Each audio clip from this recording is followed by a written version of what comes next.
everyone, Novels Wonderland here.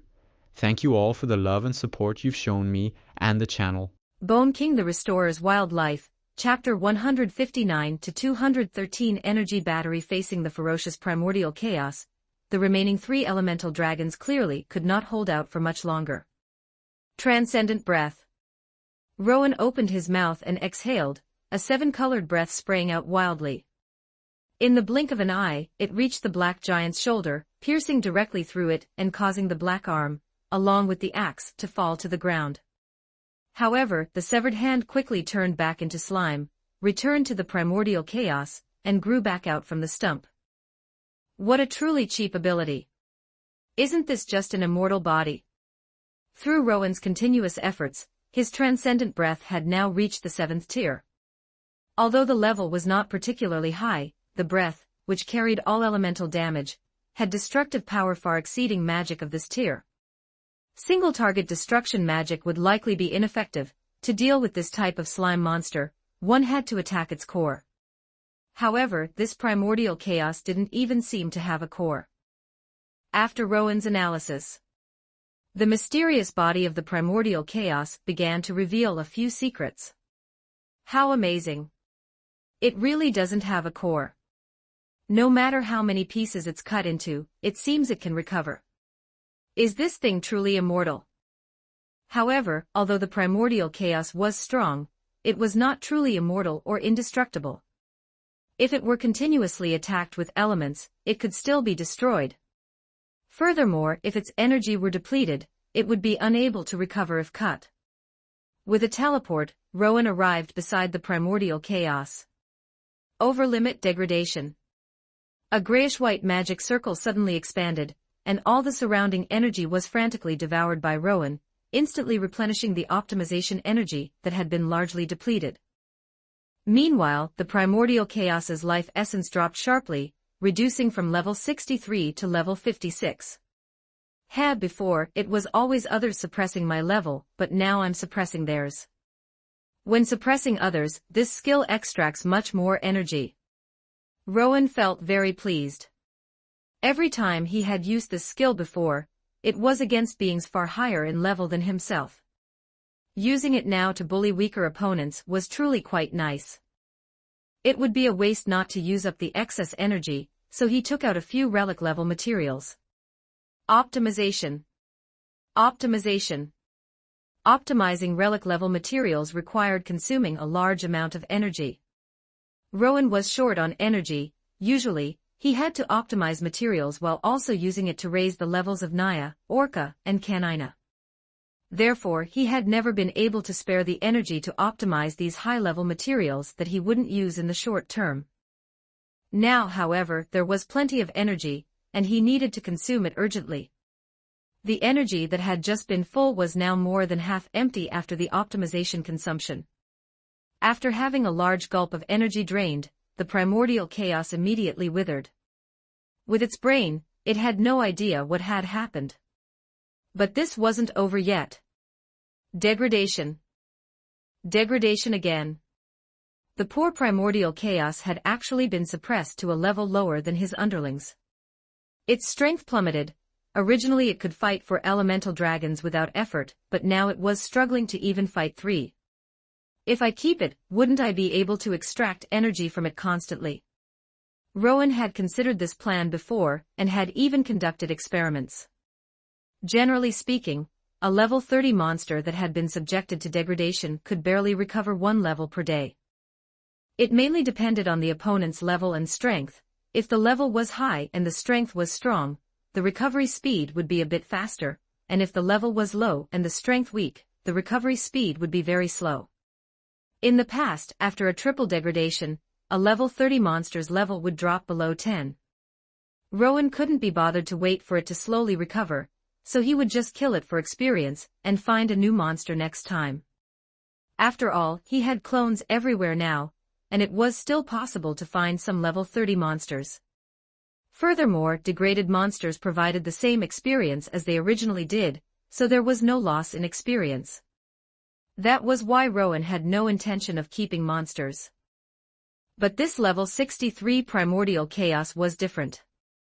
With such a high level, the extracted energy far exceeded that of a level 30 monster, and the recovery speed would certainly be higher. It also possessed extremely high research value itself. It would be too much of a pity to kill it just like that. The only drawback was that its level was a bit too high, making it highly dangerous. But that wasn't a problem. High-level monsters were simply too rare. Apart from those bosses, this level 63 Primordial Chaos was the highest level wild monster Rowan could encounter. Never mind the Primordial Chaos, even the few amorphous slimes that came with it were also the highest level monsters Rowan had encountered.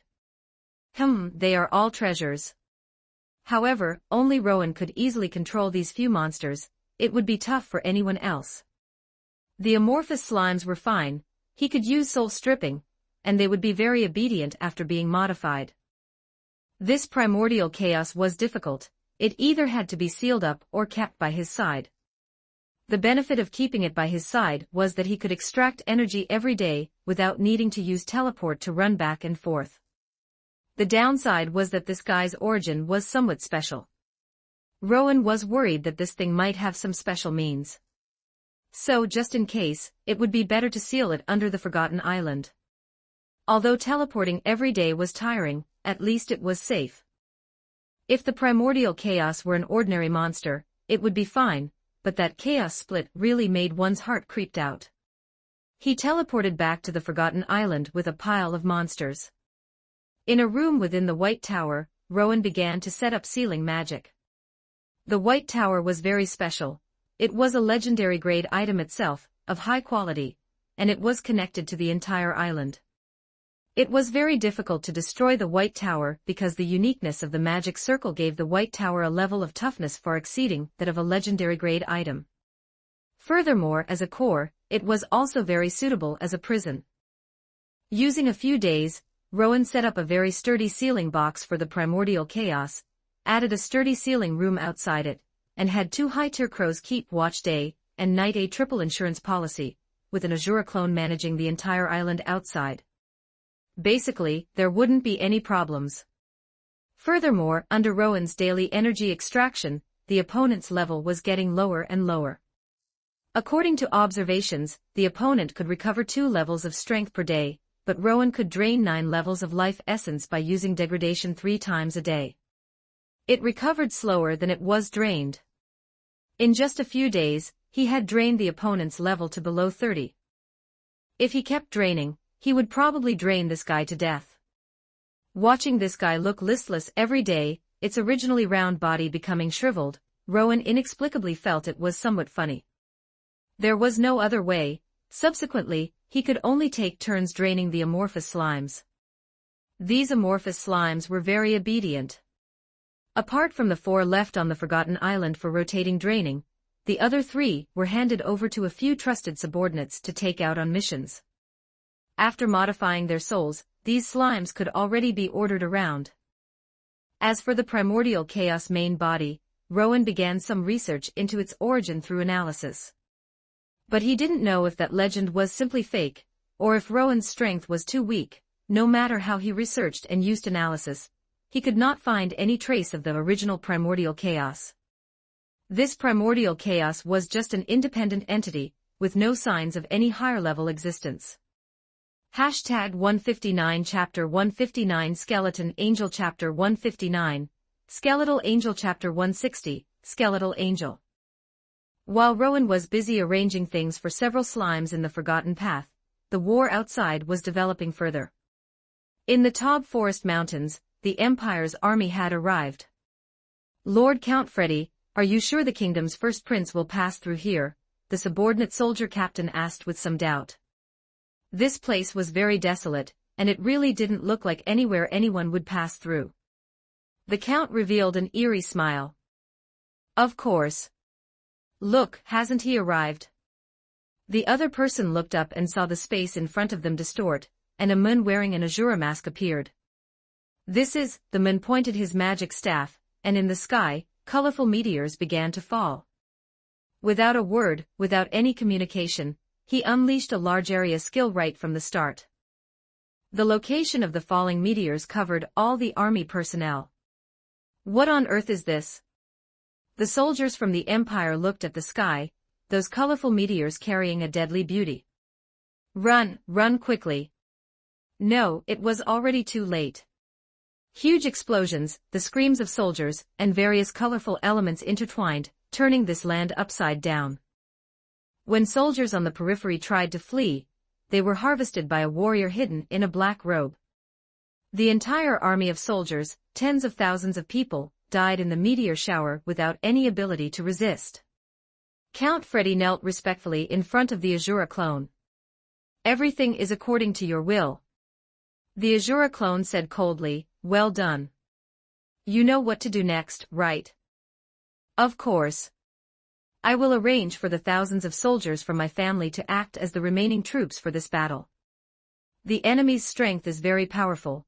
Although we successfully annihilated the enemy's unit, the 50,000 men in ambush are reduced to only a few thousand. This is a necessary sacrifice to achieve the goal. I guess the bloody emperor won't believe it, but it doesn't matter. I will write a letter to explain it to him. The count returned to his territory to prepare. The Azura clone stayed in place for a while, and after discovering that no hidden enemies had been drawn out, he teleported away. In front of Rowan's main body, dense amounts of experience points popped up. These soldiers turned into cold numbers and Rowan's justice value plummeted. Originally at 80, it dropped directly to 0. After wiping out this wave from the kingdom, it would probably drop to -100. The Empire's 50,000-strong army provided Rowan with over 23 million experience points. This experience wasn't too much, almost 2 soldiers were worth 1 level 7 ogre. However, in terms of combat power, 2 soldiers might not necessarily be a match for an ogre. Is it because humans provide more experience? Attacking humans is not a righteous act, but if he didn't intervene, these soldiers would die in a futile confrontation anyway. Since that was the case, it was better to turn them into his own experience. After both sides lost a third of their soldiers, he believed the war would stop soon. One day later, the army led by the first prince arrived at the target location, though this time, it wasn't the Azura clone that greeted them, but Shadow No. There was no other way. Aside from Rowan's main body and the Azura clone, only Shadow No. 5 could quickly annihilate tens of thousands of troops. The Azura clone's skills were still on cooldown, and the 6th element wasn't suitable to be revealed, so he let Shadow No. 5 practice. As for the main body, that was impossible. Unless necessary, the main body would not leak any combat intelligence. A small figure traversed from the void, looking down at the army below. What is this? The first prince was confused, and the military advisors beside him had already vanished without a trace. Then, let's try this magic. He had learned this magic while killing time at sea.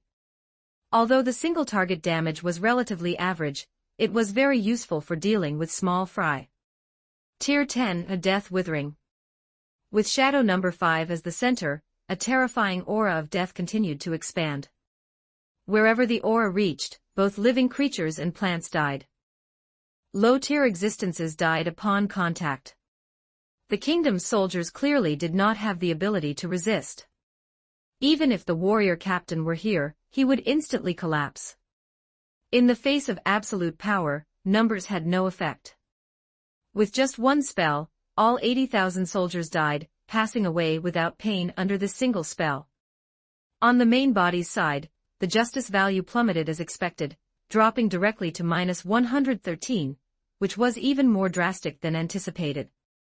It wasn't over for Shadow No. Regarding this massive number of corpses, except for the prince's corpse which had some use, the rest had to be disposed of. Tier 10, Skeletal Angel. Countless corpses and death aura condensed and compressed, finally forming a terrifying angel standing 10 meters tall. The opponent was entirely a skeleton, and the 6 wings on its back were also made of bone. That terrifying face made everyone who saw it shudder.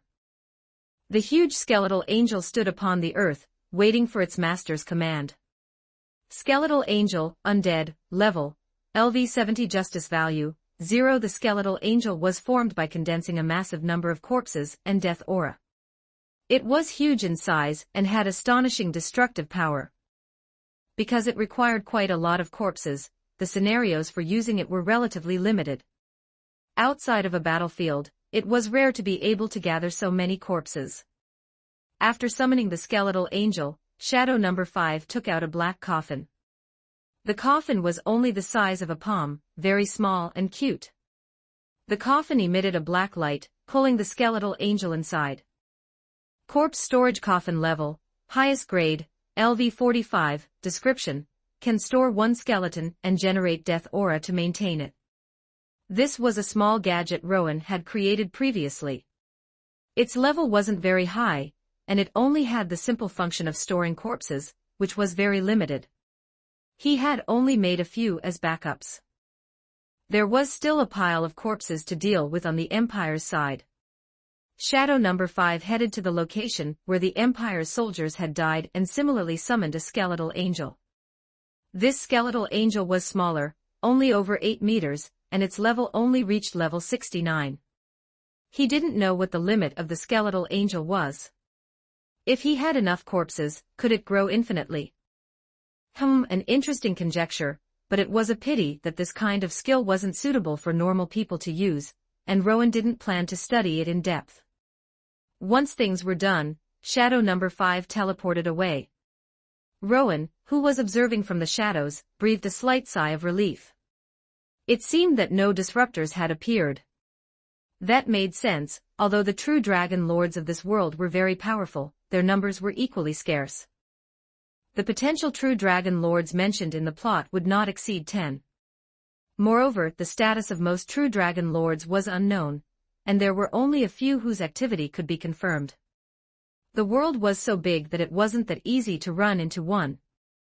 Chapter 160, The Incident Ferments. Chapter 161, The Incident Ferments. The kingdom's soldiers were slightly weaker in overall strength than the Empire's, but they were more numerous, and thus provided more experience.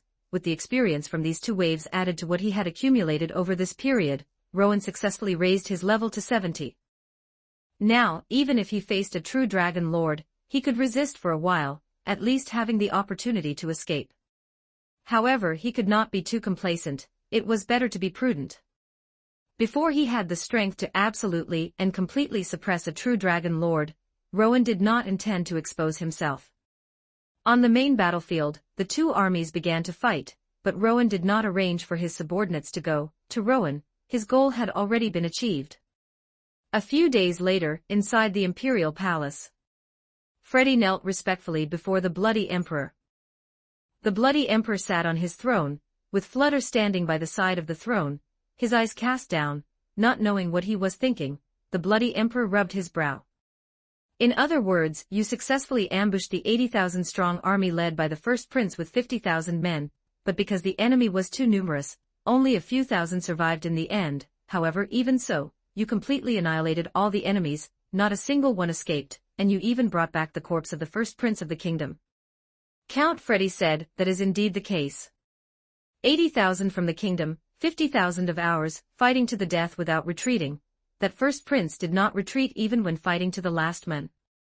Our casualty rate exceeded 90%, and not a single person fled. Although it is somewhat unbelievable, it is indeed the case. However, the first prince was actually planning to retreat, but our brave imperial soldiers chased after him, risking their lives, and did not let a single enemy escape. Actually, there was no need to pad the numbers with soldiers from my territory. I should have just said everyone died and only I was left, Freddy muttered in his heart. The Bloody Emperor looked at the great loyal subject before him with a complex gaze. Had the Shadow Island already stretched its hand into the noble faction? Considering the previous warning letter from Orca, it was obvious that not only the Empire but even the slain theocracy had been contaminated. Facing his great loyal subject, the Bloody Emperor really wanted to execute him directly. Seeing his stupid face made him feel physically and mentally uncomfortable, but obviously, he could not do that now. Old man, when facing an army of over 50,000, can a single person annihilate them? The kind that leaves no survivors, and doesn't even leave behind any corpses. Flutter said, it is possible, of course, I cannot do it with my current strength. I think tier 7 magic or higher could do it, but it would require some coordination. If it were Tier 9 or even Tier 10 magic, it would be possible to annihilate the entire army in one fell swoop. It must have been Shura who acted, only he from the Forgotten Island could do it. Truly godlike power. Flutter sighed. His strength had increased rapidly during this period, but his progress in research was not significant. The principles involved in his class and skills were too advanced. Although he had some help provided by the Forgotten Island, it was still an uphill battle. Then, Count Freddy, you who are so loyal to the Empire, which possibility do you think is greater? The bloody Emperor looked at Freddy. Fine cold sweat broke out on Freddy's face. I think the second possibility is more likely. I see, that is a realm that humans cannot reach. This farce should end now. Count Freddy, you have rendered a great service to the Empire. This is all dependent on your wisdom. Wisdom, when facing such a monster, wisdom has no effect at all. He waved his hand wearily, letting Freddy leave. He really did not want to see his fat face again. Flutter sighed, you don't need to think too much. The Forgotten Island is an organization that pursues the ultimate in magic. I think as long as you don't do anything unnecessary, he won't do anything to you. I understand, old man. I hope that while you are pursuing the ultimate in magic, you can pay a little attention to this country. Flutter left, leaving the bloody Emperor alone in the room. He stared blankly at the ceiling. No, that's not right. There are many records of Orca using a sword, but no one has ever seen him use magic. Is he hiding his identity as a mage? No, there is no need for that at all. And for a melee class user to establish an organization pursuing the limits of magic, that is absolutely impossible. The true founder of the Forgotten Island is not him, but an existence even more powerful than him. Orca might just be an ordinary member among them. This feeling of powerlessness is truly despairing. The bloody Emperor took out a secret letter from the drawer again. It was the letter Princess Renner had sent him.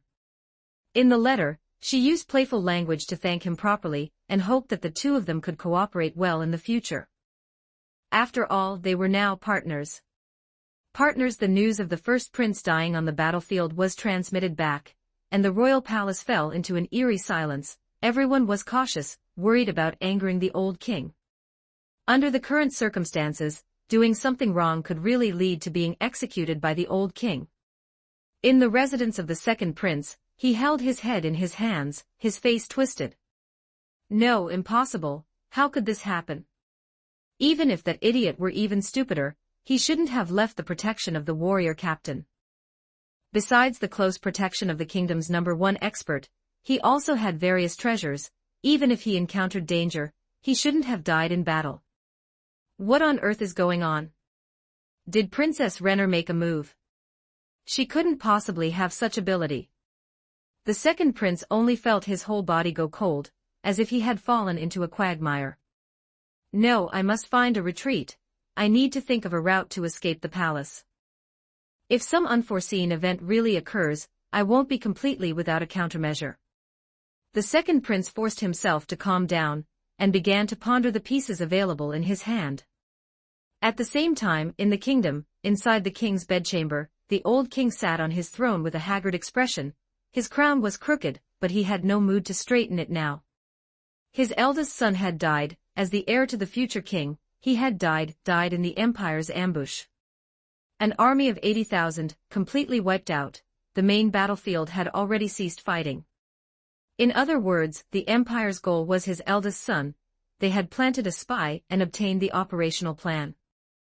But why was the warrior captain not by his side? There was a knock at the door, but the old king did not make any movement. As the ruler of a nation, he could not show such a fragile appearance to the outside. Since things had already turned out this way, the most important thing now was to stabilize the kingdom, and then cultivate a new heir. His second son. Although he was not brave enough, his intelligence was much better than the eldest son's. If it were him, this kind of thing definitely wouldn't have happened. He wouldn't even have been able to set out on an expedition. Without the old king's permission, the door was pushed open. Princess Renner bowed and walked into the bedchamber, holding a vial of potion in her hand. "Father, I apologize for the disturbance." Rage surged in the old king's heart, but when he saw it was Princess Renner, he forced himself to calm down. Hashtag 161 Chapter 161 Change of Royal Power Chapter 161, Succession of Power Chapter 162, Succession of Power. The old king looked at Princess Renner by the doorway, struggling to soften his expression. "Renner, I am fine. You do not need to worry. Just let me have some peace and quiet for a while." Is she worried about my health? But I have not yet reached the point where I need to take medicine. Princess Renner did not stop, but instead walked gracefully toward him. "Father, you do not need to force yourself. With the first prince dead on the battlefield, you must be heartbroken. You had better drink the medicine quickly. If something happens to your health, this country will be in danger." "I said I do not need it. Wait, you are not my daughter." The old king's face turned fearful. The corners of Princess Renner's mouth curled upward, a strange and terrifying look appearing in her eyes, making her smile seem deeply distorted. She touched her face with her right hand. "Father, I am indeed Renner." Who are you exactly, someone?" The old king wore a look of terror.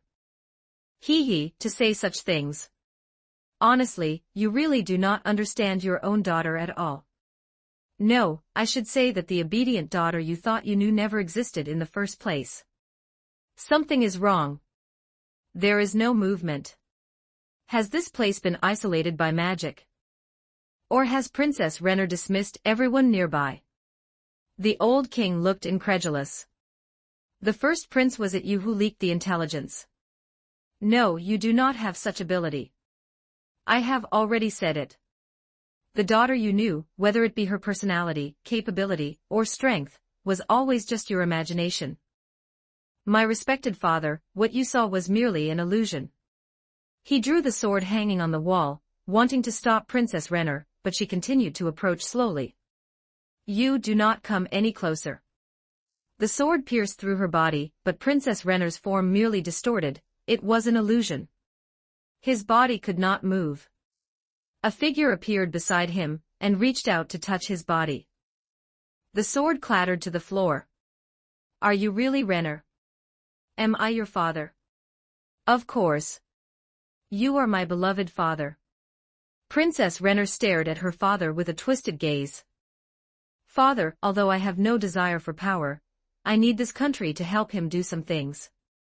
So, my dear father, I hope you can help your daughter one last time."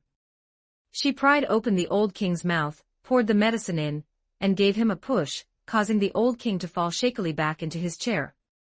What a pathetic thing. Family affection. How boring.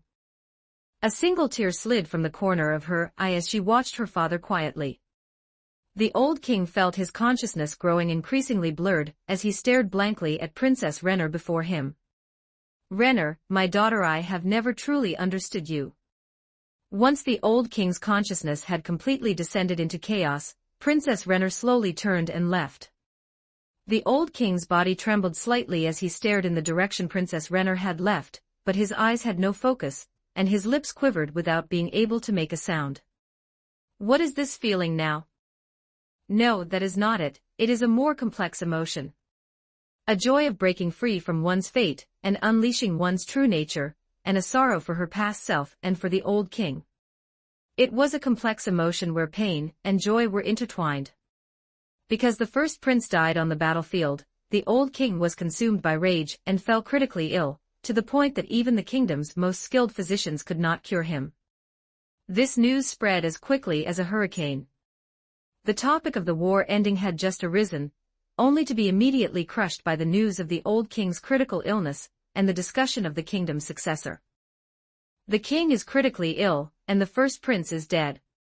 So who can inherit the kingdom? Is it the second prince, who is next in line? But it is said that the second prince is short, fat, and foolish. He does not look like a ruler. Princess Renner, on the other hand, is intelligent, kind, beautiful, and graceful. This kind princess has not only suggested abolishing the kingdom's casinos over the past 2 years, but has also advocated for lowering taxes and improving healthcare, though all were rejected by the king. However, no one can deny the princess's kindness. Those fortunate enough to have seen the princess would know that she is simply the embodiment of all beauty.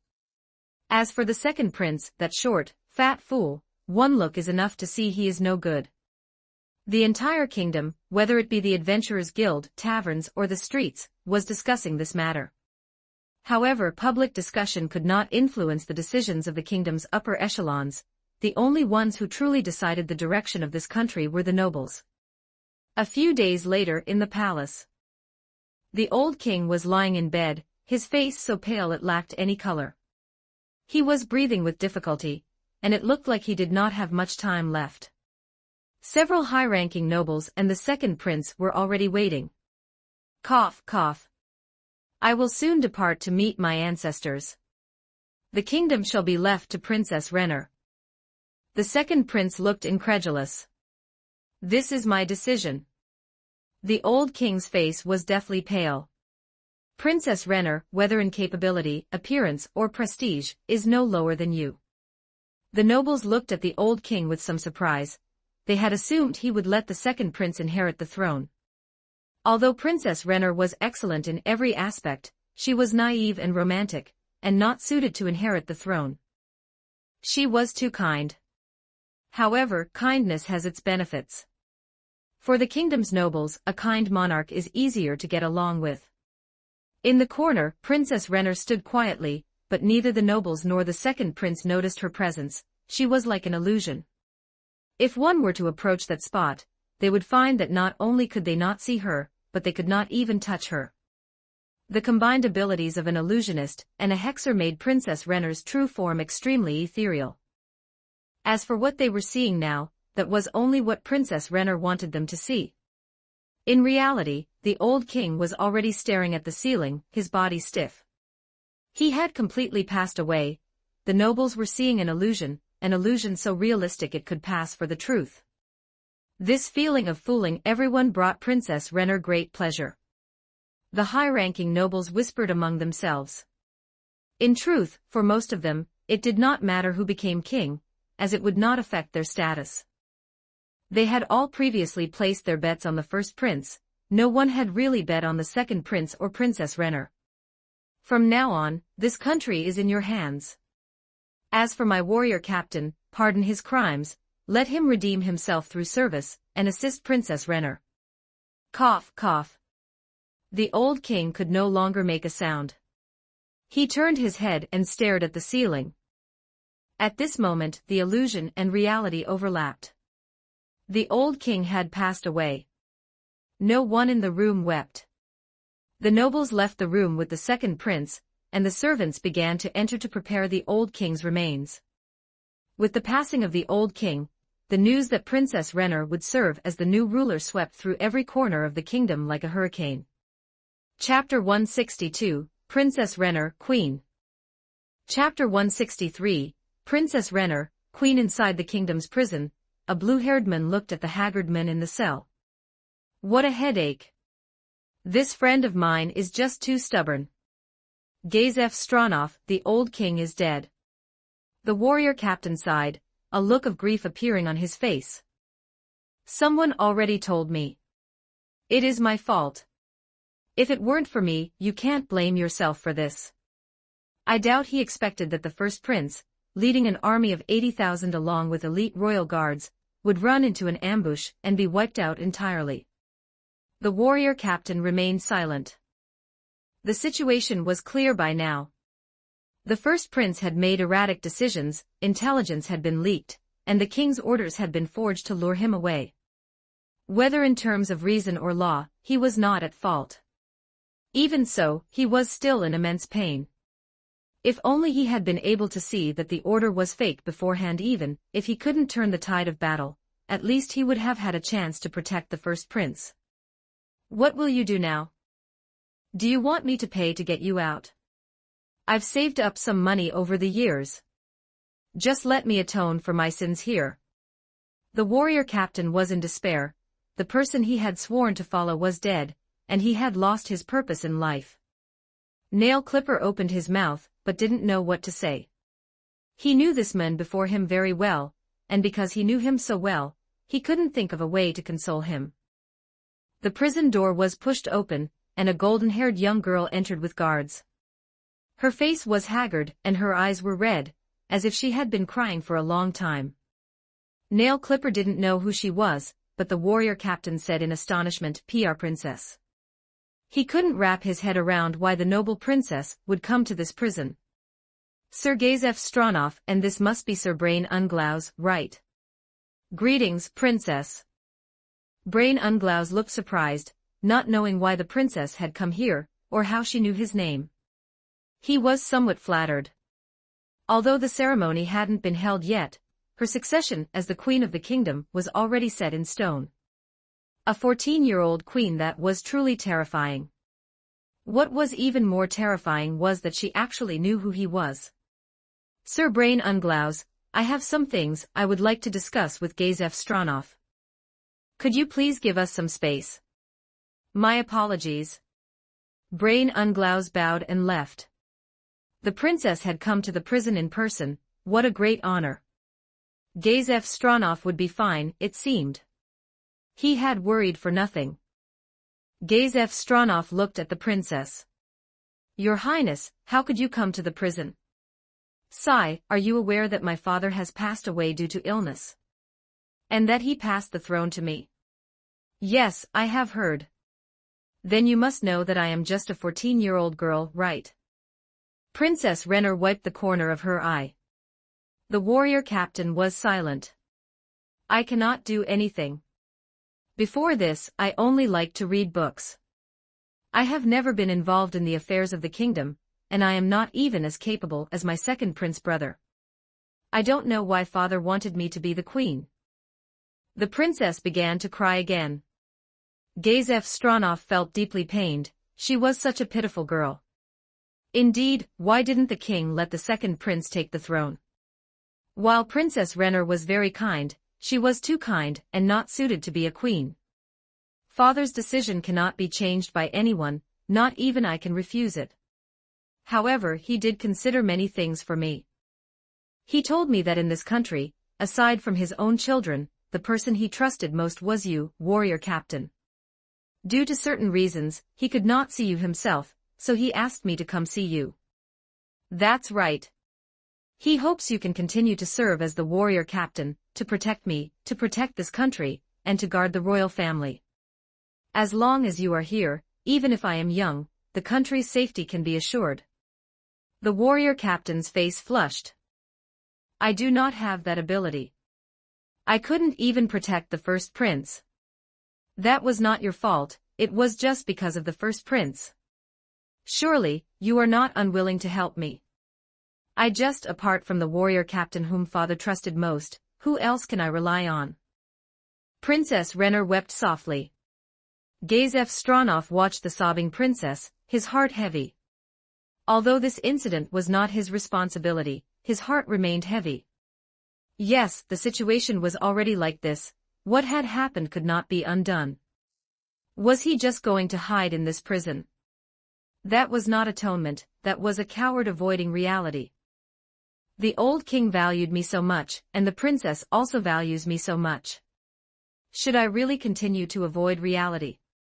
An inexplicable emotion welled up in Gazef Stronov's heart, and he knelt on one knee. Sigh, if you trust me, then let my sword protect you. This time, I will use my life to guard you and to guard this country. The princess broke into a smile through her tears. Thank you. The warrior captain was released from prison, pardoned by Princess Renner. This incident was entirely due to the first prince's own actions leading to the army being ambushed. It had nothing to do with the warrior captain. He was reinstated to his post. The warrior captain felt as if he were dreaming. What a hassle. I thought after escaping the cage, I wouldn't need to act anymore, but it seems I still have to continue. However, all of this is for teacher.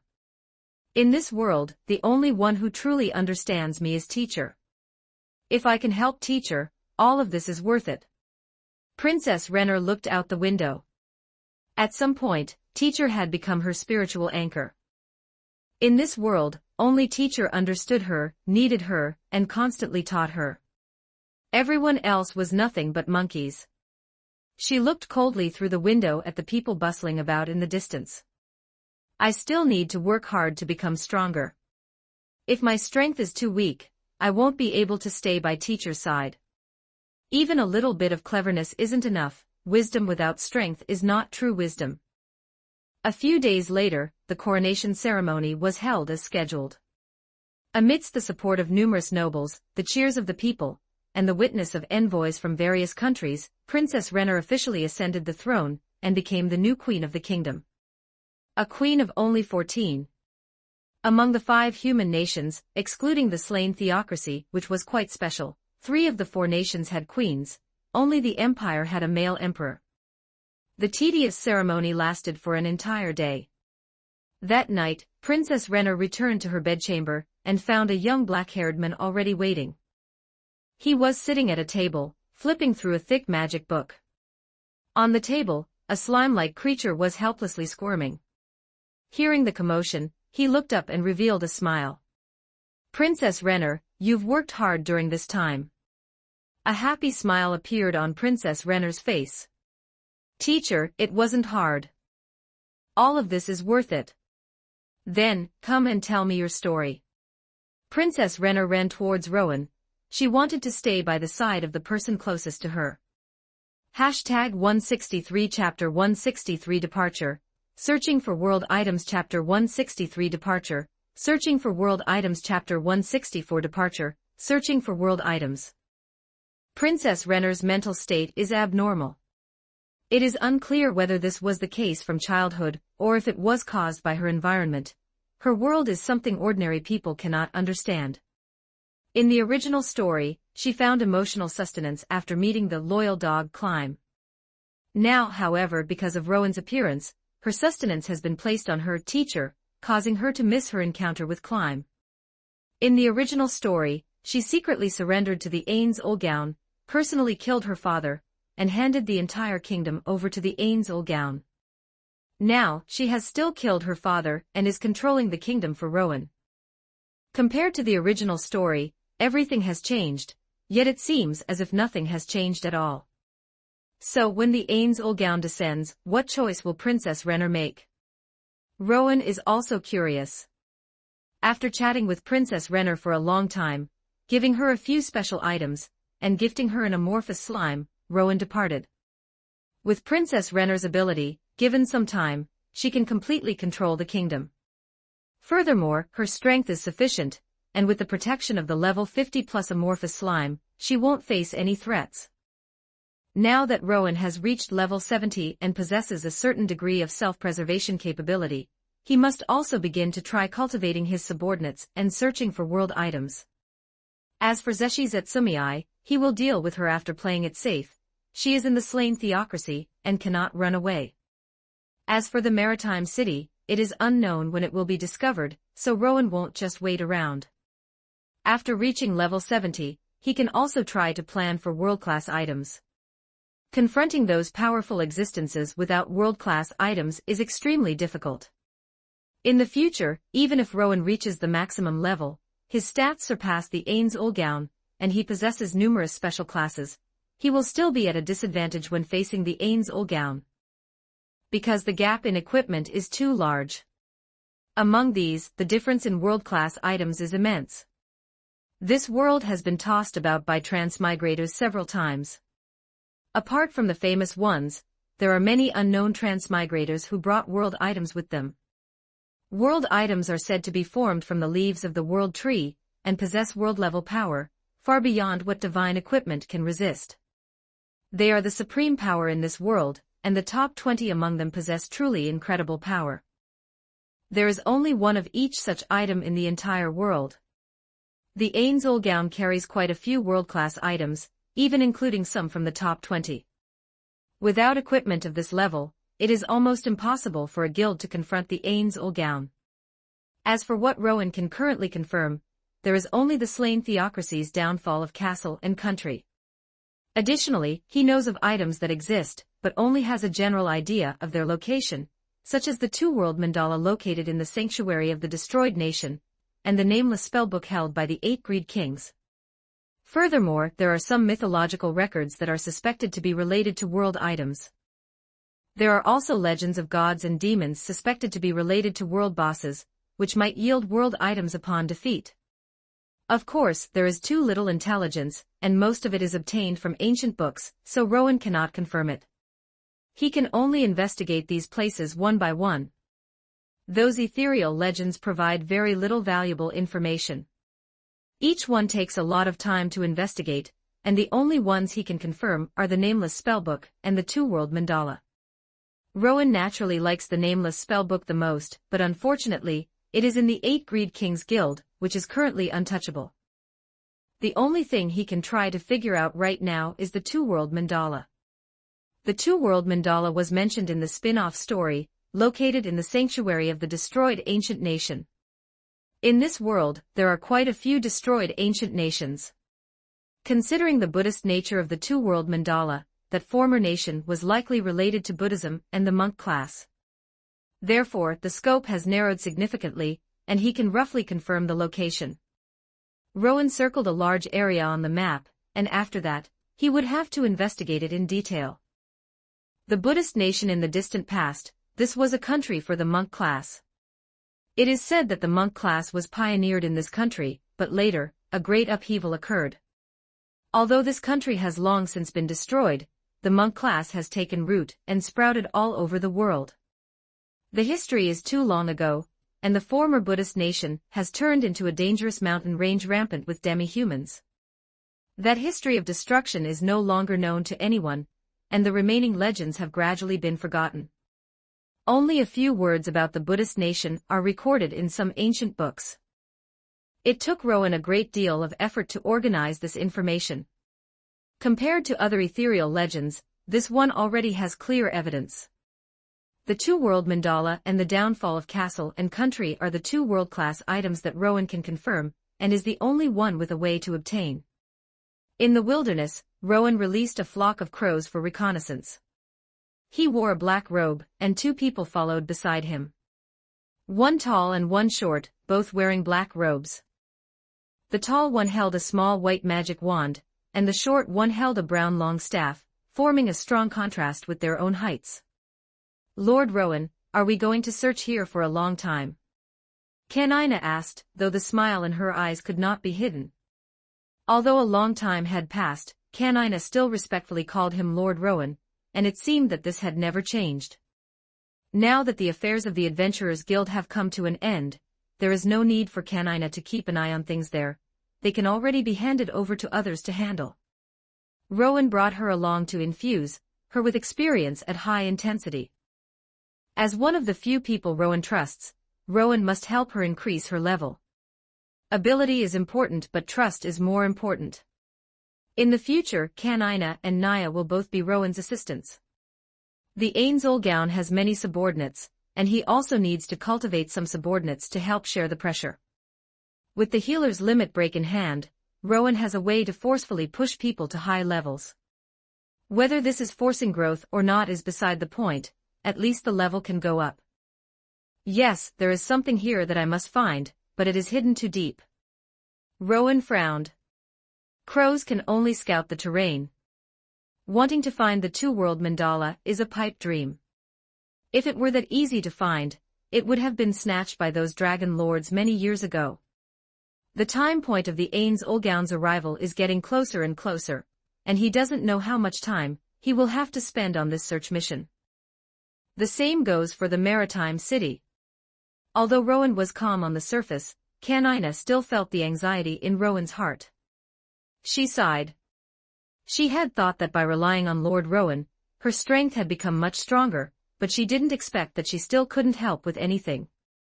Whether before or now, this distance seemed to have never shortened, even though she had already reached a realm that humans could not reach. But the gap had never gotten smaller. Kanina was also a little silent. The things she could do were very limited, and her originally happy mood had also quieted down a little. Chapter 164, Triggering the Sanctuary. Chapter 165, triggering the sanctuary. Sensing the shift in the two girls' emotions, Rowan smiled and said, "All right, there's no need to worry about me. This matter is something only I can handle. The reason I brought you two along is that I hope to guide you in learning magic and strengthen your power while we search. Although I can help raise your levels, I can't do the same for your learning of magic." The two girls exchanged a glance and Canina said, "We are very sorry, it is our negligence. However, given that your strength is already so great, why are you still so urgent?" That's right, it was urgency. Outsiders might not be aware of it, but as the two people Rowan trusted, they could sense his urgency. The two of them didn't know what Rowan was worried about. He was clearly already such a powerful existence, possessing almost no rivals in this world. Even dragons were no match for him. Both of them had blind faith in Rowan. Although they wanted to ask him to take it slow, they couldn't bring themselves to say it. Rowan sighed. "There's no choice. My enemies are too powerful. Even as I am now, I have absolutely no chance of winning." They still understood too little. On the surface, this world was full of weaklings, but the few old monsters hidden in the shadows were extraordinarily powerful. Added to that was the future arrival of the Ains Olgaun, so Rowan couldn't help but be anxious. Although their levels could be raised using limit break, Rowan was helpless if they lacked the necessary classes. There was no need to worry about levels, but as for classes, they could only rely on themselves. It was just that while the two of them were geniuses compared to ordinary people, they were still quite a bit weaker compared to Princess Renner. What level they could reach in the future would still depend on themselves. After the crows scouted the entire area, Rowan took the two of them and began to investigate section by section. Ordinary reconnaissance methods were basically ineffective, and the crows could only help him conduct a general screening. The only thing Rowan could rely on was the Eye of All Phenomena. The Eye of All Phenomena was an upgrade to the Eye of Forbidden Spells. Through these eyes, no magical traces could escape, not even those from Tier 10, or even Super Tier magic. However, Rowan couldn't be sure about the power of world-class items, especially one like the two-world mandala, which sounded like a world-class item that was extremely adept at concealment, making it even harder to detect. According to legend, this thing seemed to be located within a sanctuary. It sounded like a spatial ability, so finding it was truly not easy. Come to think of it, if it were that easy to find, it would have been snatched away by the Dragon Lords long ago. The Eye of All Phenomena also possessed the ability to look back at history, but its utility was similarly limited because that kingdom had perished for too long. It was impossible for the regression to see such a distant past. Therefore, they could only proceed like they were sweeping for mines. They would use the Eye of All Phenomena for the first pass of reconnaissance, and then test each area. They could only test small sections at a time, which was very tedious. Magic rays, elemental attacks, monk energy use through items. Kanina used undead magic or faith-based abilities, while Naya used psychic magic and pray for miracle-type magic. They tried to use magic of every possible attribute, hoping only to trigger the slightest ripple. As long as it could trigger even a little bit, even if it was just for an insignificant moment, Rowan's Eye of All Phenomena would be able to capture it. This work was tedious and exhausting, but Kanina and Naya were happy to do it. At least they could help a little, even if it was just an insignificant amount. Days passed by. Because he had primordial chaos as an energy supply, Rowan wasn't lacking in energy during this period, so he very generously used limit break for both of them. A month passed quietly, and the two of them experienced a huge leap in strength. However, although their levels had increased significantly, they didn't actually grasp many high-level spells. They were typical examples of having high levels but low actual strength, and they would need to study hard to master high-tier magic in the future. Because Rowan had many special classes and several passive skills that enhanced learning, he could learn magic very quickly, but ordinary people obviously couldn't do that. Kanina, dual-faced variant, Karma, -50. Classes, Priest, LV15, Priestess, LV10, Dual-faced Undead, LV5, High Priest, LV5, Great Necromancer, LV10, Peak Undead, LV10. Kanina's level had been pushed to 55. Theoretically, she could use Tier 8 magic, but because her learning speed wasn't that fast, she hadn't even mastered a single Tier 8 spell yet. Furthermore, there was no sign of her taking on the special class, Mother of Life, that Rowan had hoped for. Although Rowan could help her raise her level quickly, the learning of magic and the acquisition of special classes had to depend on herself. Although this level wasn't much different from the Battle Maid Corps, the gap in strength was huge. Any random person from the Maid Corps could slaughter Kanina. Since both were by his side, Rowan didn't favor one over the other. Based on the principle of treating everyone equally, Naya's level was also raised to 55. Naya, Catman, classes, Catman, LV10, Slave, LV1, Meditator, LV15, Prayer, LV15, Wishmaker, LV10, Soul Guardian, LV4, Innate Ability, Pray for Miracle. Although Naya hadn't taken on a high-level class related to prayer, she had coincidentally taken on the high-level class Soul Guardian. This class was extremely powerful in soul defense. Rowan tried to synchronize the other party's knowledge, but discovered that the derivative class for this high-level class was also Mother of Life. This left Rowan feeling somewhat helpless. There were far more high-level classes than special classes, and it was normal for many high-level classes to have the same derivative special class. One could only say Rowan had bad luck. Given their abilities, reaching level 50 or 60 was about the limit. If they wanted to raise their levels further in the future, they would need to master more classes, otherwise, the infusion wouldn't go in. After their levels were sufficient, he would also need to craft a set of legendary-grade equipment for them. Without proper equipment, they would lack confidence when fighting others. After spending over a month in this mountainous region, at a certain spot, when the three of them unleashed various types of energy, a ripple suddenly transmitted through the air. That ripple was very faint, and its duration was extremely short. It lasted for almost an instant, but it was still captured by Rowan. Rowan's spirit stirred, and he continued testing. Sure enough, when using monk energy or psychic-type class magic, a faint ripple would be produced in this area. But it would disappear immediately after being produced. Obviously, this type of energy could trigger the sanctuary, but it didn't meet the requirements, so the sanctuary didn't open. However, it didn't matter. He wasn't afraid of it not triggering, he was only afraid of it not existing. As long as it was there, it wouldn't be a big problem. Hashtag 165 Chapter 165 Two Realms Mandala Chapter 165, Two World Mandala Chapter 166, Two World Mandala. The monk energy Rowan simulated was only the most basic kind, but he had mastered several high-level mental-type spells.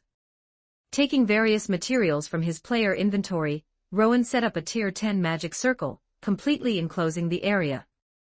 Since he didn't know what might happen later, he needed to use an illusion array to isolate the scene inside, and a defensive magic circle to contain the energy fluctuations.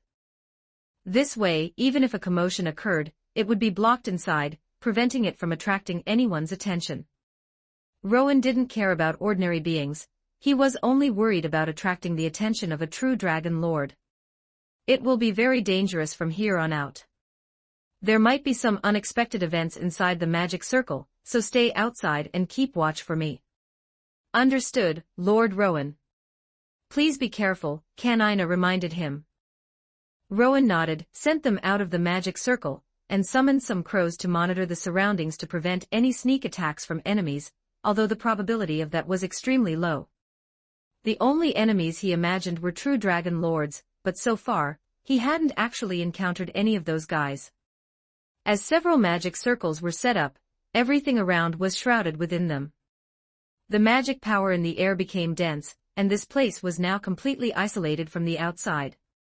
This type of magic circle relied on items Rowan created. Although its defensive capabilities were not as good as the Great Defensive Array of the Forgotten Island, as a mobile magic circle, the effect was sufficient. Well, the preparations were complete. Now, it was time to officially begin. Self-acceleration. This was the first time Rowan used the Great Sage's ultimate skill. The next moment, his body and mind began to accelerate rapidly. Correspondingly, the outside world slowed down quickly. When the acceleration reached its peak, time around him seemed to pause. A fallen leaf from a tree hung in midair, falling downward at an extremely slow speed, almost stagnant. Accelerating himself to the limit was equivalent to stopping time. Rowan's research into mental-type magic was not deep. The strongest one he had learned was only Tier 8. The next moment, Rowan unleashed the strongest mental-type magic he had mastered, Tier 8, Mental Wave. A visible wave of mental power swept outwards from Rowan as the center. Any low-level life forms around would have their spirits destroyed by this magic. This spell was great for bullying the weak. It was somewhat similar to Death Aura, where low-level beings would die upon contact, but in high-level battles, it played a very negligible role. Under the impact of the mental wave, the fluctuations in the air became more obvious. It revealed a crack, and the crack began to widen. Rowan's eyes received and processed everything, his three minds beginning to operate at high speed. Was this some kind of detection magic? No, it wasn't magic, but rather an application similar to a rule. It was an ability above magic. When energy meeting the requirements appeared, it would trigger the detection within. However, it had higher requirements for the energy. Low-level magic simply couldn't trigger the switch. The crack continued to expand, but it still wasn't enough. Rowan unleashed another mental wave, and the crack expanded a little bit more. Two other Tier 7 mental spells were cast out, making the crack even larger. The next moment, a crow flew inside, and Rowan continued to output magic power to maintain the void crack. Rowan kept the attention of one of his parallel minds on the crow, entering reconnaissance mode. After turning into a streak of light and rushing into the crack, the crow saw a ruin. This ruin had existed for who knows how long. There were broken walls and debris everywhere. On the periphery of the ruins was pitch-black fog. That was the space wall. Everything around here was an independent space that had been separated. In the center of the ruins sat a huge figure, and behind that figure was a scroll. Two-world mandala rank. World item description. Contains the Vajra realm and Garbhodhatu. The two realms cannot be activated simultaneously, and can be switched at will. The owner can place their own energy clone as the guardian of the Vajra realm, and consume gold coins to upgrade and strengthen the guardian. Garbhodhatu, a huge storage space where objects can be stored or retrieved. Storing living creatures requires their consent. Theoretically, there is no upper limit to this space, but expanding the space requires paying gold coins. Vajra realm, after activation, it forms a flawless isolated space, completely cutting off the target within from the outside world. Even the holder cannot cancel the effect, one must defeat the guardian to escape. When the Vajra realm is broken, the destroyer gains ownership of the two-world mandala. It really was the two-world mandala. So, this guardian must be the clone left behind by the original owner. Under normal circumstances, an established Vajra realm cannot be opened from the outside, but perhaps because the original owner is dead, it has now become an ownerless item, providing a means for outsiders to acquire it. As for this huge figure, it looked like a monk, but it was 10 meters tall, completely a giant, and it looked extremely powerful. Data clone, guardian, level, LV95. Class, Dragonman, LV10, Monk, LV15, Healer, LV15, Priest, LV10, Soul Transcender, LV10, Scripture Reading Monk, LV10, Vajra Guardian, LV5, Sacred Bone Spell Seal Monk, LV5, Buddha, LV5, Dragon Transcender, LV10. The level was very high, but it hadn't reached the max level yet. Rowan, who was outside, charged straight in. There was no other way, the energy open channel wouldn't last long. If he didn't go in, the crack would close. If the method to open it changed next time, Rowan wouldn't have anywhere to cry. A world item was right in front of him. Rowan couldn't give up.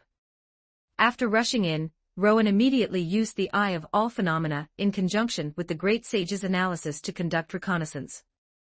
The opponent was just a pure energy clone, and didn't have any items on them. This made Rowan breathe a sigh of relief, and he didn't plan on turning around to run away anymore. Without items, even if the level was as high as 95, Rowan could deal with it. The crack slowly closed, and the entire space was completely sealed off. Rowan did a simple test.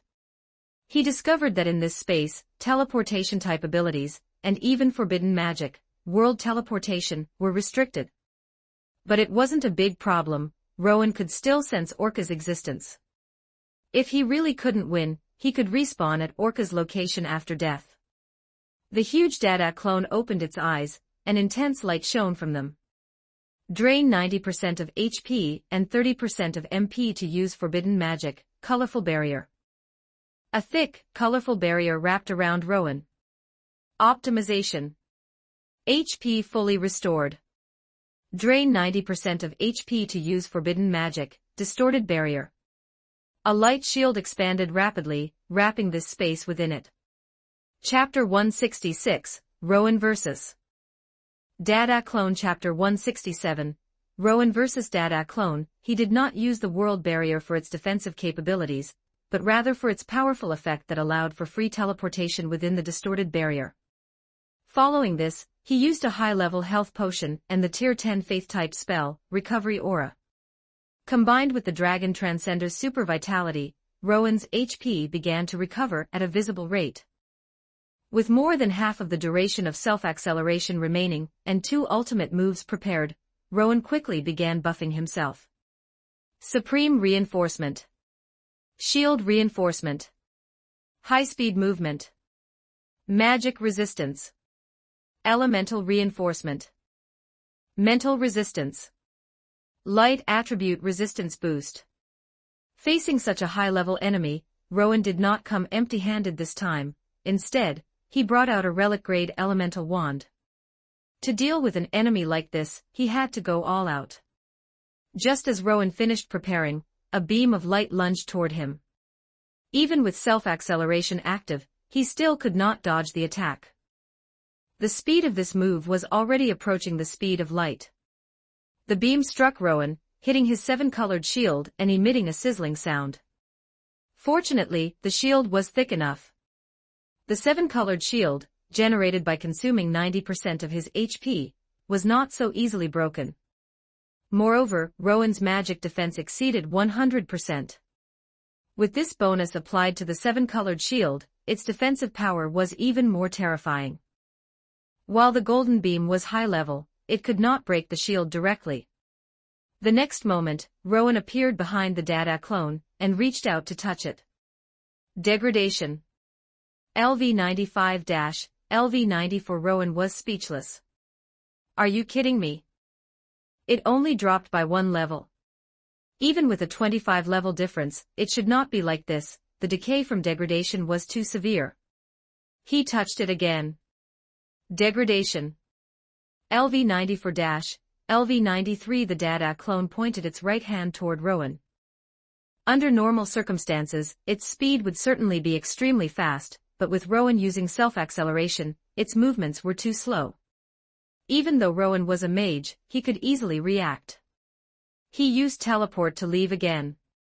The energy of the world barrier had decreased slightly. Although this built-in teleportation was useful, it could not be used without limit. It consumed energy. What Rowan did not expect was that even after he teleported away, the opponent changed direction and pointed at him from a distance, with a golden light flickering at its fingertip. Not good. How is this guy like a lock-on mechanism? It can still keep up even while I'm in self-acceleration. Highest tier shield, triple reinforcement. Parallel thinking. 3 thoughts used defensive magic simultaneously. The next moment, a golden light tore through the air. After a brief stalemate, it pierced through Rowan's shield and struck the 7-colored shield. The energy of the 7-colored shield plummeted visibly. What kind of ability is this? The damage is several times stronger than the previous beam. It definitely exceeds Tier 10 destructive power. One more hit, and the shield will break. It was not over yet. The opponent pressed its palms together, condensing a ball of light in its hands like a small sun. The terrifying energy fluctuations made Rowan's eyelids twitch. He was using self-acceleration combined with high-speed movement, yet the opponent's speed was only slightly slower than his own. Did this guy have a similar ability? Once self-acceleration ended, it would be even harder to fight. Instant teleport. Rowan advanced instead of retreating, closing in on the Dada clone. Overlimit degradation. A gray barrier suddenly expanded, enveloping the Dada clone. The ball of light condensing in its hands quickly extinguished, and its own level began to drop rapidly. LV-93-LV-91, the ultimate form of degradation, only reduced it by 2 levels. This guy. It was not over yet. Rowan touched the opponent's calf. Degradation. LV-91-LV-90, its level had fallen to 90. 3 degradations combined with overlimit degradation had disrupted one of the opponent's moves and lowered its level by 5. This reduced the extreme level suppression slightly, but it remained severe. The warm-up was over. Now, it was time for the real assault. Magic Reinforcement, Tier 8 Dimensional Lockdown. Tier 8 Flame Prison. Magic Reinforcement, Tier 8 Nether Strike. With parallel thinking, he used 3 skills simultaneously: Dimensional Lockdown with his left hand, Flame Prison with his right, and spat out a Nether Strike. Unfortunately, the level gap was truly a bit too large, and its class was quite strong with very high stats. The Nether Strike hit the opponent without even piercing its armor. The Flame Prison was extinguished with a single swat. Dimensional Lockdown barely had some effect, managing to restrict the opponent's teleportation. Tier 8 was already just tickling it. He had to use Tier 9 and Tier 10 spells.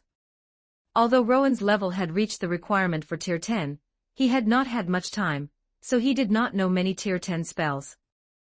Furthermore, the spells he had obtained were all learned from the Translucent Dragon King's grimoire. To deal with this kind of enemy, area of effect spells would only be embarrassing. Only focused attack spells could deal damage. Magic Curse. As an Omni-Mage skill, the curse struck the opponent. However, the next moment, the opponent used a Holy Light skill to begin dispelling the curse. Unfortunately, its dispelling ability had not reached world class, so it could not remove this curse. The opponent's base defense decreased by 20%, and all relevant magic resistances dropped by 2 levels. Tier 9 Magic, Vermilion Nova. A Scarlet Flame instantly ignited the Dada clone. This was the highest damage single-target fire-type spell, with astonishing damage. Combined with Rowan's Elemental Spirit's powerful bonus to elemental magic and the defense reduction from the magic curse, the destructive power unleashed by this move was not inferior to a Tier 10 spell. Even though the opponent was level 95, after being hit by the magic curse, it could not ignore this skill. After Vermilion Nova ignited the opponent, the big guy used a spell. A holy shield generated from within its body, pushing the scarlet flames away. The scarlet flames burned fiercely on the shield, but it seemed unable to burn through it for the time being. It has a shield spell too. The opponent reached out its hand to point at Rowan again. Damn, again. This kind of skill was too disgusting. It fired at the speed of light, making it impossible to dodge.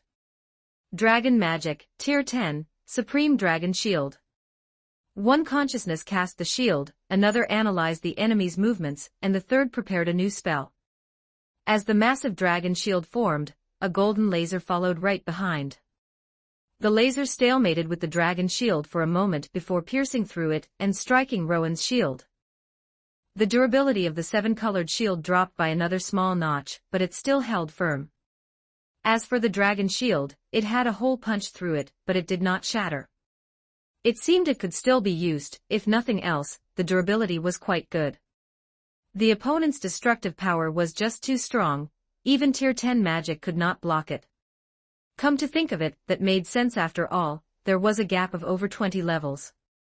It would be bizarre if it were easy to fight. Although the level gap was large, Rowan's unique classes and skills were no joke. Hashtag 167 Chapter 167 Full Power Output Chapter 167, Full Power Output Chapter 168, Full Power Output Grand Alchemist Skill, Mana Surge. With his mana having dropped to half, Rowan decisively activated this skill, and his mana began to slowly recover. The opponent's shield was shattered by the Vermilion Nova, though the energy of the Vermilion Nova was also completely depleted. Well then, what about this move? Tier 10, Thunder of Destruction.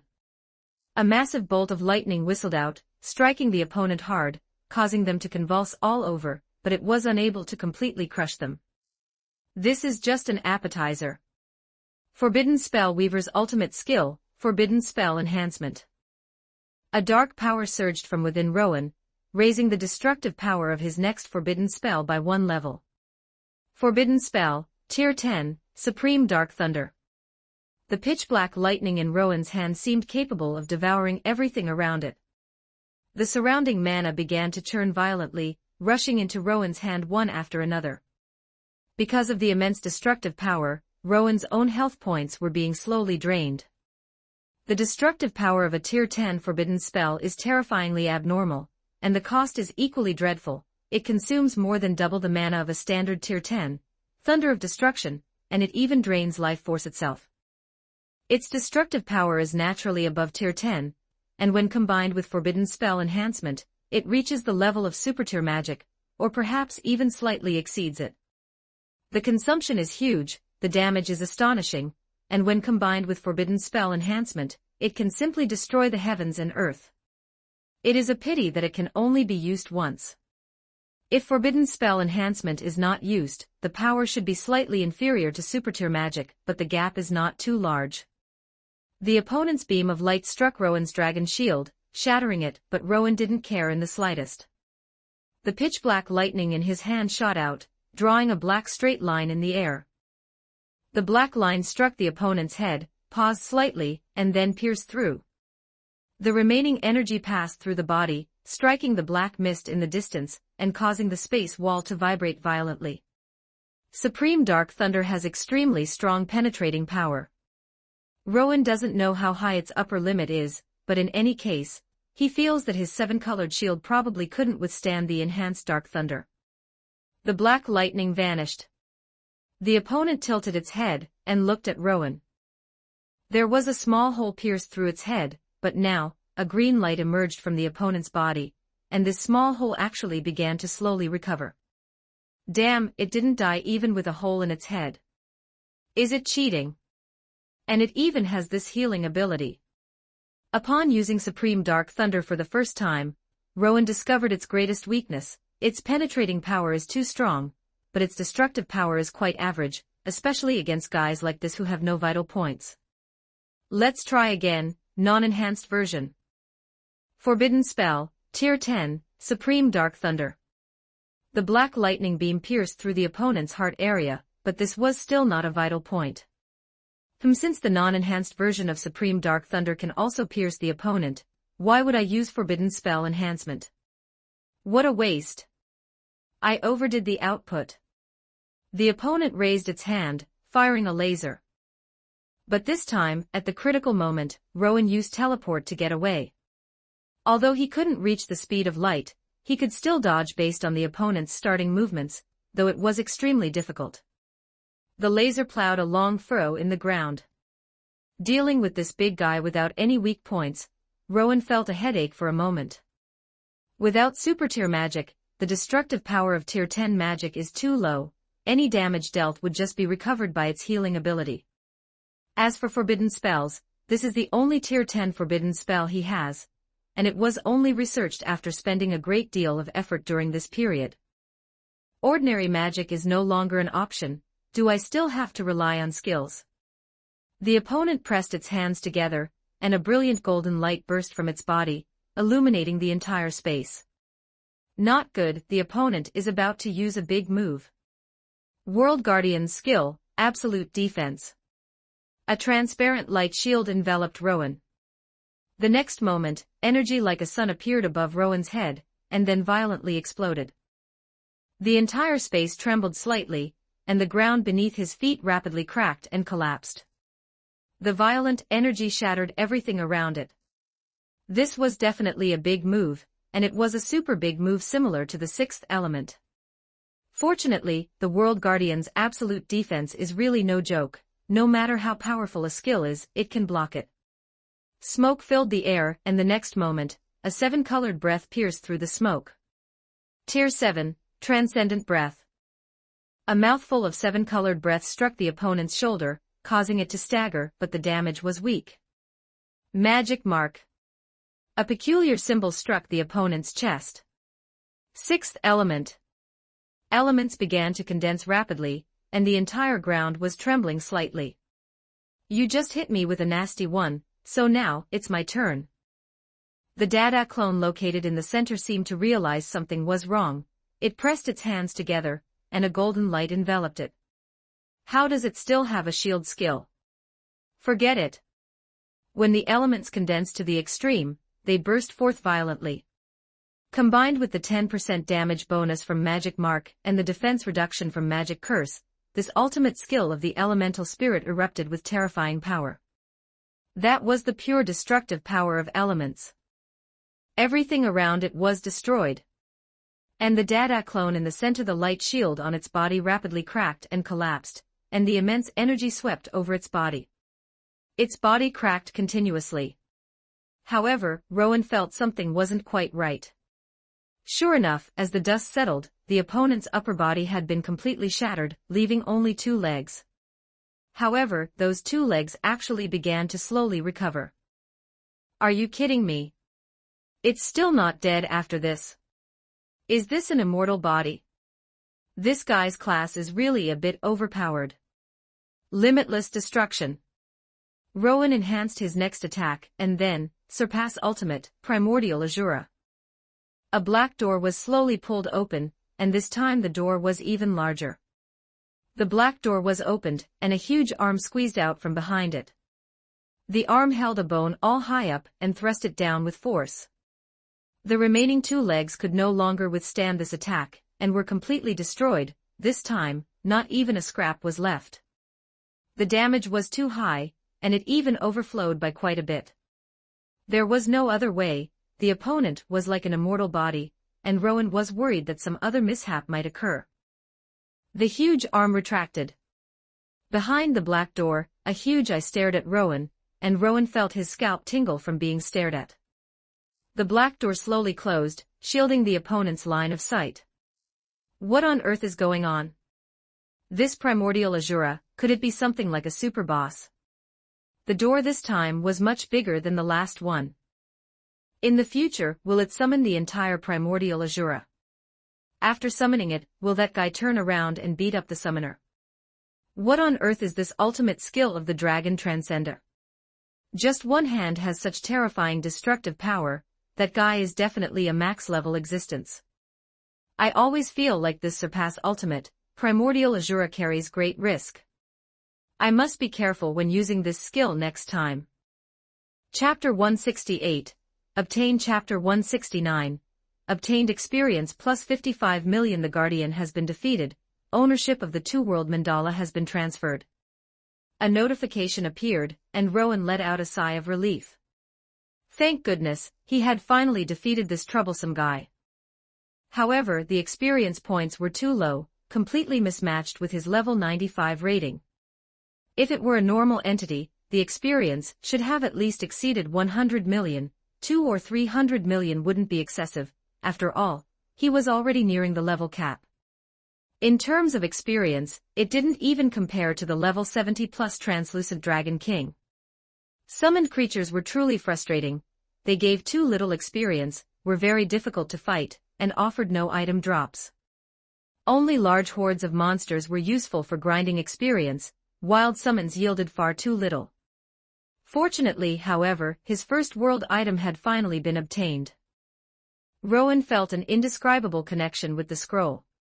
He reached out, and it landed in his hand. At the same time, a world buff appeared on his interface.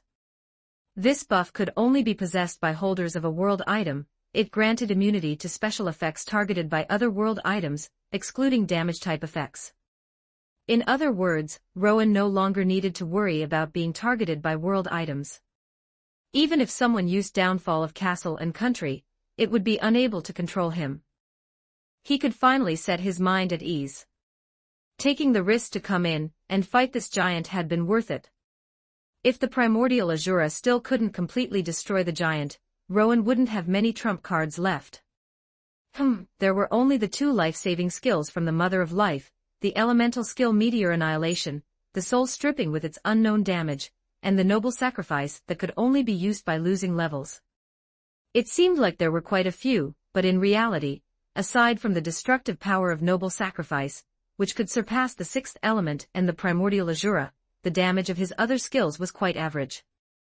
If another Dada clone appeared, it might still be possible to defeat the opponent by using all his trump cards, but that would mean exhausting everything and sacrificing levels, and even then, it was only a possibility. Rowan hadn't used Noble Sacrifice yet. He wasn't entirely sure how strong this defense-ignoring attack was, but surely it wouldn't have lower damage than those two skills, right? Rowan summoned the two-world mandala over. The two-world mandala was a scroll. Looking at the painting, it depicted two endlessly cycling worlds. It looked a bit abstract. Just as the description stated, it contained two worlds. One of them was the Garbhodhatu. The Garbhodhatu was a storage space, but it could hold living things and could also be expanded. Garbhodhatu, 20 cubic kilometers. Consuming 50 million gold coins can expand the area by 1 cubic kilometer. 50 million. Rowan remembered that when Shaltir was resurrected, it cost 500 million game coins. The gold coins consumed to resurrect a max-level character could expand the Garbhodhatu by 10 cubic kilometers. It felt like a bad deal, but it didn't matter whether it was a loss or not. Rowan didn't even have a single game coin, so it was impossible to pay to win for this item. The storage space was still very useful, much larger than Rowan's player space, and it could store living things. In the future, he could store some high-level summoned creatures and throw them out directly during battle. It would be very convenient. Vajra Realm can deploy clones.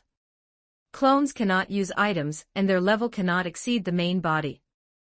The initial level of a deployed clone is LV5.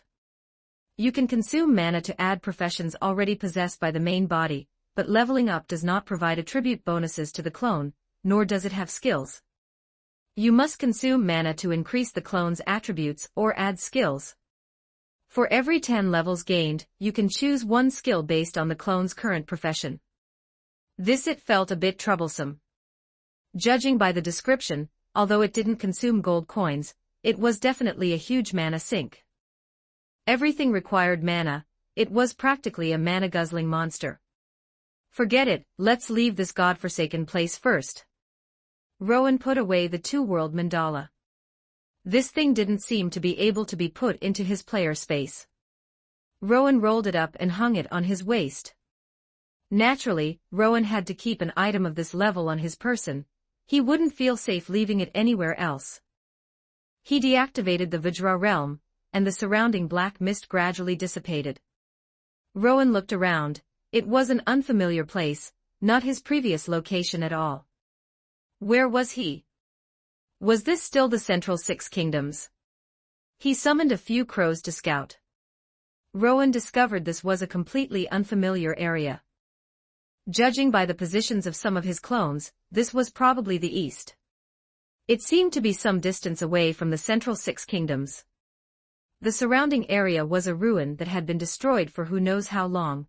It was completely desolate. No, there were large numbers of zombies wandering around. These zombies were creatures whose souls had been extracted, wandering around like walking corpses. He didn't know what exactly had happened. Perhaps the sanctuary had actually been stripped from reality here, then migrated to the Central Six Kingdoms, and after being deactivated, it naturally returned to its original place. This was just Rowan's guess, but the real situation no longer mattered. Rowan first transferred his consciousness to a crow near Naya to report that he was safe to the two of them, then found a place to recover his mana. The battle in that space had almost exhausted Rowan's mana. Although he still had a world due unused, he preferred to recover on his own when possible. He would save such recovery items for backup. The night passed without incident. Rowan hid in a dilapidated house to rest, while a few crows had already scouted the entire surrounding area, finding out everything about the vicinity. This was very likely Evil Eye's hometown. Evil Eye was known as the Landfall Lowly. More than 200 years ago, the Elder Coffin Dragon King came to this country, and used wild magic to extract the souls of everyone in the country. Humans without souls turned into zombies. Evil Eye's innate talent was very special. She could store any magic. Because of this innate talent, she stored this wild magic and, for unknown reasons, survived and turned into a vampire. It was said that she had once joined the 13 heroes. As for her current whereabouts, she should have run off to the kingdom. He didn't know if she had joined the adamantite rank team Blue Rose yet. In the plot, the human disguise of the Ains Olgown had done a few major things in the kingdom, and because of this, Evil Eye had become his little fan. Landfall's level was over 50, her strength was passable, and her innate talent had an extremely high ceiling. If there was a chance, he could try to win her over. Even if it failed, he absolutely could not let her join the Ains Olgown's faction. Everything else was fine, but the soulbreaker stored in her innate talent was something to be wary of. As far as he knew, Landfall had always been investigating the reason for the country's destruction, and still held a glimmer of hope for the resurrection of its citizens. The souls of these humans were long gone, they were likely all consumed as raw material for wild magic. Resurrection was simply impossible. In the plot, the Ains Olgown relied on his immense power and heroic aura to subdue Landfall. If it were him, strength wouldn't be an issue, but the heroic aura would be tough. Rowan felt he didn't possess such a thing. Oh well, he would make secret contact when the time came and see. Hashtag 169 Chapter 169 Stuck Hand Chapter 169, Awkward to use. Chapter 170, Awkward to use. Rowan activated the Eye of All Phenomena, and used history tracing on the ground. He skipped directly over the past 200+ years, shifting time back to over 240 years ago, the day the Elder Coffin Dragon Lord appeared. However, the time was simply too distant, and the image was so blurry that it had almost become a mass of pixels. He could only barely see a dragon flying in the sky, countless people having their souls extracted, and a blurry silhouette of the Elder Coffin Dragon Lord, before the image collapsed. The time was too long ago. Rowan did not know if the Elder Coffin Dragon Lord was dead or alive now, as the plot did not mention it. If he was not dead, his wild magic posed a massive threat, possessing the ability to destroy an enemy's soul, making it impossible for the target to be resurrected. This was practically a nuclear-level ability. After checking and finding nothing else, Rowan used forbidden magic, world teleportation, to return to Naya's side. "Ah, teacher, did you succeed?" I succeeded. "Pack up your things, we are going home." Disabling the magic circle and packing up the materials, Rowan tried to cast magic into the air, but this time, no rift appeared. That made sense, the two-world mandala had already been taken away, so how could it still open a rift? Unless he died, it would be impossible for it to open a passage for someone else to inherit it again. If he were to drop dead right now, would the next lucky person only have to fight a level 5 version of him? Thinking of this, Rowan couldn't help but find it slightly amusing. With his first world-class item in hand, he could be more composed when facing those powerful individuals in the future. Rowan shut himself away to study the world-class item and magic. Inside the two-world mandala, Rowan's energy clone looked dull, its appearance and facial features were identical to Rowan's. Rowan clone level, LV5. Job, healer, LV5. Skills, none. This guy's stats were all the same as Rowan's initial state, all 5. Although it had reached level 5, not a single stat point had been added. What surprised him slightly was that the other party could actually inherit healer. Rowan tried consuming mana to add skills to the clone, but the results were quite surprising. First, the ultimate move over limit degradation could not be added, limit break could not be added either, and there was no energy storage. Only the abilities optimization and degradation could be added. The characteristics of this job were effectively weakened by half. Rowan added them to the clone, then used energy to strengthen its level and increase its base stats. When all of Rowan's mana was exhausted, the other party's stats changed. Rowan clone level, LV10. Job, healer, LV5, mother of life, LV5. Skills, optimization, degradation, death resistance, passive, born from death, passive, soul stripping, a degradation. The mother of life job was the same, one passive was missing, two actives were missing, and even the only skill that could be strengthened, soul stripping, had become a degradation version, which could only deal soul damage but could not modify souls. This thing seemed a bit weak. It couldn't fully replicate the characteristics of special jobs, and among Rowan's jobs, there was no need to strengthen it with the two production jobs or the melee job Azura. However, ordinary magic could be added to the other party just like ordinary skills, requiring only the consumption of mana. Furthermore, this clone was not a soul clone. Rowan could perceive its actions and control its combat, but he could not directly descend with his soul and exercise precision control like with a soul clone. If Rowan did not want precision control, he could also set some modes, allowing it to fight according to the set modes. Simply put, this clone was weaker than Rowan had imagined.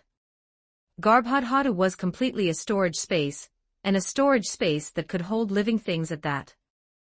Vajra Realm could generate a space where the space walls were extremely difficult to break. Even Rowan had no way, once trapped inside, the only way out was to defeat Rowan's clone, and even Rowan's true body was no exception.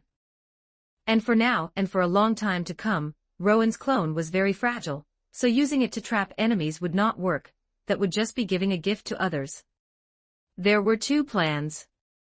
The first was to trap himself and the enemy inside together, in the space, the enemy could not escape, and Rowan could deal with the opponent with peace of mind. The second was to use Vajra Realm to protect himself, or a place that needed protection inside, leaving the enemy outside. As long as he controlled the clone, the opponent could not attack, just like a turtle shell, unless the opponent was powerful enough to break the space wall of Vajra Realm. Rowan dared not guarantee against world-class items and wild magic, but super-tier magic definitely had no way of breaking it. However, once Vajra Realm was deployed, he could not move. If the opponent didn't know and just left, that would be fine, but if they didn't leave, and instead called for reinforcements to watch, turning it into a catching a turtle in a jar situation, that would be very awkward. Although the two-world mandala looked good, it felt rather awkward to use. When facing enemies far stronger than his true body, this thing could not reverse the battle. When facing weak enemies, it seemed to make little difference whether he used it or not. This thing could only be effective in specific situations. Simply put, using it for support was fine, but don't count on it to turn the tables.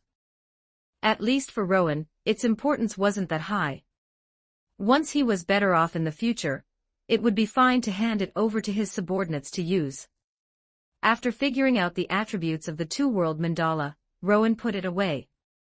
In the future, he just needed to use mana to nurture it slowly whenever he was free. Other than that, there was nothing else that needed attention. While Rowan was studying the two-world mandala, other matters outside continued to be pushed forward by his clones. The progress of Maritime City was currently still slow. As for the material collection progress of the Central Six Kingdoms, it was currently only 2/6 complete. The abilities of two level 50 Azura clones were still a bit weak. Rowan did not want to wait any longer and directly had the Azura clone take Orca to the Central Six Kingdoms to speed up the collection, aiming to collect all the materials within the year. Once the materials from the Central Six Kingdoms were collected, Rowan would begin the optimization work for the Grand Summoning Ritual.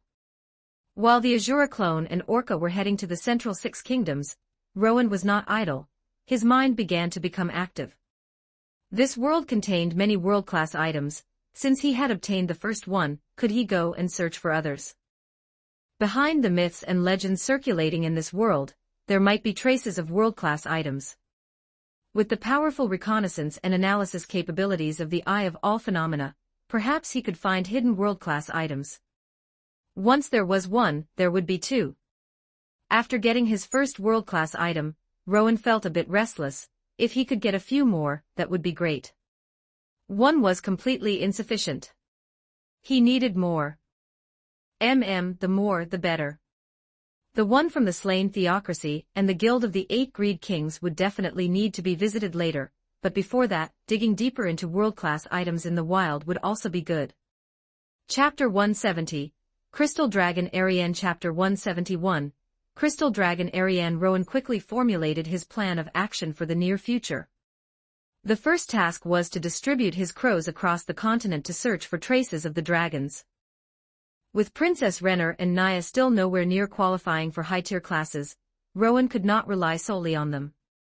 In this world, beings with high-tier classes were extremely limited, and as the strongest race in this world, dragons were the most likely to possess them, which meant Rowan needed to obtain intelligence on them. His crows now possessed powerful reconnaissance capabilities, making them the most suitable candidates for scouting. Although the 8 Greed Kings had slaughtered many, a significant number of dragons still remained in this world, though most did not appear before humans. The second task was to begin investigating various myths and legends. This world was full of strange legends, and perhaps 1 or 2 of them might be related to world-class items or world bosses. If he could find even one, it would be a massive windfall. First on the list was the princess who ruled the Crystal City together with her 12 loyal knights. This was an old legend, and it sounded very much like a player building a harem, except the protagonist was female. Based on the information he had gathered, Rowan used teleportation to travel to the kingdom where the Crystal City was located, and began his investigation. Additionally, there was the magic warrior who rode a 3-headed dragon, the legend of the goblin hero, and so on.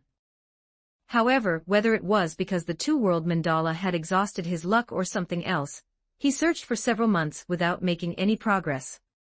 First, the Crystal City had indeed been created by a player who descended into this world, but too much time had passed. Her guild, Crystal City, had long since been destroyed, the 12 NPC creators were long dead, and even if there had been world-class items, they would have been looted long ago. The magic warrior who rode a 3-headed dragon had also existed, but they were not a player, they were just a lucky native of this world, and their strength was not particularly high. Furthermore, this magic warrior was already dead, and had left nothing of note behind. Then there was the legend of the goblin hero, which was likely true, and very possibly a player who had transmigrated. However, because it was so long ago, it was impossible to find any useful information. Of course, it was also possible that the dragons had looted it. There were also a few scattered myths and legends, but most were groundless fabrications. Having spent so much time on these ethereal legends without any results, Rowan felt somewhat discouraged. This investigation taught Rowan a lesson. When intelligence was uncertain, it was better not to mobilize his main body. He should let his subordinates verify the truth of the information first, which would save a lot of time. Things were different now, their strength was sufficient, and they could help get things done. Of course, Rowan had not been idle during the reconnaissance process. On one hand, he continued to research magic, while on the other, he continuously used mana to strengthen the guardians within the Vajra realm. After months of continuous cultivation with mana, his guardian avatar had reached its class limit of level 55.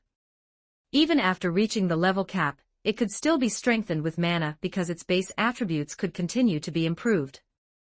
Rowan had invested quite a bit of mana, and its base attributes had already surpassed those of an average level 55 player, and were far from reaching their limit. The mana consumption was truly significant, like a bottomless pit. Although Rowan had not discovered any new world-class items on his end, some good news came from the crows. Ariane flew out of the cave and landed on the mountaintop, where the sunlight shone upon her body, refracting beautiful rays of light. She was a crystal dragon, and under the sun, her body seemed to sparkle. "It's too beautiful, I am truly too beautiful." She looked at her body in rapture. It was simply a work of art. Those barbarians, those guys with heads full of nothing but fighting and schemes, really had nothing in common with her. Thinking back to an argument she had with one of her kin a few years ago, her mood became somewhat irritable. She did not like her own kin. If it wasn't necessary, she would just stay on her crystal mountain, and not have any form of communication with other dragons. Heh, ridiculous. That guy actually dared to say I shouldn't be under the sun, because my body would refract sunlight and attract the attention of those with ill intentions. Those with ill intentions. Although it's true that I don't like to fight, I am not weak. Aside from those true dragon lords, there is no being in this world worth my attention. I am already this strong, yet I still can't stand under the sun. Then am I even a dragon, or a dragon lord? As a noble dragon lord of the dragon race, I should be unburdened. I am the embodiment of power. That said, according to the prophecies of the dragon race, the filth of the world is about to descend again. In a while, perhaps I really will have to hide away like the other dragons. The native creatures of this world are fine, they conform to common sense. But things like this filth are hard to judge, their growth rate is extremely abnormal, and their strength is also highly unusual. Hundreds of years ago, the 8 greed kings descended upon this world, and the dragon race was beaten to the brink of extinction. Even the legendary dragon emperor went missing during that battle. Ariane still remembered that she was too young at the time, so she did not go to the front lines. And now, times had changed, the once weak self had become so powerful, which was truly something to sigh about. If this filth is extremely powerful this time, should I go to battle? No, forget it. I don't want to fight at all. If that day really comes, I'll just run away. Anyway, with those true dragon lords holding the line, one less dragon like me won't matter.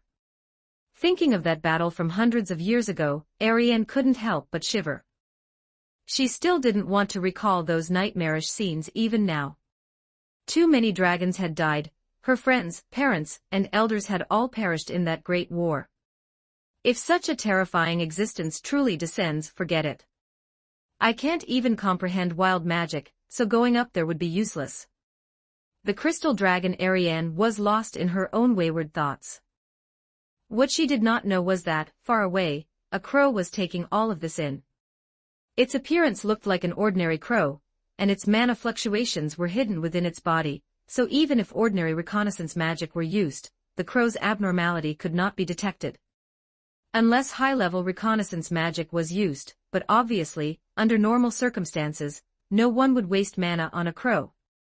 Just then, a powerful soul descended across space into the crow's body. Using the crow's eyes, Rowan took in the attributes of this crystal dragon. Ariane, Crystal Dragon. Karma, 200 classes, Hatchling, LV10, Young, LV10, Juvenile, LV10, Adult, LV10, Elder, LV5, Ancient, LV5, True Ancestor Dragon, LV1, Dragon Transcender, LV10, Armored Mage, LV10, Elementalist, LV5, High Armored, LV5. Hashtag 171 Chapter 171 Preparations, Before the Attack Chapter 171, Preparation Before the Attack Chapter 172, Preparation Before the Attack. In the Crystal Dragon's list of classes, Elementalist and Armed Mage were intermediate classes, but high-tier Armed Mage was indeed a high-level class, and a high-level class within the magic category at that. This crystal dragon was such a high level, yet it hadn't comprehended any classes related to wild magic. That made sense, even among dragons, those who comprehended wild magic were few and far between. A vast number of dragon lords lacked the talent to use wild magic, and those who mastered it were bestowed with the title of true dragon lord.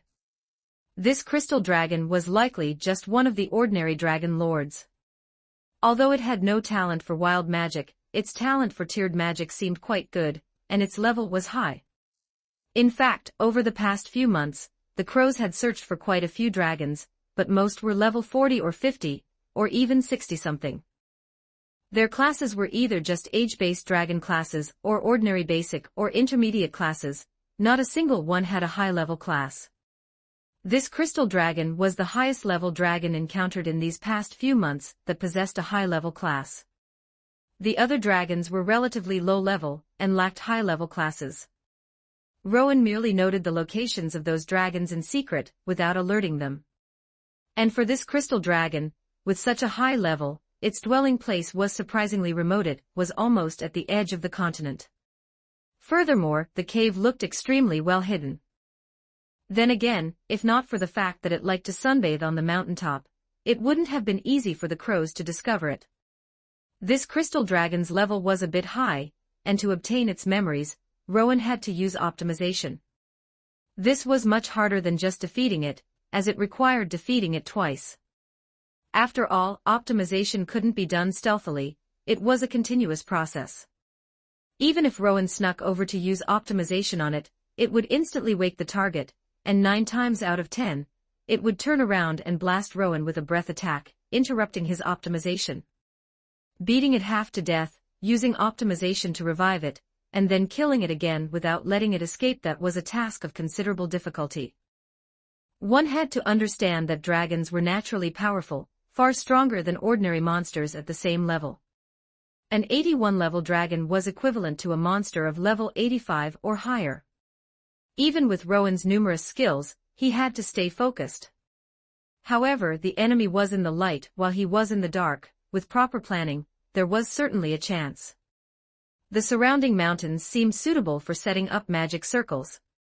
Before that, a carpet-style reconnaissance was indispensable to prevent any accidents during the battle. Rowan used the Eye of All Phenomena to conduct a detailed sweep of the area within a 100-mile radius, ensuring there were no hidden traps, ambushes, surveillance devices, or anything of the sort. This task took Rowan a week. This place was very remote, located in the desolate region of the northeast, where biological life was scarce, and there was only one dragon. He could rule out the existence of any hidden enemies.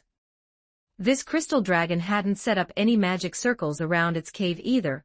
It was unclear whether this was due to overconfidence in its own strength or some other reason. With the reconnaissance complete, the second step was to set up magic circle tools on the peaks of the 5 mountains surrounding the Crystal Mountain. Rowan always carried these magic circle tools with him. He had used them once when obtaining the two-world mandala, and he hadn't expected them to come in handy so soon this time. Furthermore, in this battle, the two-world mandala would serve as his trump card. The Vajra realm of the two-world mandala could seal the surrounding space, but if the guardian within was defeated, the two-world mandala would immediately transfer to the opponent's possession. Moreover, if 2 people were sealed inside together, the guardian would not distinguish between them. It wouldn't show mercy just because Rowan was its creator. Both of them would end up getting beaten. Therefore, this item had many limitations, and he wouldn't use it unless absolutely necessary. As support personnel for this mission, Rowan also brought over Orca and the Azura clone from the Central 6 Kingdoms. In any case, the work of collecting materials over there was almost done, so they could be spared. Not to mention the Azura clone, whose level was permanently fixed at 65, it was once his most useful clone, but now it could no longer keep up with the top tier. Orca, on the other hand, had had his level raised to 70, matching Rowan's thanks to Rowan's occasional enhancements and his own continuous efforts. Orca, human, level, 70 justice value, 60 neutral, class, warrior, LV15, paladin, LV15, sword saint, LV10, high-tier sword saint, LV5, Azura, LV5, sword dancer, LV10, sword master, LV5, sword master, LV5. Although Orca was a life form created by Rowan, his talent was exceptionally strong. Recently, he had even self-comprehended the high-level class of sword master, and he had hopes of qualifying for a second special class in the future. In terms of talent, he was significantly higher than Kanina. At level 70, he was already capable of serving as Rowan's assistant. However, they wouldn't need to fight head-on this time either. They just needed to be responsible for operating the magic circles. According to Rowan's observations, the crystal dragon would come out to sunbathe during the day and hide in the cave to sleep at night. Its vigilance was very low. Rowan used some small tests, and the opponent's reconnaissance ability seemed weak as well. Therefore, the setup of the magic circles was arranged to be done secretly at night. A few more days passed, and everything was properly set up. Once the magic circles were activated, they would hide the situation inside from the outside, provide powerful defensive capabilities, restrict the enemy from using teleportation magic to escape, and provide some long-range attacks when necessary. However, since this wasn't the primary function of the magic circles, the long-range attacks they provided were negligible, not even as good as the magic Rowan could cast casually. Next came the real battle. Early that morning, before the sun had risen, Rowan sat on the mountaintop. Consuming 90% of his HP and 30% of his MP, he used the forbidden magic, 7-colored shield. Starting with a shield as always, after a 7-colored shield protected him, Rowan used optimization on himself to restore his HP to full. Subsequently, he cast various shields and enhancement spells on himself first. Once his HP was fully restored, Rowan consumed 90% of his HP again to use the forbidden magic, World Barrier. But this time, he didn't use optimization to recover HP. Instead, he drank a high-level health potion and cast a high-tier continuous healing spell on himself. Optimization had to be saved for a critical moment, and then he activated the magic circles. Tier 10, Concealment Magic Circle, activate. Tier 10, Defensive Magic Circle, activate. Tier 9, Attack Magic Circle, activate. Why was it Tier 9 instead of Tier 10? Because for attack-type magic circles, the highest Rowan had mastered was Tier 9, and overlapping 3 major magic circles was truly no easy feat. Chapter 172. The Dragon Who Mastered Supertier Magic. Chapter 173. The Dragon Who Mastered Supertier Magic. If the opponent were a smart person, she should immediately use teleportation magic or break out directly using high-speed movement to escape this trap carefully laid for her. If she had fled with all her might at the very beginning, Rowan would have had to expend some effort to intercept her, but if she waited any longer, she wouldn't have any chance to escape. Clearly, this crystal dragon belongs to the latter category. Rowan continued to use magic. 9th tier, Magic Obstruction. Restrictive magic, dimensional lockdown. Only then did the crystal dragon rush out furiously. She had clearly sensed the intense magical activity outside. Damn human, you will pay for your stupidity. Rowan wouldn't waste words with her. The magic he had already prepared was unleashed upon her. 9th tier, Crimson Nova. 9th tier, Dragon Claw Prison. Then, he took 2 wooden boxes he had gotten from Shadow Number 5, and crushed them directly. 2 massive corpse angels, around level 70, appeared on the battlefield. The crystal dragon sensed something was amiss. She realized this was a trap set for her, and the opponent's strength was likely not weak. However, the crystal dragon was also quite confident in her own strength. Just kidding, aside from those existences who transmigrated here, there were only a few in this world who could make her feel fear, and as for humans, there wasn't a single one. And now, it was not yet time for the filth to descend. The human before me is strong, but I am a dragon. The Crimson Nova burned on the crystal dragon's scales. This terrifying magic only made her body hot, but it wasn't fatal. As for the Dragon Claw Prison, it left her puzzled, because this was a high-level dragon race magic, and the opponent was clearly not a dragon. Ignore him. Highest tier magic power armament. Highest tier additional armament. All attributes increased. All attribute resistance strengthened. High-speed movement. The opponent cast several major buffs on herself in succession, layering one set of magic armor after another. The Crimson Nova had already been pushed to the outside, burning ineffectually. This did not exceed Rowan's expectations. Armored mages are adept at using magic armaments to equip themselves with a powerful defensive armor, and high-tier armored mages clearly strengthen this capability. Besides being quite adept at defense, armored mages are not weak in attack either. Nabe, a member of the Ains Ulgaun's Battle Maid Corps, is of this class. According to custom, first, cast a magic curse on her. Then, self-acceleration. In Rowan's eyes, the world suddenly slowed down. The crystal dragon's heart sank. She clearly felt that she had been hit by some kind of strange magic curse, and her defense had dropped significantly. High-tier dispel. Curse removal. She used several magic spells in a row, but they were useless. That curse remained on her. The crystal dragon's heart skipped a beat. She knew things were bad. When she looked up, that guy had actually disappeared. Behind her, Rowan had already placed a hand on the magic armor of her body. The judgment for optimization and degradation is a bit special. It usually requires touching the opponent's body, but it's not strictly that, as touching the equipment can also take effect. For example, right now, even through this magic armor, Rowan could still activate the ability. Degradation. LV81-LV79. It dropped 2 levels, although not much. It was at least much better than the last time he fought the level 95 Dada clone, where it only dropped 1 level. The crystal dragon only felt her body weaken slightly.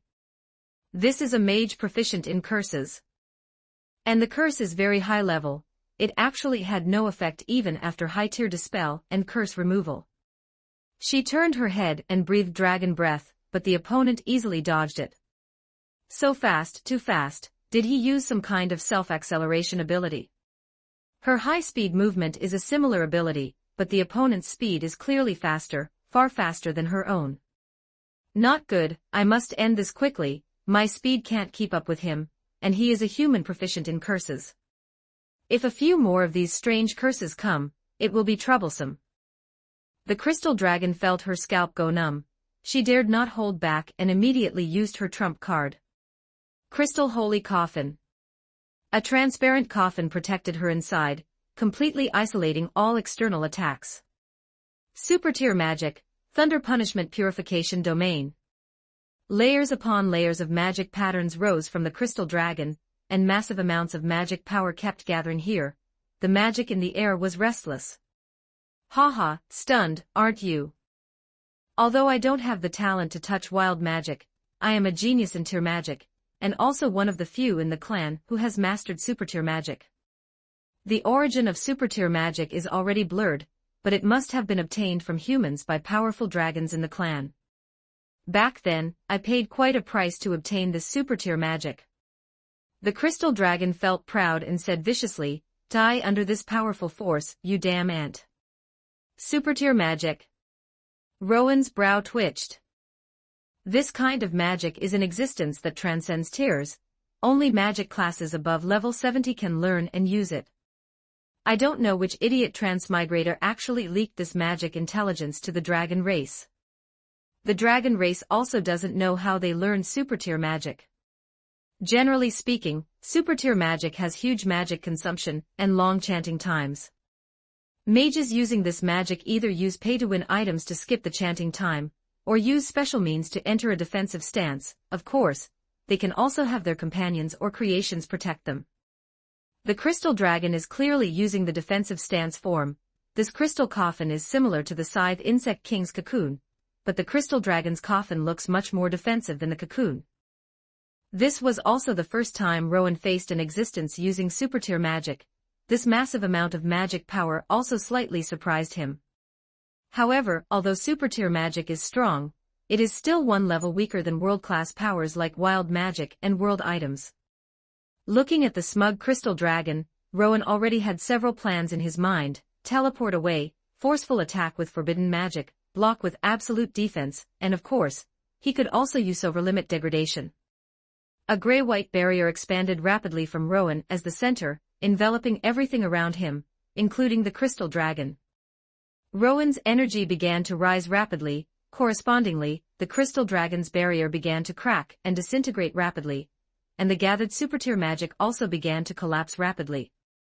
Everything within the range of this gray-white barrier had its energy drained, and at the same time, all magic structures were destroyed.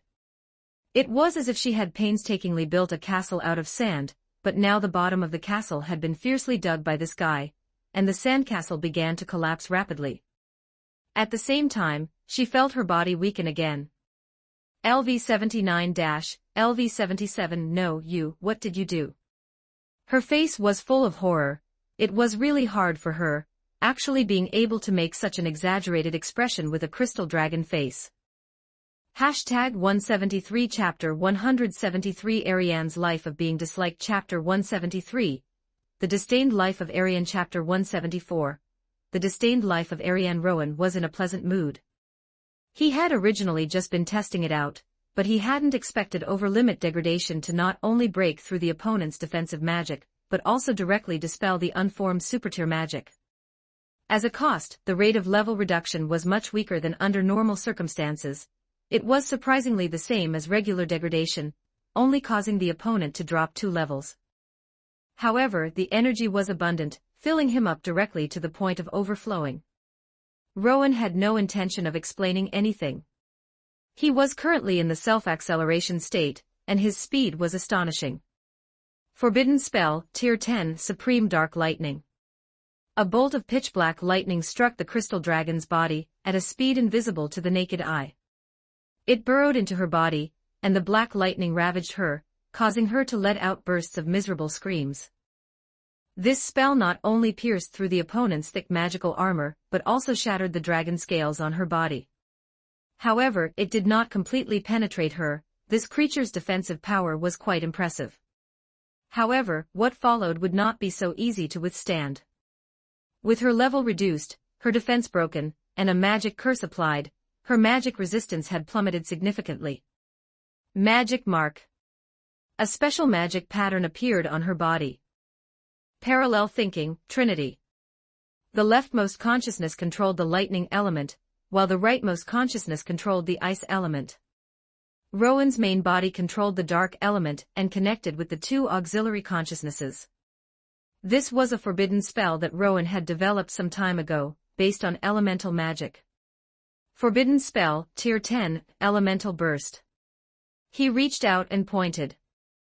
The power of the three major elements condensed on the crystal dragon, erupting into a terrifying chain reaction. The elements reacted and collided with each other, and a powerful explosion erupted violently with the crystal dragon at its center. Coupled with the enhancement from the magic mark, this eruption was even more horrifying. Like a nuclear explosion, the chaotic elemental power shattered the crystal dragon's prideful crystal scales, and the surrounding mountains cracked one after another under this terrifying explosion. Even the surrounding defensive magic arrays were trembling violently, appearing as if they were about to collapse at any moment. Orca, who was maintaining a magic array on a nearby mountain peak, watched the magic erupting in the center and was secretly shocked.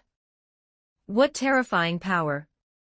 This level of destructive force is something that Tier 10 is absolutely incapable of achieving. Although I have never truly witnessed the eruption of super-tier magic, I imagine it shouldn't exceed this spell by too much. If I were facing this spell, perhaps I could use Azura Protection, and then use the Sword Saint's skill, Defensive Stance, to tough it out. Although I could save my life, I would definitely fall into a near-death state. If things went poorly, it's even possible I'd be killed outright. However, although this spell is extremely strong, it is still not enough to kill the crystal dragon. This creature's defensive power is truly astonishing.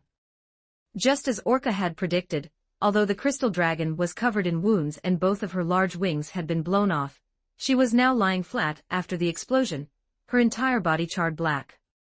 However, she still retained some health points, with about 1/3 remaining. The damage was a bit lower than he had imagined, but that was because of the level suppression. If they were the same level, Rowan was confident that even if this move couldn't kill the opponent, it would at least leave her in a near-death state. Stop fighting, I surrender, don't kill me. The crystal dragon, Ariane, threw herself flat on the ground, kneeling without a shred of dignity. I surrender, interesting. You shouldn't be at the end of your rope yet, should you? No more fighting, no more fighting. I am definitely no match for you. If we keep fighting, I really will lose my life. I am willing to surrender and become your pet, I only beg you not to kill me. Rowan did not believe her. The surrender was too easy, which actually made Rowan feel it was completely fake. However, the 7-colored shield he had spent great effort to create hadn't even lost a layer. Rowan was confident he could take a super-tier magic spell with his face. Bold due to his high skill, he teleported directly over and reached out to press his hand onto her body. Rowan was very curious about the super-tier magic she had mastered. Optimization. Energy surged rapidly into her body, and the crystal dragon's body began to recover quickly. She looked stunned, not knowing what this guy was up to. Hiss, such a fast recovery speed, such terrifying healing methods. The crystal dragon knew some healing-type magic, but this recovery speed definitely exceeded Tier 10 healing magic. What on earth is this? Just as the crystal dragon was shocked to the point of doubting her own existence, her long and cowardly life slowly unfolded in Rowan's consciousness. In her youth, she grew up under the protection of her parents, and had a stable childhood. Because she was very vain and valued beauty even more than strength, her values differed greatly from other dragons. Usually, when fighting with others of the same age, she lost more than she won, but fortunately, her defensive power was high, and she was durable. During her adolescence, her personality did not improve, but instead became worse. Because she was afraid of encountering danger, she shamelessly stayed by her parents' side to learn magic. In her youth, she finally went out on her own, but shortly after, the war with the 8 Greed Kings broke out. She found an opportunity to hide underground, and did not participate in the Great War, luckily surviving. In her old age, her strength had increased significantly, but her relationship with other dragons became increasingly distant. After becoming a dragon lord, besides pursuing all kinds of beautiful things, she just studied magic, and her focus was entirely on defensive magic and escape magic. She was not interested. She only hoped to live well, and would not go out unless necessary. Only after becoming a true ancestor dragon, and taking the job of dragon transcender did she barely have some confidence, and was willing to go out. However, those of her age had either already become high and mighty true dragon lords or had already died. Most of those outside were just juniors. But it didn't matter. Ariane thought highly of herself. She simply looked down on those ordinary fellows, and she had no intention of getting married or having children. Too weak, too ugly, pointless. Utilizing some resources, she traded for a super-tier magic from a true dragon lord. After enduring a round of the other party's mockery, Ariane sneaked away in defeat. She continued to hide in a remote area, and what she did every day was sunbathe, organize her collection, and study magic. Then, one day while sleeping, she suddenly sensed intense magic fluctuations above. This made her very annoyed. She was no longer the weak dragon she once was. She even knew super-tier magic, possessed many high-level spells, and had even mastered some special magic. She no longer needed to be as cautious as before. No matter what kind of enemy it was, she was confident she could go toe-to-toe with them. And then, the moment she went out, she ran into the unprincipled Rowan. The opponent's long life gave Rowan a headache. The vast majority of it was worthless memory. But after all, she was a dragon lord who had lived for a long time, and there was some high-value information within her memories. This included information about the interior of the cage, information about transmigrators, the various magic she had mastered, and so on. Now, this portion of knowledge was all converted into Rowan's foundation. Chapter 174, Rare Class, Creator. Chapter 175, Rare Class, Creator. After reading her memories, Rowan could be said to be the person who understood her best, better than she understood herself. After all, the bystander sees more of the game. Learn the basic knowledge of the advanced class, advanced armament, meeting the requirements for job change. Class Evolver triggered. The special class derived from the advanced class advanced armament is Creator. Creator prerequisite classes: mastery of high-tier fire, ice, wind, and wood magic, mastery of time magic, advanced armament LV5 class Evolver in effect. Prerequisite class requirements waived. Creator: the elements guard my body, and time is at my disposal. Please choose to take on this class, or abandon this class. Although he had anticipated that the special class for advanced armament would be a defense-enhancing class, he hadn't expected it to include time-based abilities. In this world, time is not an unreachable force. Among high-level magic, there are a few that involve the power of time. Of course, don't even think about things like reversing time. However, in the side stories, Ainz Ulgaun seemed to have traveled back 300 years with Evil Eye. Regardless, Rowan would not give up this class. Congratulations on taking on the class Creator. Obtained passive skill. Shield enhancement obtained passive skill. Touching time obtained active skill. All-encompassing magic armor shield enhancement, passive. All your shield type and magic armor type skills are enhanced, gaining base defense equal to your own dual defenses. Touching time, passive. You become extremely sensitive to the power of time, and can more easily perceive fluctuations in time. Both of these passives are quite special. Touching time goes without saying, it looks very strong, but he doesn't know how to use it. Shield enhancement is a very obvious buff. Among the shield-type magic Rowan possesses, only 7-colored shield, a forbidden magic derived from wild magic, generates a shield that includes dual defenses. Other shield-type skills only carry a shield value. While the amount of the shield is decent, the shield itself only has a base value for its dual defenses, making it very fragile and easily broken. Unlike 7-colored shield, which is very durable and can withstand even several tier 10 spells. And the reason 7-colored shield is so durable is partly because it can incorporate the user's defense stat. If he could make other shield-type magic also include defense, given Rowan's incredibly high defense, his shields would be terrifyingly thick. In the future, there might even be an epic spectacle where a super-tier magic only breaks a single layer of his shield. Of course, this kind of enhancement has a limit. It only adds base defense and cannot be boosted by magic, equipment, or other defense-enhancing methods. For others, while powerful, it is simply adding wings to a tiger for Rowan, whose defense is already extremely high. Furthermore, for some special magic, such as soul magic, as well as true damage, penetration, and instant death methods, this defense is ineffective. Relying on stacking armor to wear down high-level enemies is still somewhat difficult.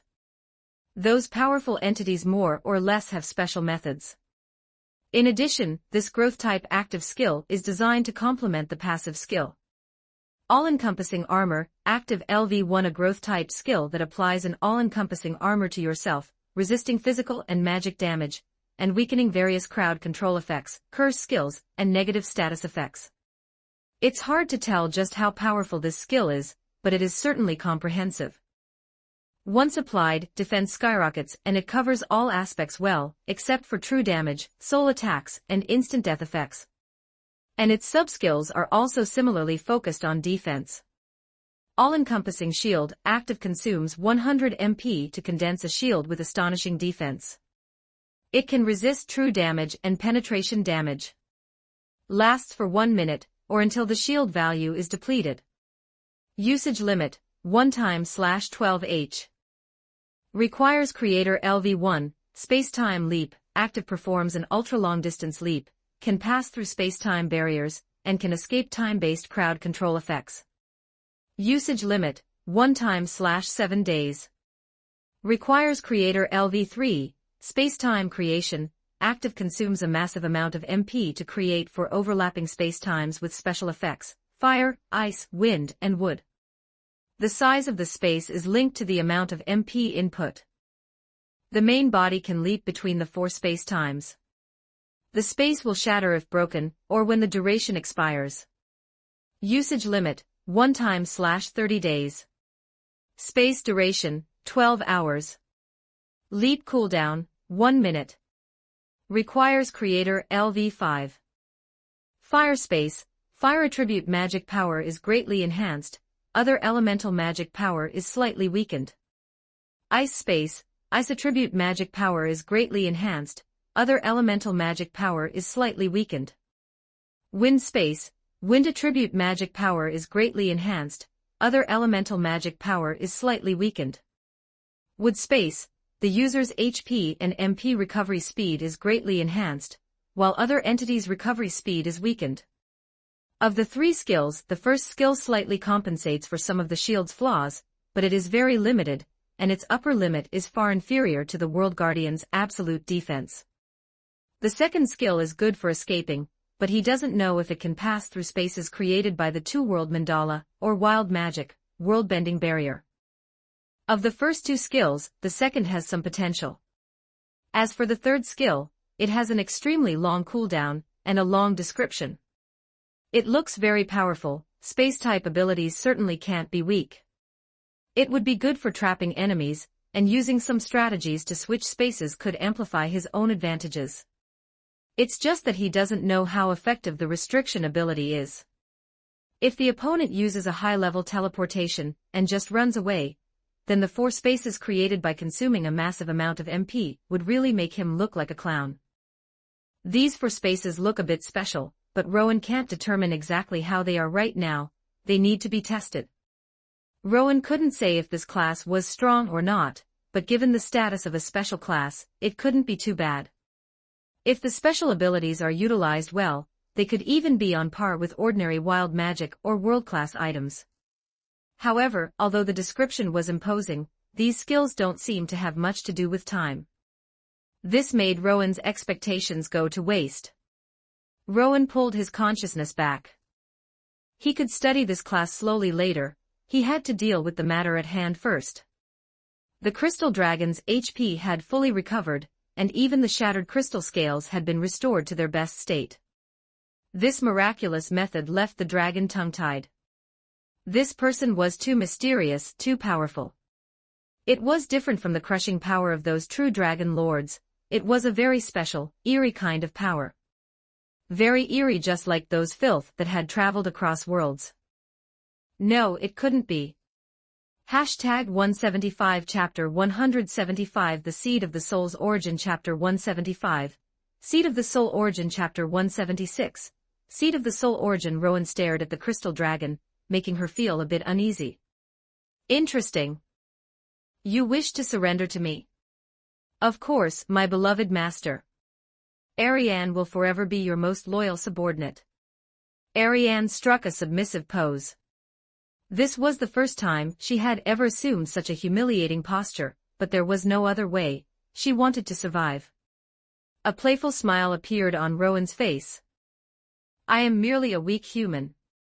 As one of the world's peak dragon race, are you truly willing to submit to a human? Furthermore, your body has recovered to its peak state, and you still have some tricks up your sleeve. If you were to truly fight, you might not necessarily lose.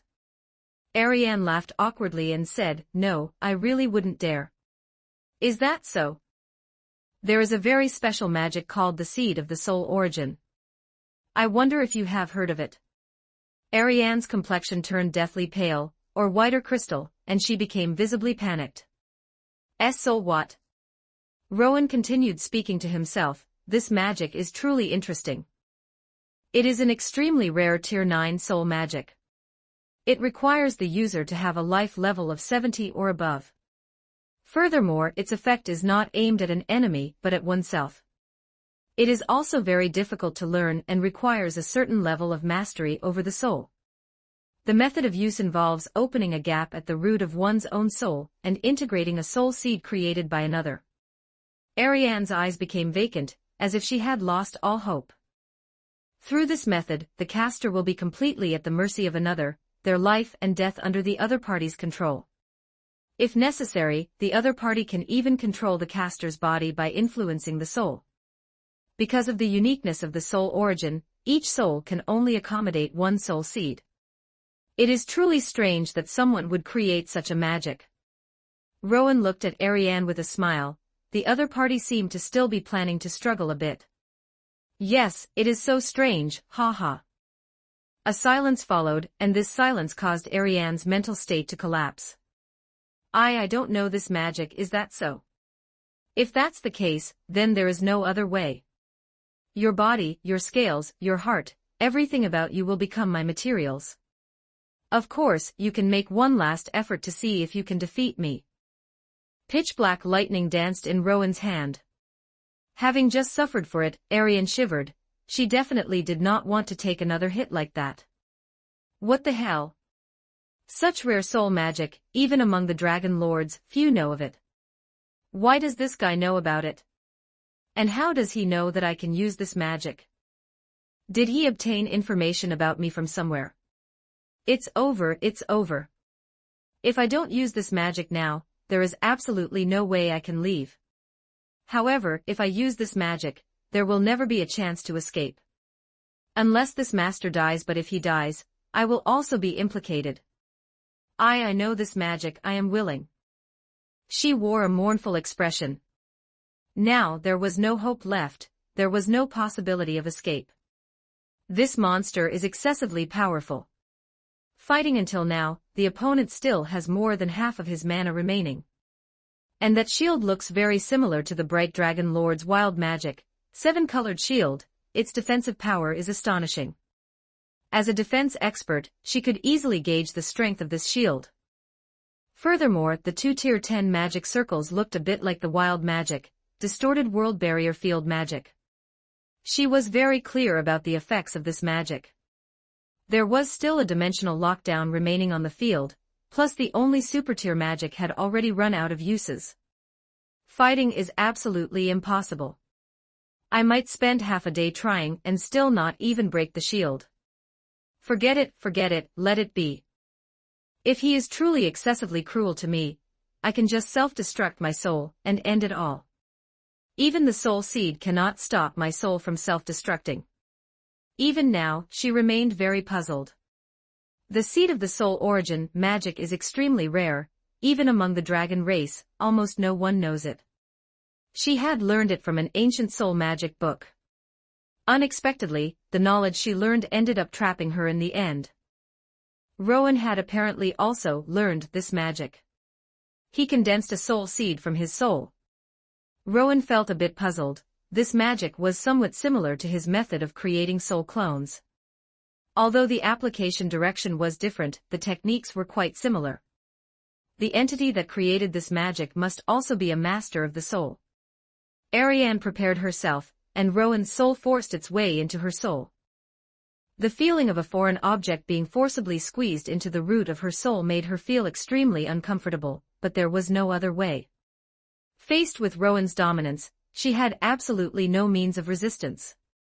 She could only watch helplessly as the other party embedded the soul seed deep into her soul. It felt unclean. She wanted to cry. Her soul was now connected to Rowan's. Now, even if Ariane had any small schemes, she should give them up. If there were any unusual movements, Rowan could quickly disrupt her soul, which would be a result even more terrifying than death. It was weaker in control effect compared to soul stripping, but it had no level restrictions. It was a good supplement to soul stripping, though it shouldn't be relied upon too heavily. It only provided some restrictions and did not completely control the other party's soul. It was difficult to guarantee whether the other party would secretly use some small tricks. Rowan had read her memories and understood her very well, only then was he willing to use this plan to give her a chance to survive. Otherwise, Rowan would not have left such a hidden danger. Ariane wore a look of resignation. Regardless of anything else, being able to survive was enough. A ball of white light enveloped her.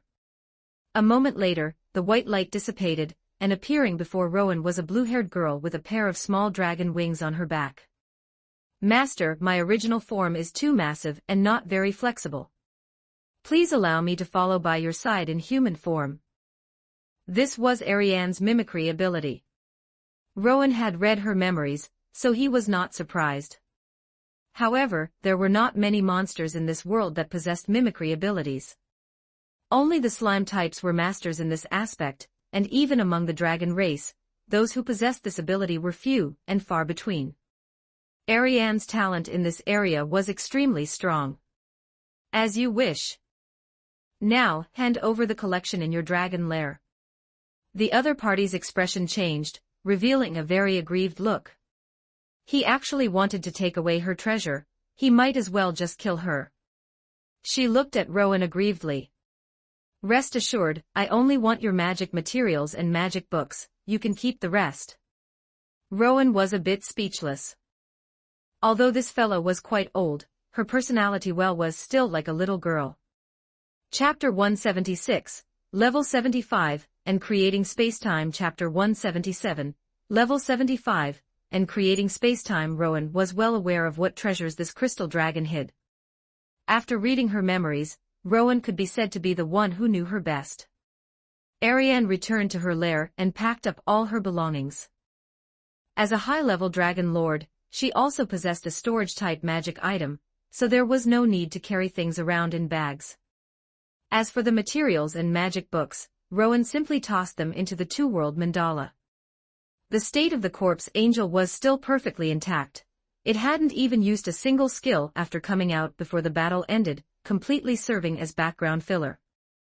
With the increase in strength, the assistance provided by level 70 summoned creatures was very effective. The final destination for this thing would naturally be those subordinates who lack sufficient strength. Rowan temporarily stored it in the two-world mandala to be distributed to someone else later. A level 70 summon was still a bit low in level. Rowan began to clean up the battlefield, erasing traces of the fight, while Orca outside received Rowan's message and began to take down the defensive magic circle. Once everything was cleaned up, the group reunited. Ariane looked indifferently at the Azura clone and Orca. Humph, weak humans. In the past, she would have disdained standing with humans, but now, belonging to the same faction, they were colleagues, so contact was unavoidable. Although there was no expression on her face, Orca could feel the other party's contempt for him. That hateful creature. In Ariane's eyes, only the master was worthy of her respect. As for the others, they should be respecting her instead. Given her strength, she should naturally be the person under the master. Rowan ignored Ariane's petty thoughts and used forbidden magic, world teleportation, to bring the three of them back to the Forgotten Island. It was Ariane's first time coming to this small island, and she was very curious about everything here.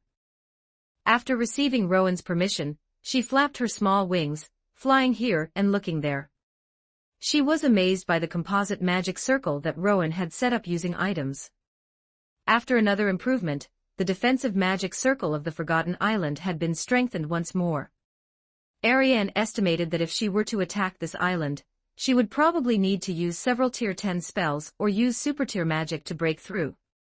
While a Tier 10 magic circle was good, it was still a bit lacking when dealing with top-tier experts. As for Ariane's boundless curiosity, Rowan let her be. He was busy leveling himself up. He had accumulated a fair amount of experience recently, enough to max out his current class. The harvest from beating up Ariane this time was huge. He had obtained a lot of information on the dragon race, learned a super-tier magic, acquired a special class, and gained a large amount of magic knowledge, magic books, and magic materials. During the few months spent searching for world items, Rowan had already accumulated a considerable amount of experience. Now he dumped it all into the creator class, raising his level to 75. His stats also changed to Class, Healer, Rare LV5, Master Blacksmith, Advanced LV10, Grand Alchemist, Advanced LV10, Azura, Rare LV5, Mother of Life, Rare LV5, Forbidden Spellweaver, Rare LV5, Elemental Spirit, Rare LV5, Dragon Transcender, Rare LV10, World Guardian, LV5, Omni-Mage, LV5, Great Sage, LV5, Creator, LV5. Innate Ability, Class Evolver Karma, -108, Neutral Evil, HP, 1100, 110. MP, 1100, 110. Physical Attack, 890, 89. Physical Defense, 1100, 110. Agility, 890, 89. Magic Attack, 1100, 110. Magic Defense, 1190, 119. Overall Resistance, 965, 96. Specialty, 1640, 164. Skill Points, 135 EXP bar, 156250W/10,000W. The experience points had finally reached the 100 million level. The difficulty of leveling up increased the further one went. Although higher levels meant increased experience gain from learning, the speed of gaining experience simply couldn't keep up with the growth of the EXP bar. The only thing worth being glad about was that after reaching a high level, experience points from defeating lower-level monsters would not decay, otherwise, the difficulty of leveling up would be even more terrifying. As for the attribute values, except for physical attack, agility, and overall resistance, which were slightly below max, everything else exceeded 100%. Specialty was even more terrifying, reaching 164%, surpassing magic defense to become Rowan's highest attribute value. It couldn't be helped, the specialty provided after maxing out special classes was quite high, and the further one went, the more prominent this value became. As for its utility, besides a few skills, this attribute didn't have much use. Rowan's current attributes had already surpassed the vast majority of max-level characters. After reaching max level, even without equipment, it was enough to crush other max-level existences. As for skill points, Rowan had recently learned several high-level exotic spells, so he had consumed some skill points. With Rowan's attributes, he was very capable of fighting in this world. Apart from the true Dragon Lord, he had no equal. Whether it was Zeshi's Etsumii, the Elf King, the Demon Tree, or any other Dragon Lord, none would be Rowan's match. He rested for a day, waiting for his state to return to its peak. Next was the time to test skills. The creator's skills were a bit special. Without testing, one couldn't intuitively observe their strength. Rowan arrived at the Grand Training Ground. He hadn't felt it before, but now he increasingly felt that the Forgotten Island was a bit small. He couldn't fully unleash his skills when casting high-level magic. The Forgotten Island was still a bit too far away. He used the communication magic he had developed to notify the three of them. Soon, the three of them arrived at the training ground.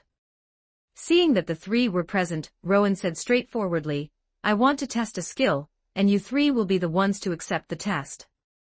It just so happens that you also have an opportunity to coordinate with each other and deepen your understanding." "Yes," Orca said respectfully. As for Ariane, she looked down on these two a bit, but didn't dare to say anything and agreed. As for the Azura clone, that was Rowan himself. The reason he let the clone join was that he wanted to see from his own perspective what it was like to be trapped. After everyone was ready, Rowan began to use the skill. The creator's ultimate skill, creating space-time. A twisted spatial ripple was generated, the ripple expanded rapidly, and it stopped when it had covered about the entire training ground. Layer after layer of space began to be generated. This feeling was a bit like the two-world mandala creating the Vajra realm, but the strength of the spatial restriction was far inferior to the Vajra realm. Once sealed into the Vajra realm, one could only leave by defeating the Guardian. Wanting to break the spatial restriction and run away directly was impossible, at least, Rowan currently had no way to do so. However, this fourfold space of creating spacetime could. Hashtag 177 Chapter 177 Fourfold Space Chapter 177, Four-Layer Space Chapter 178, Four-Layer Space. Ultimately, Rowan's base strength is still not strong enough. Once he reaches max level, he might be able to approach the strength of the Vajra realm.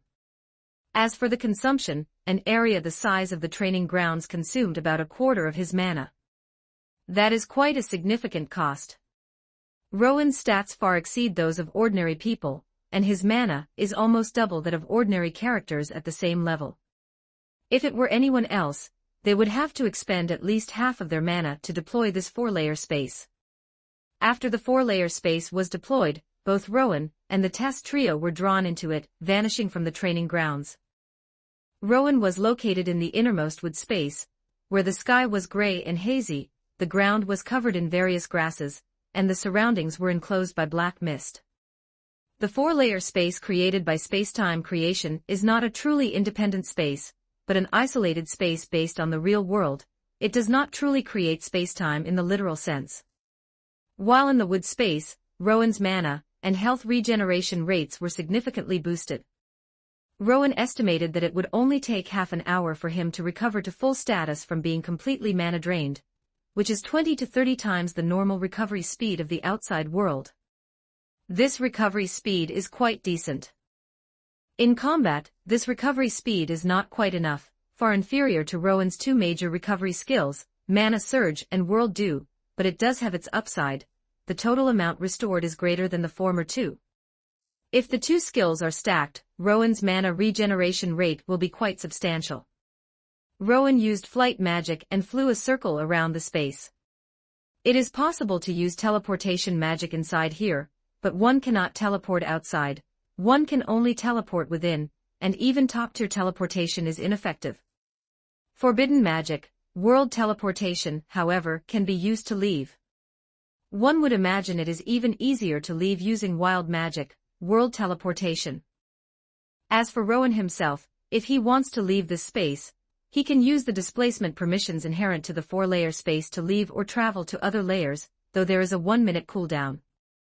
Additionally, the creator's skill, Space-Time Leap, can also jump out of this space. I get the feeling that this skill is not very useful for trapping enemies. Especially against a true Dragon Lord who possesses world teleportation, this skill simply cannot trap them. However, for enemies below the level of a true Dragon Lord, it traps them every single time.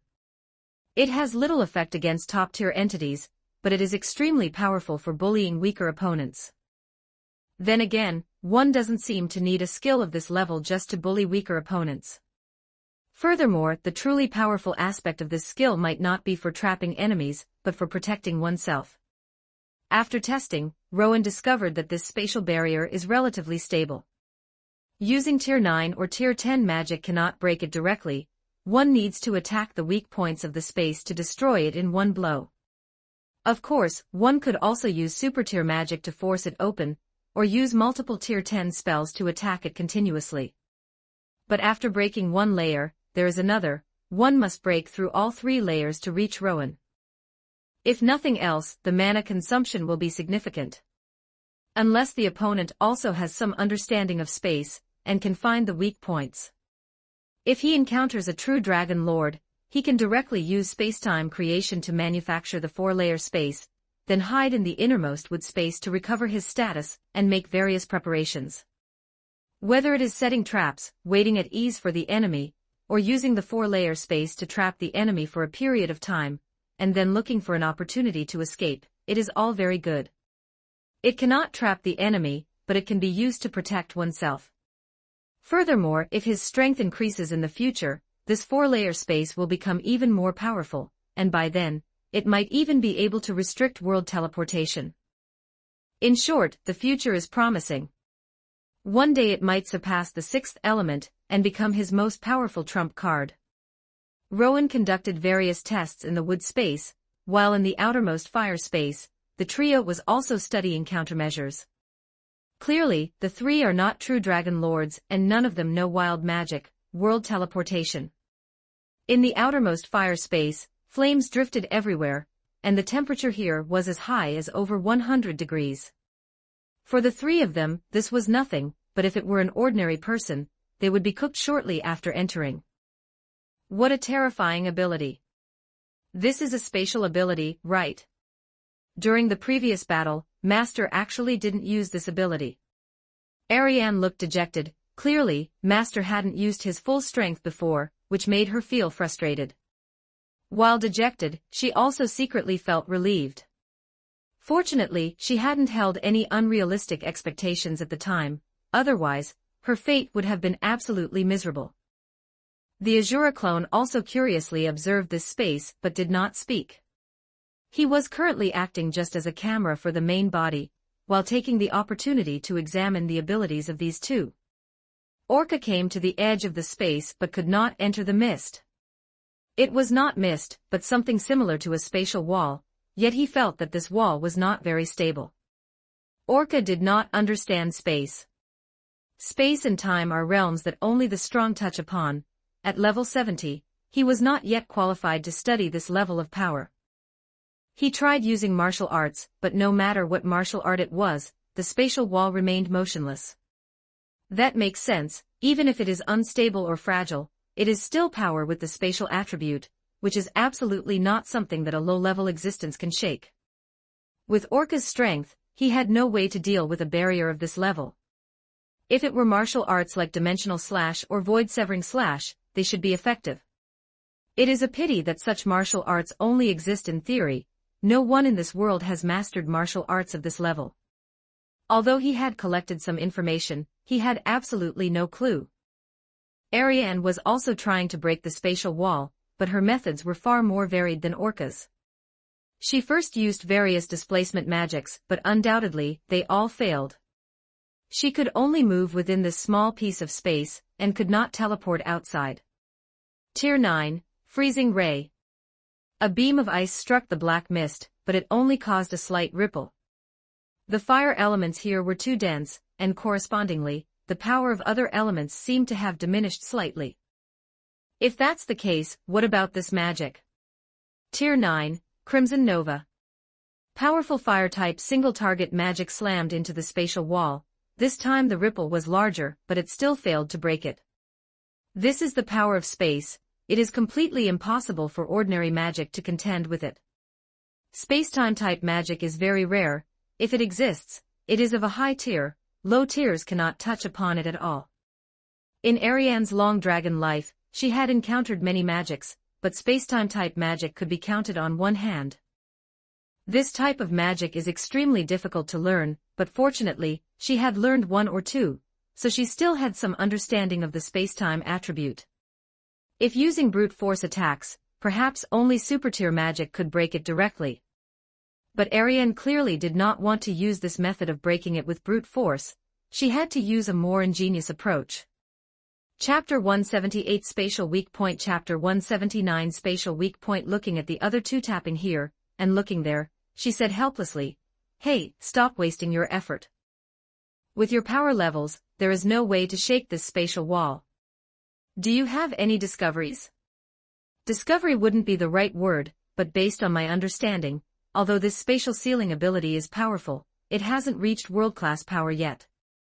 Therefore, this kind of spatial wall is a simulated attribute, its stability is very weak, and its strength is also very low. Of course, that's compared to a real-world wall. For you, it's all the same.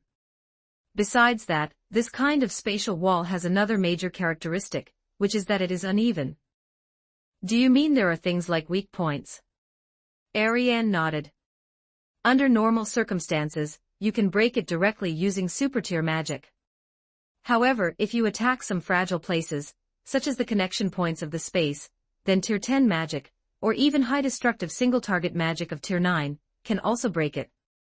Orca fell into thought. Rowan, who was peeking from the shadows, also nodded. The logic was very clear. It was indeed as she said, this quadruple space did not touch world-class power, and was not a real spatial wall. Compared to the Vajra realm, it was far inferior. If some connection points are found, it can be broken with less power.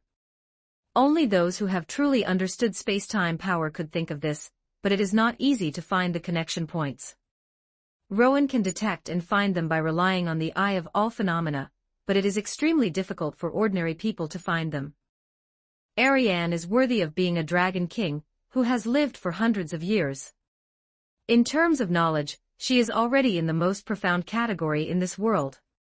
Staying at home all year round has allowed her to learn a lot of useful, or useless knowledge. Orca asked, "Do you have magic that can detect spatial connection points?" Of course not. Spatial magic is too rare. I only have a few, and they are just small magic like space folding and storage space. How could I possibly have such rare magic that can detect space? Then, can we use area magic to attack the spatial wall? Orca asked. Since there are differences, we can use attacks to observe the phenomena. Ho, you actually thought of that. I underestimated you. I didn't expect that even though your level isn't high, and you are a warrior class, you could actually think of this. Even with my guidance, it was really not easy. Ariane shook her head. Orca had the urge to beat this guy up. This guy was just too annoying. However, her strength and knowledge were indeed good. No wonder the master accepted her. Ariane said, "You can use large-scale magic to attack all positions of the spatial wall. However, this kind of magic cannot be too low in level. At least Tier 7 or above is required to cause the spatial wall to react, and then observe the fluctuations within it. If a certain point has obvious abnormalities, such as larger fluctuations, then that point is 9 times out of 10 a weak point. It could be a connection point, or it could be a fragile point, etc. It sounds like the consumption of magic power will not be small. Of course, compared to using super-tier magic directly, the consumption is still much smaller. Moreover, if there are more people, there is more of an advantage. I will probe half of this area, and you two will probe the other side." With a plan in mind, the next step was action. Orca began to continuously attack the spatial wall. Normal attacks would not work, at least martial arts had to be used. But this area was too large and Orca could not use too many martial arts, so it was very strenuous to investigate. There was no other way, so he had to use his ultimate move, Fudomayu. Orca controlled Fudomayu to continuously attack the spatial wall, but basically, it could only cause weak fluctuations. The Azura clone actually knew where the weak point was, but at this moment, he also feigned using magic attacks to attack in a carpet coverage manner. Compared to Orca, they, as mages, were much more elegant. Directly using dense lightning, or blizzards, area fire attacks, etc., attacking a whole area at once. Among them, the fire attack had a better effect, and was less strenuous. Only about 10 minutes later, under Ariane's probing, a point with abnormal fluctuations was quickly found. Hey, found it. Ah, so fast. Orca and the Azura clone came over. Ariane pointed to a position diagonally above. It's right here. Let me use magic to attack and see. Tier 9, Crimson Nova. A mass of scarlet flame condensed at that spot, and began to burn violently. The spatial wall began to fluctuate violently. If it were ordinary Tier 9 magic, it might still be able to resist, but after all, it was the strongest single-target fire magic, and it also received environmental bonuses. Its destructive power was already a notch above Tier 9. After burning for more than 10 seconds, the spatial wall cracked. There's a chance. Ariane continued to output at the weak point and quickly broke it. Just like breaking a glass vessel, cracks quickly filled the entire space. Haha, the master's spatial magic is nothing more than this. It is still very easy to crack after finding the weak point. It is fine to deal with weak enemies, but for an existence as powerful and wise as me, it is not quite enough. Ariane was in a happy mood. A guy who is really easy to get carried away, but this time she almost didn't come in handy, so she even had a chance to get carried away. As for the Azura clone, he was expressionless. As a puppet clone, it would be a bit scary if he made expressions. However, after the fire space was shattered, what was revealed in front of them was not the large practice field, but the ice space. Ariane shivered, looking at this frozen world. The temperature here was at least minus 120 degrees. Low-level creatures would freeze into ice cubes shortly after entering.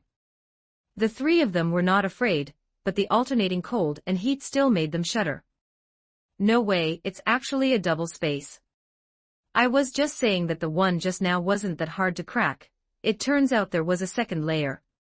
Ariane grabbed her head. The master was really too insidious. She seemed to have already seen the master hiding in some corner and chuckling. Looking at her own magic power value, her magic power was actually not small. Just now, she used a few high-level magic spells in the fire space to test, then used many large-scale magic spells to probe for weak points, and finally used a few high-level magic spells to break the weak point. Now her magic power still had about 70% left. You too, how much magic power do you have left?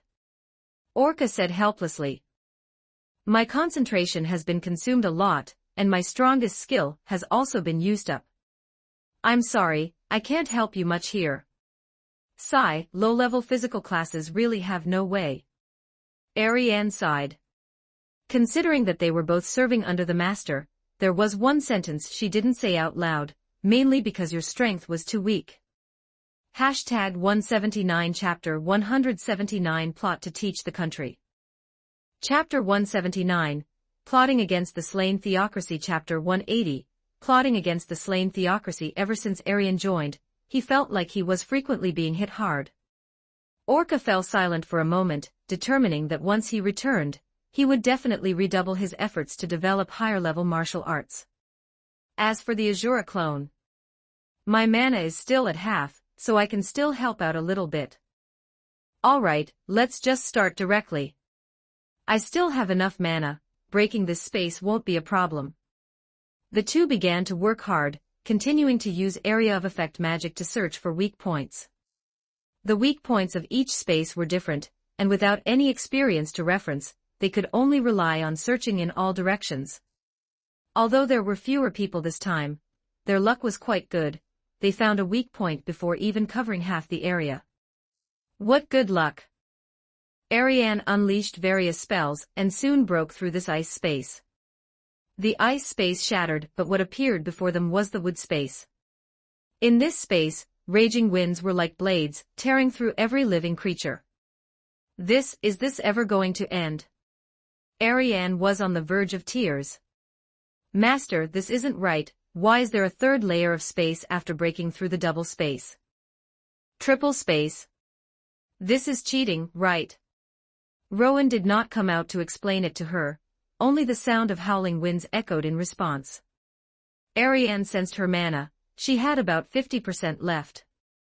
As for the Azura clone, he shrugged, indicating that from now on, he was powerless to help. Ariane wanted to cry.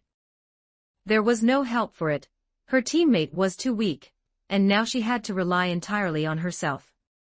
This time, their luck wasn't as good as before, it took covering more than half the space to find the corresponding location and break through this space. And her mana was left with only about 10%. The wind space shattered, and the three entered the wood space, finally seeing Rowan located in the center. The wood space environment was comfortable, but they didn't feel anything special about it. However, as a magic specialist, Ariane quickly sensed that her mana recovery rate seemed to have slowed down. Because the wood space was different from the previous three spaces, the former three only strengthened a certain type of magic, while the wood space only strengthened the creator's mana recovery rate. For outsiders, not only was there no bonus here, but the recovery rate was actually slower than outside. This was the effect of the wood space, strengthening one's own recovery rate while weakening the enemy's. Master, there's no way, I have no mana left to break this space. She sat down on the ground, refusing to get up again, looking completely resigned and aggrieved. She's already hundreds of years old, and she's still acting cute. Ahem, it's acceptable. At least you were able to find the spatial weak points, instead of using super-tier magic to force your way through, otherwise, you would probably still be stuck in the wind space. The plan to find weak points is good, but the technique is too crude, and the mana saved isn't actually that much. Rowan said with a smile. Is there a better plan? Ariane asked. The best method is to use high-level detection magic, spatial detection magic, and summon beasts to probe. If that really doesn't work, then use appropriate area of effect magic to test. Easy to say, if I had those abilities, would I need to? I do know a few summoning spells. If I summoned high-level entities, it seems it really could save some mana.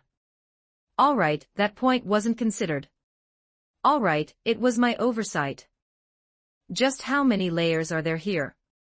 There are only 4 layers in total. Even if I hadn't appeared, you would have eventually been able to break through, given enough time. The mana recovery rate here is slower than outside, but it's not impossible to recover. Of course, the space only lasts for 12 hours, even if you did nothing, it would naturally dissipate when the time is up. Rowan added in his mind. It seems I'll need to find a way to get some high-level detection magic involving space later. Ariane looked at Rowan with burning eyes. I don't even have this kind of magic myself. Go search in the White Tower yourself. The magic there is very low level, but there are still some that can be put to use. Rowan waved his hand, dispelling the magic, and then told them to go about their own business. Ariane left somewhat dejectedly. She had wanted to get some rare magic from her master, but as a result, he just drove them away after the test finished, with no intention of letting them stay longer. The test was complete. Simply put, this magic is invincible for bullying weaklings, and it can also trap enemies of the same level. However, it won't work against a level 90+ true dragon lord. When dealing with enemies at this level, this magic isn't used to trap the opponent, but to protect oneself and buy time. The skill space-time creation is somewhat less effective than its name implies. However, once the level goes up and the fragility of the spatial barrier is compensated for, the effect should be significantly stronger. For now, when dealing with a true dragon lord, it's better not to waste mana on this skill. At most, it could be used to trap the opponent and quickly run away before the enemy reacts. The future is promising. In addition, although the creator involves time, the skills have absolutely no related abilities. One can only see if it's possible to obtain high-tier space-time magic, or even super-tier magic, later on. If it can be obtained and then modified into a forbidden spell, the results are worth looking forward to. Now, after Rowan's level has increased again, his strength is a bit stronger. Now he can beat Ariane much more easily. So it's about time to make a move against the slain theocracy. Rowan didn't have much hostility towards the nation left behind by the 6 great gods, but there was no help for it. The world's resources were extremely scarce, and many had been scavenged by the true Dragon Lords. In order to confront the true Dragon Lords and the Ains Olgaun in the future, the resources left behind by former players must be collected. The natives were simply unable to fully unleash the power of those high-level pieces of equipment. Artifacts, the downfall of castle and country, magic sealing crystals, as well as other items and past intelligence. Rowan needed to get his hands on them all.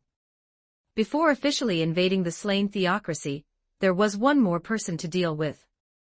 That is the slain theocracy's guardian, Zeshi Zetsumei, the strongest human. Rowan actually had a decent impression of her.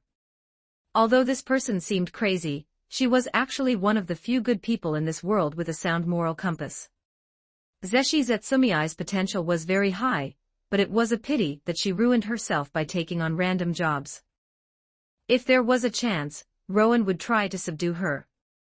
In case she would rather die than submit, Rowan would at least have to kill her a few times to lower her level, and then seal her away. He just hoped she wouldn't be so stubborn. Regarding the strongest human in this world, Rowan didn't want to make a move against her. After all, the one he would have to face in the future was the Ains Olgaun. It would naturally be best if he could have more usable subordinates. If only there were a way to clear her jobs. Rowan really disliked her job classes. Chapter 180, Encounter with the Bright Dragon Lord. Chapter 181, Encounter with the Bright Dragon Lord. Just as Rowan was beginning to lay out his plans for the slain theocracy, he unexpectedly received news from the Central 6 Kingdoms. As the saying goes, if you walk the night path enough, you are bound to meet a ghost. Rowan's 3 clones and Orca had been causing all sorts of trouble in the Central 6 Kingdoms, and they finally provoked an incredible existence. It was a dragon with iridescent scales. After viewing the other party's attributes through his clone's vision, Rowan's mouth twitched slightly, and he abandoned any intention of going there himself. In any case, most of the materials had already been collected, and the remaining scraps were not worth it. As for the Central 6 Kingdoms, it was time to end things there. In a hilly area within the Central 6 Kingdoms, Shadow Number 3 and Shadow Number 4 looked at the giant dragon with iridescent scales before them. Bright Dragon Lord. Karma, -200 class, Juvenile, LV10, Adolescent, LV10, Youth, LV10, Elder, LV10, Ancient, LV5, Primordial, LV5, True Ancestor Dragon, LV1, Primal Chanter, LV10, World Connector, LV10, Dragon Transcender, LV10, Barrier Master, LV10, High-Level Magic Resistor, LV4, a True Dragon Lord. The most top-tier existence in this world had actually been encountered. With Rowan's strength, he could fight head-on for a while, but he would likely lose, and Rowan had no interest in challenging his own limits. Without hesitation, the 2 clones immediately initiated self-destruct mode. The Bright Dragon Lord landed in front of the 2 clones, seemingly wanting to say something. Eerie red veins appeared on the bodies of the 2 clones. They stared at the Bright Dragon Lord, and their bodies began to contort. The Bright Dragon Lord instantly conjured a protective shield. 2 mushroom clouds slowly rose. In the violent explosion, not only were the bodies of the 2 clones destroyed, but even their souls collapsed instantly, leaving not a single scrap behind. The Bright Dragon Lord, who had blocked the explosion with his shield, stared in astonishment at the 2 large craters before him, unable to recover his senses for a long time. What on earth was going on? The Bright Dragon Lord resided on a high mountain in the center of the continent. He had descended the mountain 2 days ago, discovered the chaos in the 6 kingdoms, and followed the clues to these 2 individuals. When approaching, he had cautiously used wild magic to investigate them thoroughly. The situation of the 2 individuals held no secrets in his eyes. Inorganic life forms, with a life level of around 50, their strength was decent. He had never seen such strange creatures before. These things did not seem like normal life forms, but they were indeed life. They had real bodies, real souls, and their souls were closely linked to their bodies. They were not puppets created like those of the Platinum, which were controlled remotely. But they did not seem like normal life either, they were highly likely to be artificial life. The Bright Dragon Lord's favorite pastime was creating life. He could create offspring with any creature, whether it was humans, lizard men, slimes, or even trolls. He had left behind descendants with them, but he had never tried it with inorganic life. He was just about to approach these two to study them, but he did not expect them to self-destruct immediately. The Bright Dragon Lord tried to collect the remaining debris, but he found nothing. Even their souls had been extinguished in an instant. Something was wrong. It was too decisive, they had self-destructed the moment they saw him. This revealed a lot of issues. First, these were likely some kind of constructs, created using special means. The other party's ability to control souls was terrifying. The Bright Dragon Lord estimated that it was even superior to his own. If he wanted to create a puppet life, he could do it, but he could not create an existence that possessed a soul like this. Second, the other party obviously knew him. They self-destructed the moment they discovered him, fearing the leakage of information. Finally, the other party had stirred up the Central Six Kingdoms, their purpose was currently unknown, and it seemed they were looking for something. The Bright Dragon Lord sniffed around the two deep craters, using wild magic to scan for any traces of magic, but his findings were very limited. Interesting. In this world, there were only a few people who possessed such advanced manufacturing abilities and soul control techniques, and adding the condition that they knew him, the range became even smaller. The Dragon Emperor's son, the Platinum, the Deep Darkness Dragon Lord whose life or death was unknown, and the Brightness Dragon Lord who mastered souls, these three guys had the ability to do such things. As for that guy, the Heavenly Dragon Lord, he did not have such sophisticated methods. Although most true Dragon Lords could do it, there was simply no need to self-destruct, right? Could it be that they were worried he would steal their techniques? Because he created offspring with various creatures, this behavior was considered incompatible among the Dragon Lord community, so he was shunned by other true Dragon Lords, and his relationship with them was not good. The Bright Dragon Lord flicked his tail back and forth. The possibility of those guys was high, but there was another possibility. The filth of the world. Their methods were strange and their strength varied, but that shouldn't be it. The filth should have been cleaned up already, and there was still a year until the new filth descended. Could it be a contingency left behind by those guys from before? Anything involving those filth was exceptionally troublesome. Hundreds of years ago, those 8 guys almost wiped out the dragon race, and even the Dragon Emperor went missing during that battle. This is bad, there is too little information. Thinking of those terrifying existences, even the Bright Dragon Lord couldn't help but feel a chill down his spine. He immediately used forbidden magic, world teleportation to leave and hide back in his lair. The arrival of the new filth was near, and the situation outside was now very dangerous.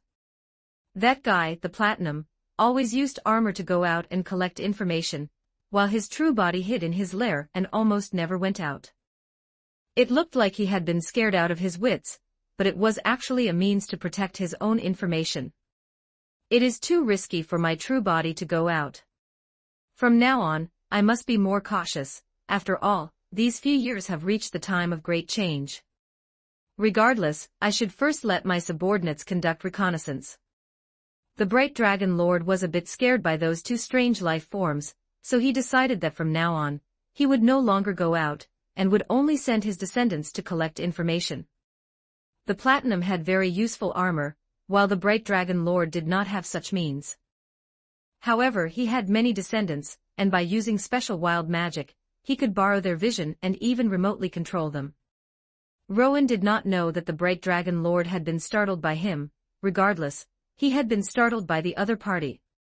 This sudden appearance had caught him completely off guard. Orca and the Azura clone returned to the Forgotten Island and immediately went under lockdown, while Rowan hid far away, with crows collecting information on the continent. Losing 2 clones left Rowan feeling mentally lethargic for a while, but it did not damage his core. This won't do. A true Dragon Lord has already taken notice, so the subsequent plans must be accelerated. The longer it drags on, the the more variables there will be, and the most critical of these is the slain theocracy. Having planted so many spies before, it was now time to reel in the net. Regarding intelligence on the slain theocracy, other than the core information held by the pontifex, most other intelligence had already been collected. Hashtag 181 Chapter 181 Desperate Death Chapter 181, Zeshi Zetsumii. Chapter 182, Zeshi Zetsumii. Today, the slain theocracy was as boring as ever. Zeshi Zetsumii strolled through the courtyards of the slain theocracy, watching people come and go. She had lived in the slain theocracy for over 100 years, it had become like home to her. Although it was a bit boring here, it was a place that gave her peace of mind. So boring. I really want to find an opponent who is strong enough. Zeshi Zetsumii did not have many hobbies. Besides fighting, she liked spending money to buy things, purchasing items that others desperately wanted but could not obtain with a large sum of money. This made her feel happy. As her gaze followed the figures outside, she saw a mother beating and scolding her daughter. Her brow furrowed slightly. She had thought she was long devoid of any feelings for her own mother, but seeing this familiar scene still stirred up some memories. Zeshi Zetsumii's mother was said to be a descendant of the 6 great gods, and was once a trump card-like existence. Unfortunately, she was later captured and abused by the elf king, eventually giving birth to her. Because of this, she had never received maternal love since she was young, and was always subjected to her mother's insane training. Her mother even said things like, "Since your strength has already reached the level where you can withstand resurrection magic, it doesn't matter if you die." Regarding this mother, from initial fear, to later resentment, and now to indifference, Zeshi Zetsumii could not clearly define her own views. However, she harbored deep hatred for her father. If there was even a sliver of a chance, she would attempt to kill him. Killing that man was her ultimate pursuit. Zeshi Zetsumii sighed helplessly. Over 100 years have passed. In this world, there are only a few who are stronger than me, but I don't know when I will be able to surpass them. However, with the artifacts of the 6 great gods in my possession, even if I can't defeat those guys, I won't end up dead. Zeshi Zetsumii was still quite confident in her own strength. It's too dull. Aside from those few old geezers, have no new powerhouses appeared. If someone could defeat me and leave behind our child with me, that would definitely be very interesting. I'm so strong. If you add another powerhouse who surpasses me, would our child be even stronger? Zeshi Zetsumii began to let her imagination run wild, and when she thought of something happy, she even revealed a strange smile. Lord Zeshi Zetsumii. A strangely dressed guy appeared behind her. You actually took the initiative to find me. Did something interesting happen? People in the slain theocracy acted as if they had seen a ghost whenever they saw Zeshi Zetsumii. They couldn't avoid her fast enough. There were truly not many who would take the initiative to approach her. This person was Tenju Tenge of the Black Scripture. As one of the few anomalies in the slain theocracy, his combat strength was decent. Unfortunately, to Zeshi Zetsumii, he was nothing more than a small animal, and could not count as an opponent at all. I do have some important intelligence. Do you still remember 8 Fingers of the Kingdom, and their leader, Orca?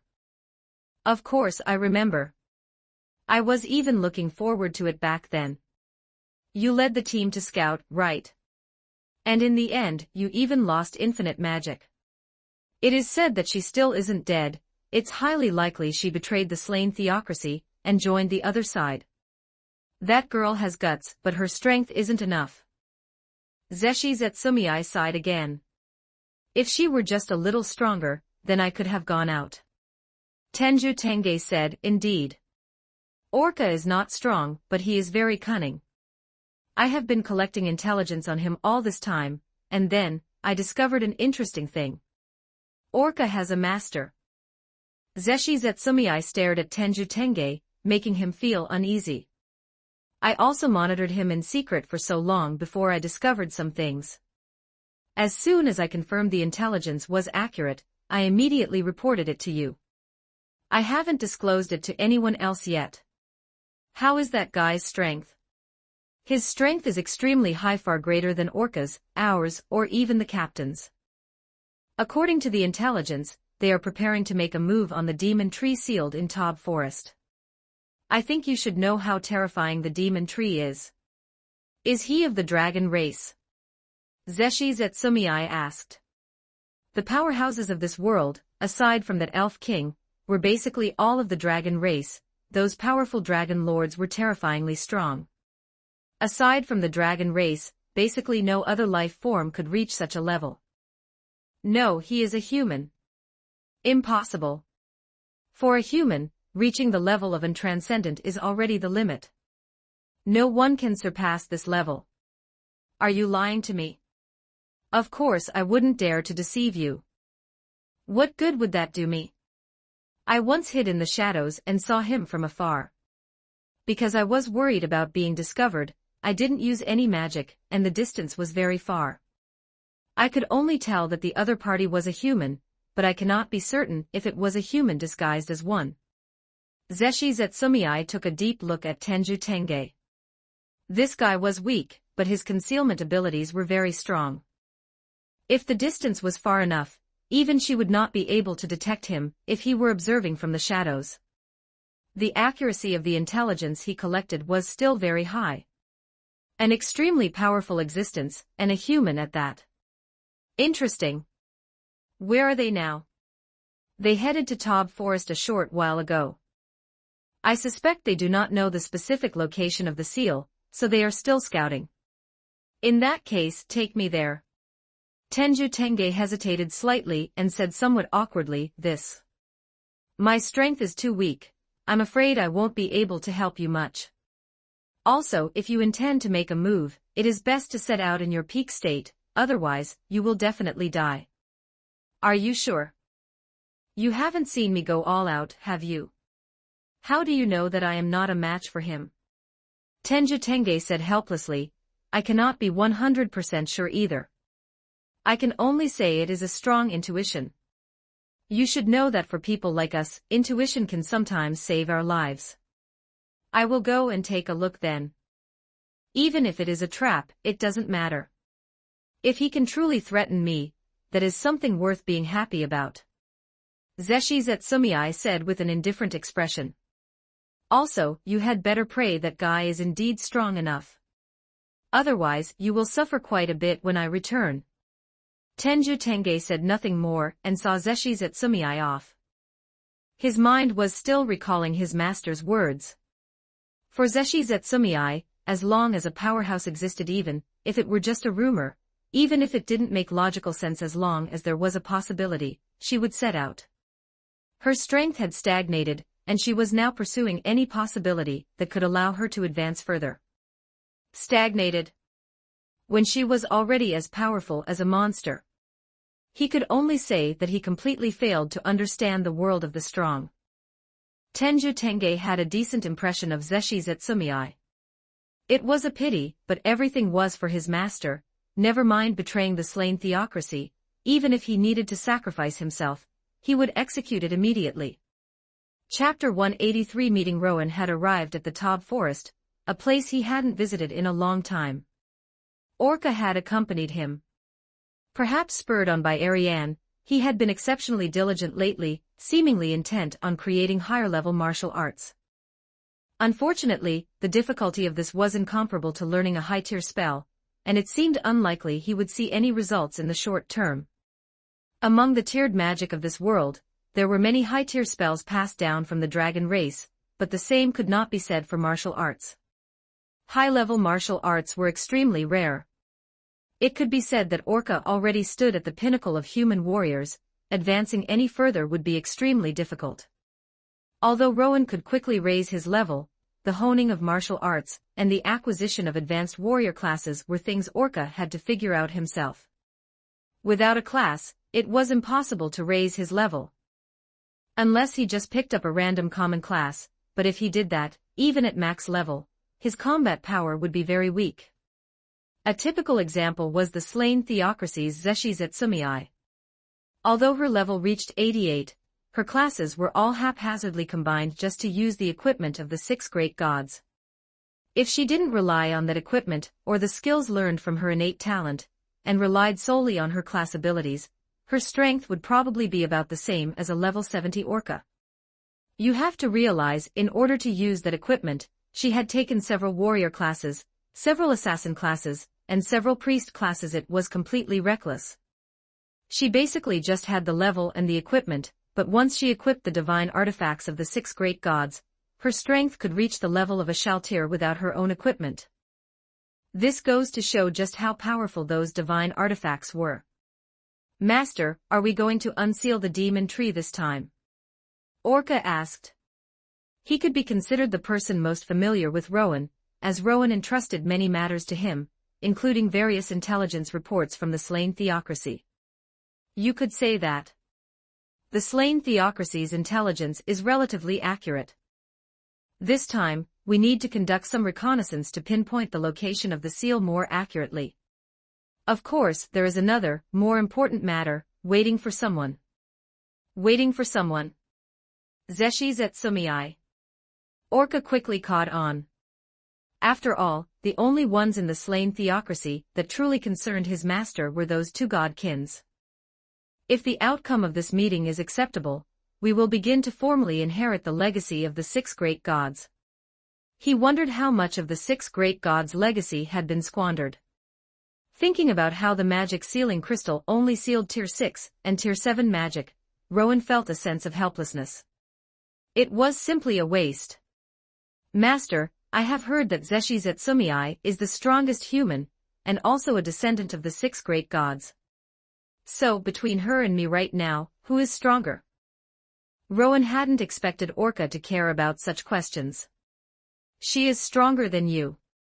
Not only is her level higher than yours, but she also possesses a very powerful innate talent. However, your potential is greater than hers. When you reach her level, your strength will be enough to surpass her. Orca breathed a slight sigh of relief. However, since his master had said that, he definitely wouldn't be able to interfere in the upcoming battle. He had a magic sealing crystal in his pocket, which he had obtained from Tenja Tenge. However, the magic inside had already been replaced with the forbidden spell, Tier 10, Supreme Dark Lightning. This seemed to be the highest level of magic the magic sealing crystal could withstand. Anything higher, such as an enhanced forbidden spell or super-tier magic, was beyond what the magic sealing crystal could handle. The enemies in this operation were very powerful. This magic sealing crystal was a contingency plan for Orca. If the enemy was caught unprepared, this spell could kill even an entity over level 80. Besides that, the crystal dragon Ariane was also on standby at the Forgotten Island. If the situation went wrong, he would notify her via magic, and she would teleport over directly. With the 2 of them watching, as long as it wasn't a surprise attack by a true dragon lord, there would be no problems. He casually swatted a monster he encountered to death. The high-level monsters in the forest had already been cleared out. Considering that his clone had already encountered the Rainbow Rowan, and that the Ains Ulgown would descend in a little over a year, Rowan had erased all traces of livestock farming in the Taub forest, and he had done the same for the adjacent Katsa plains. In fact, farming these low-level monsters now didn't yield much experience, so there was no heartache in giving it up. The main source of experience now was high-level equipment and potion crafting, as well as harvesting summoned creatures. Everything else was just sporadic bonuses. This world was too barren. The vast majority of creatures were below level 30, and entities above level 30 were very rare. It was completely impossible to reach max level just by grinding monsters unless one killed every creature in the entire world. Relying on production classes and summoned creatures was the way to go. Rowan also secretly rejoiced. Fortunately, he had planned for 2 production classes back then, otherwise things would be even harder now. Having finally managed to come out with Rowan, Orca seized the opportunity to constantly ask questions. About martial arts, about tiered magic, about some intelligence regarding true dragon lords, super-tier magic, wild magic, and so on. Except for some of the most core content, Rowan shared all the intelligence he had acquired with him. After all, Rowan's plan was to cultivate Orca, and have him deal with the Ains Olgauns group in the future. If he lacked intelligence, it would be easy for him to die without knowing why. And if he was in possession of intelligence, and was equipped with some divine artifacts, he would be able to hold his own against the Floor Guardians after reaching max level. A day passed, and Rowan had locked onto the location of the Demon Tree's seal. This massive seal was more advanced than the sealing magic of the Scythe Insect King from before, but the core was of the same lineage. Rowan's strength had also increased significantly by now, and breaking the seal was effortless for him. However, Rowan did not want to do that, because the person he had been expecting had appeared. The other party unceremoniously cast reconnaissance on Rowan. Rowan did not hide it, but instead openly displayed his level for them to see. Anyway, reconnaissance couldn't detect classes and skills, only levels and the class system. Impressive. This is my first time seeing someone with a life level of 75. A level 75 magic caster.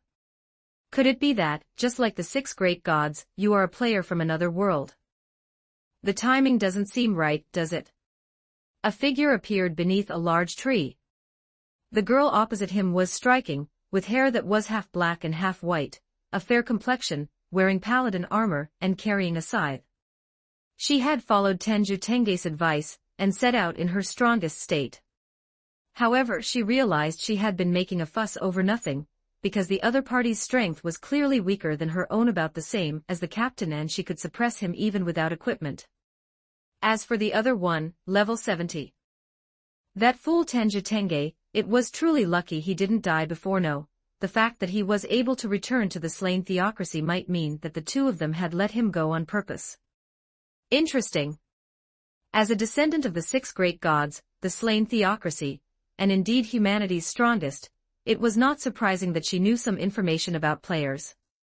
Hashtag 183 Chapter 183 A character that was wasted. Chapter 183 The ruined character. Chapter 184 The ruined character. Rowan looked at the other party, and upon seeing the artifacts she wore, he felt a slight stir of excitement.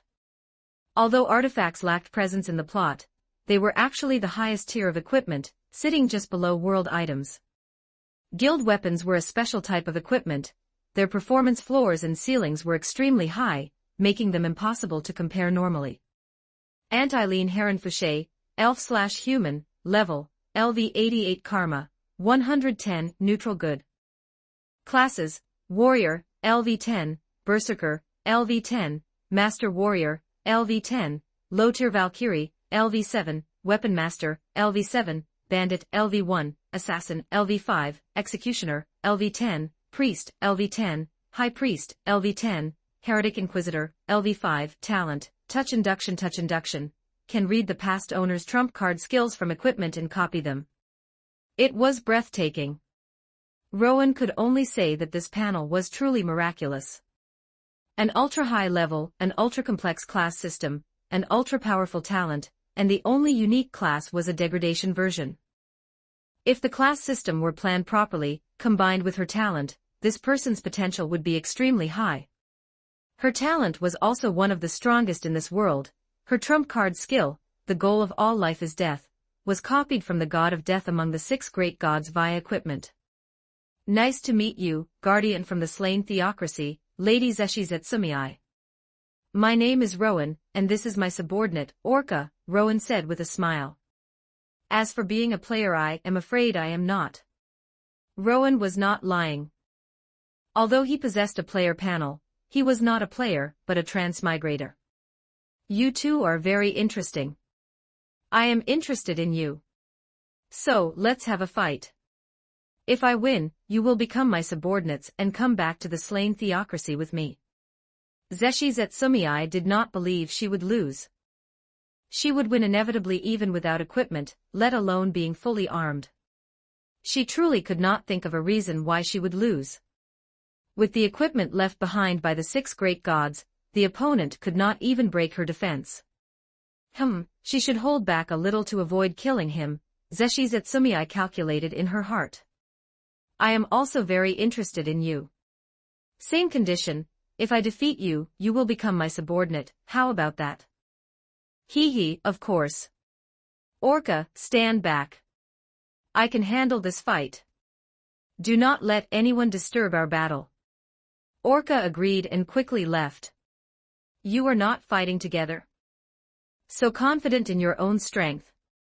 Orca's current strength is still a bit lacking. Then, let's begin directly.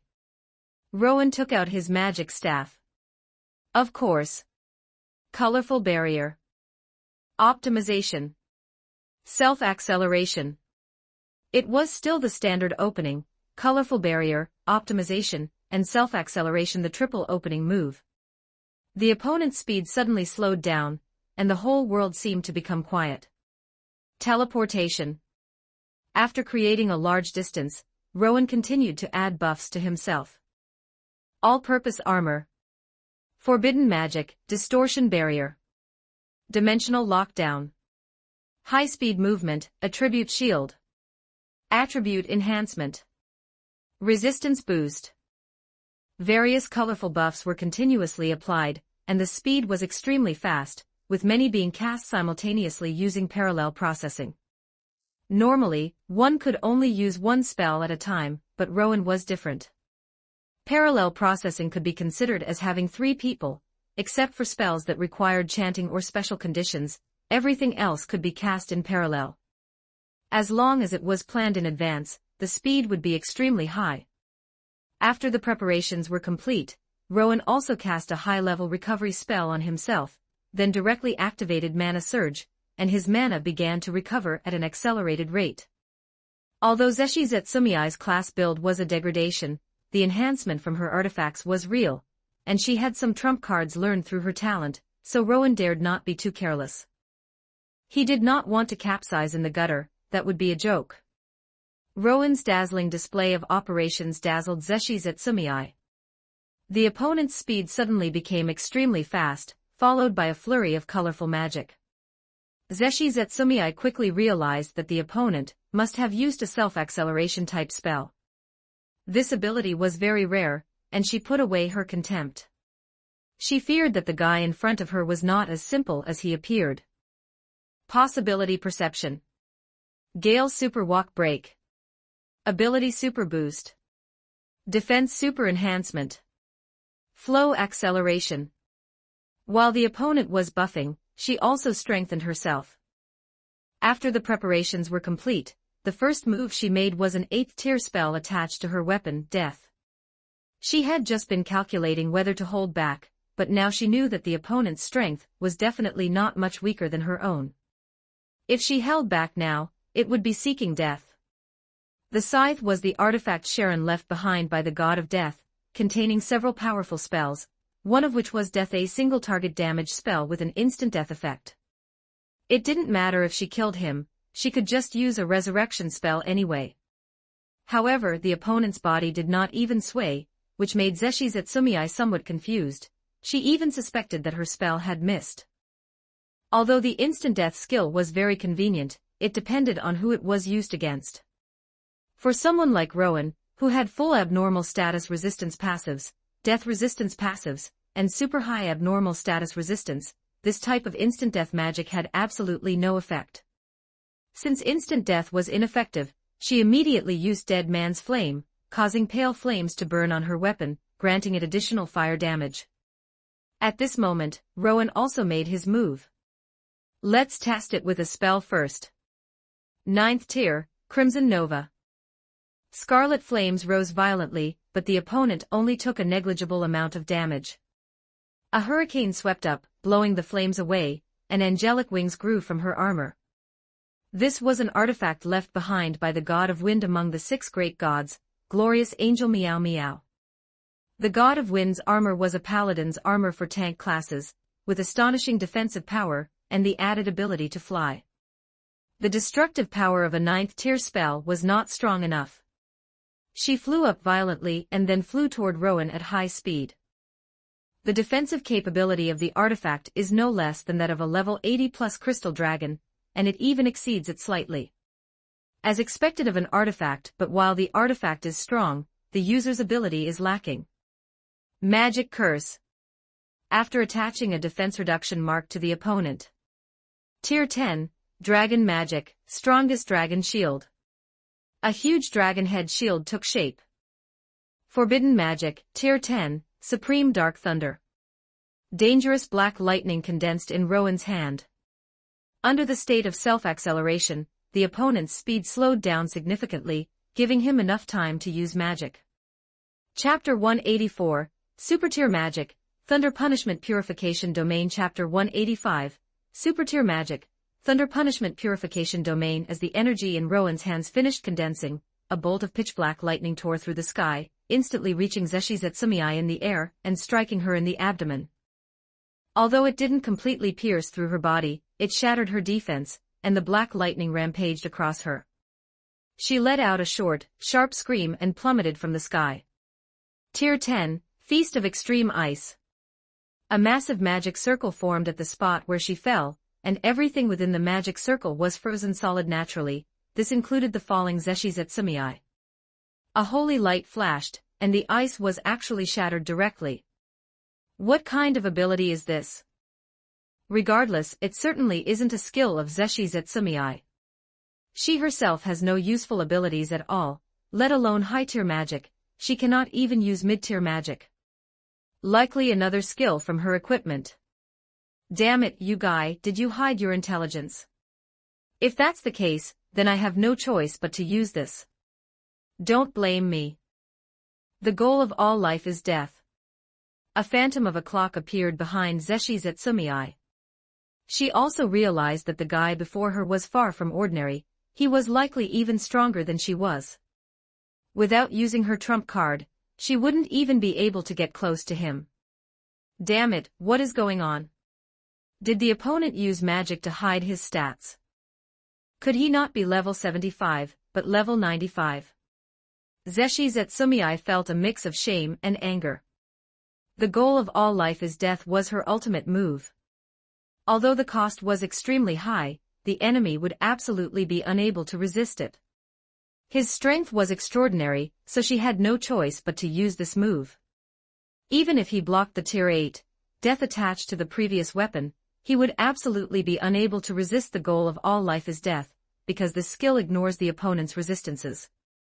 As for Rowan, seeing the opponent use this move, he didn't feel surprised at all. In battle, information is crucial. As long as you know the opponent's intelligence, the difficulty drops significantly.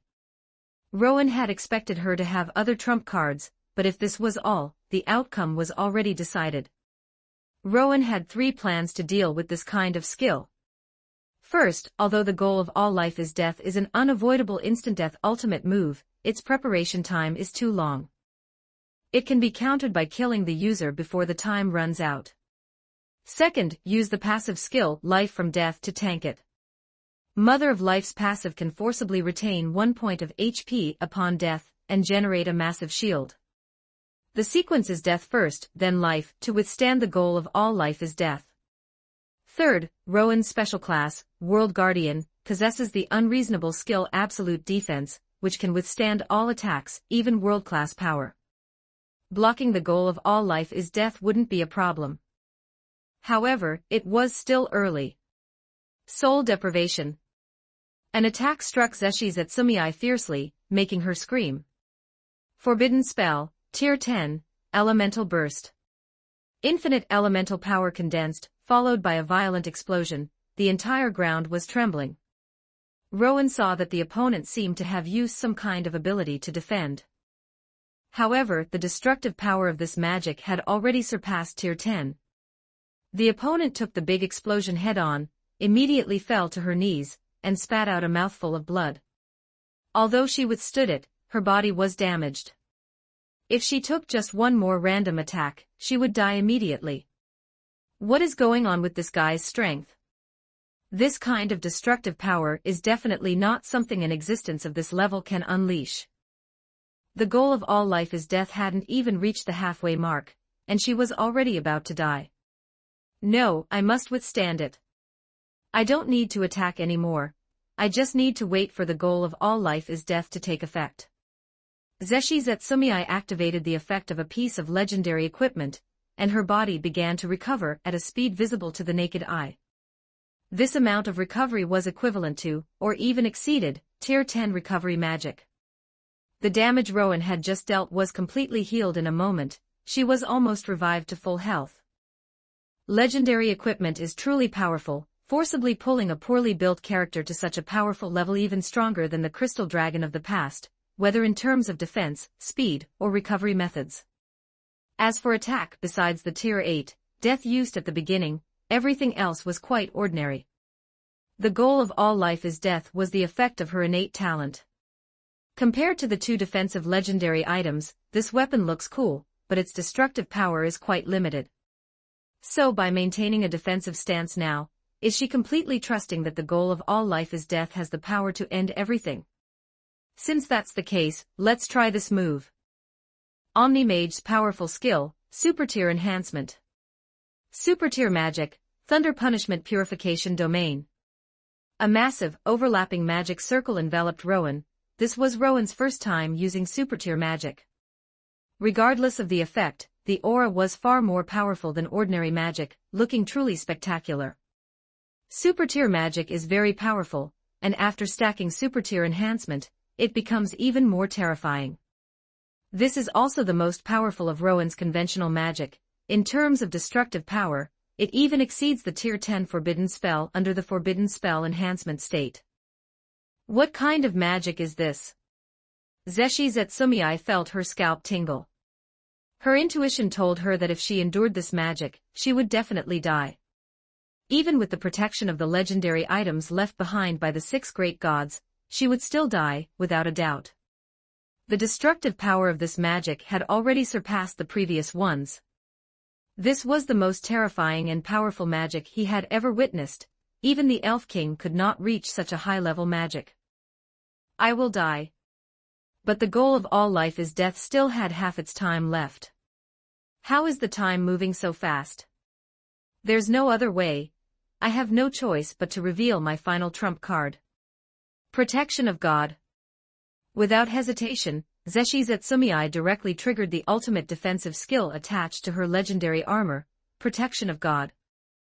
As a legendary item exclusive to a tank, the defense of this armor was astonishing, and the attached Protection of God was even more terrifying. Up until now, she had used this skill no more than 3 times. Every time, it was in the face of life-threatening attacks, and every time it could block them, even this magic would be no problem for it. Zeshi Zetsumei had to admit that the opponent's strength was not below her own. If she hadn't used her legendary items, she feared she would have been defeated very quickly. But these legendary items are inherently a part of my strength. A massive phantom of a god was summoned, protecting her within.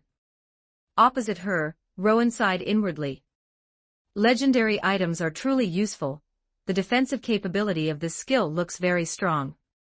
It could withstand ordinary super-tier magic. However, this one is enhanced. That's fine, too. Rowan didn't want to kill the opponent outright. Leaving her with a breath of life would be enough. Skill, chant skipped. Rowan directly skipped the chant effect of the magic. Rowan, who was preparing, directly unleashed the enhanced super-tier magic. A massive lightning domain instantly enveloped everything around. Within the domain, all life forms were shattered by the overflowing lightning energy. Whether trees, creatures, insects, or even stones, everything was pulverized under the effect of the lightning. Hashtag 185 Chapter 185 It's alright, I'll treat you. Chapter 185, That's enough, let me heal you. Chapter 186, That's enough, let me heal you. In the lightning punishment purification field, all objects, and even energy, were purified. This area was filled only with spreading, ceaseless lightning, like a sea of lightning. However, the phantom of the divine statue still firmly protected Zeshi Zetsumei. In the sky, lightning energy constantly condensed, and then bolt after bolt of lightning struck down at Zeshi Zetsumei. The speed was extremely fast, impossible to dodge. The lightning was not only dense, but its destructive power was growing stronger and stronger. The destructive power of each lightning bolt was close to that of a Tier 9 magic spell. 1 or 2 lightning bolts of this level could be easily blocked by the opponent. 3 or 5, she could also withstand them head-on.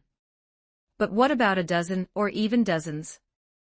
Under the constant bombardment of lightning, the powerful divine statue grew increasingly faint, and after being struck by a dozen bolts, it shattered directly.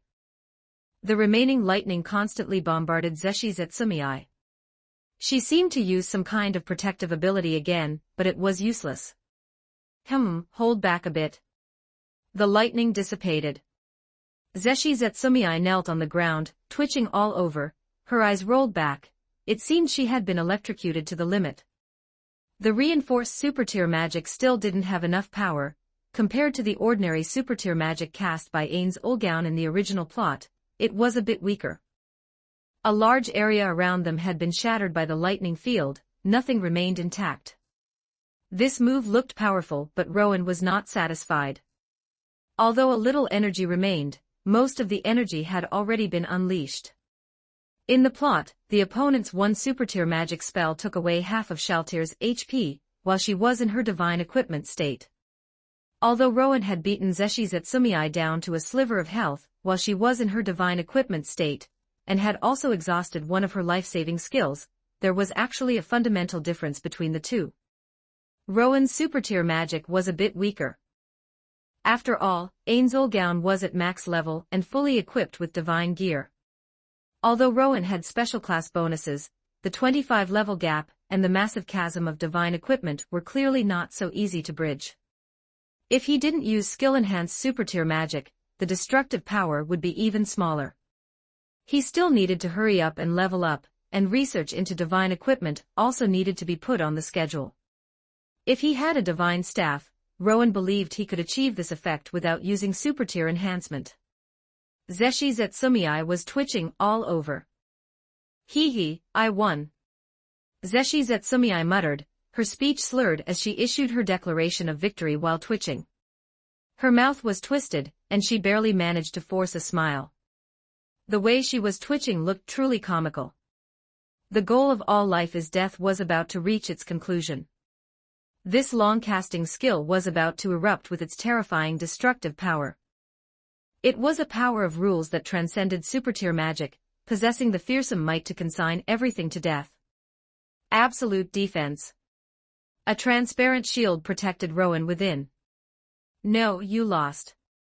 Although the goal of all life is death is very strong, it is not impossible to block. Rowan, hiding behind the shield, said with a calm expression. What, you Zeshi Zetsumei lifted her head with difficulty, her face full of disbelief. The light of death enveloped everything around them, all life was fading away, except for Rowan. Protected by absolute defense, Rowan blocked this irresistible power of death from the goal of all life is death. It seems that the status of absolute defense is indeed a bit higher. It is worthy of the World Guardian class. Being crowned with the name of the world, what it uses is naturally world-class power. Absolute defense possesses the name of absolute no matter how powerful the skill, whether it's super-tier magic, wild magic, or world-class items, it can block them. As for the 20, because their effects were too terrifying, Rowan wasn't sure if he could block them. Furthermore, this skill could only block once. If it were a continuous attack, or if the opponent used a small magic spell first to cancel out the shield, Rowan would be screwed. However, as long as the intelligence wasn't leaked, absolute defense was a god-tier skill. Watching Rowan, who was completely unscathed, Zeshi Zetsumei's gaze was dull. Rowan teleported to her side. I told you, there is a way to block the goal of all life is death. So, are you willing to admit defeat? What kind of joke is that? It's not over yet, I can still fight. She struggled to prop herself up, but unfortunately, her life was like a candle in the wind. The armor's life-saving skill, divine protection, had already been used up. The healing skill, also from the equipment of the 6 great gods, had been used up too. Her trump card, the goal of all life is death, was ineffective. The side's instant death ability was ineffective, and the effects of her divine equipment had all been exhausted. In this state alright, that's enough. Rowan squatted down and placed a hand on her head. Let me heal you. Optimization. Zeshi Zetsumiai's HP began to recover rapidly. At the same time, her memories flooded into Rowan's mind. Her childhood fear and helplessness when facing the Elf King. The pain of the death-defying training she faced after being rescued.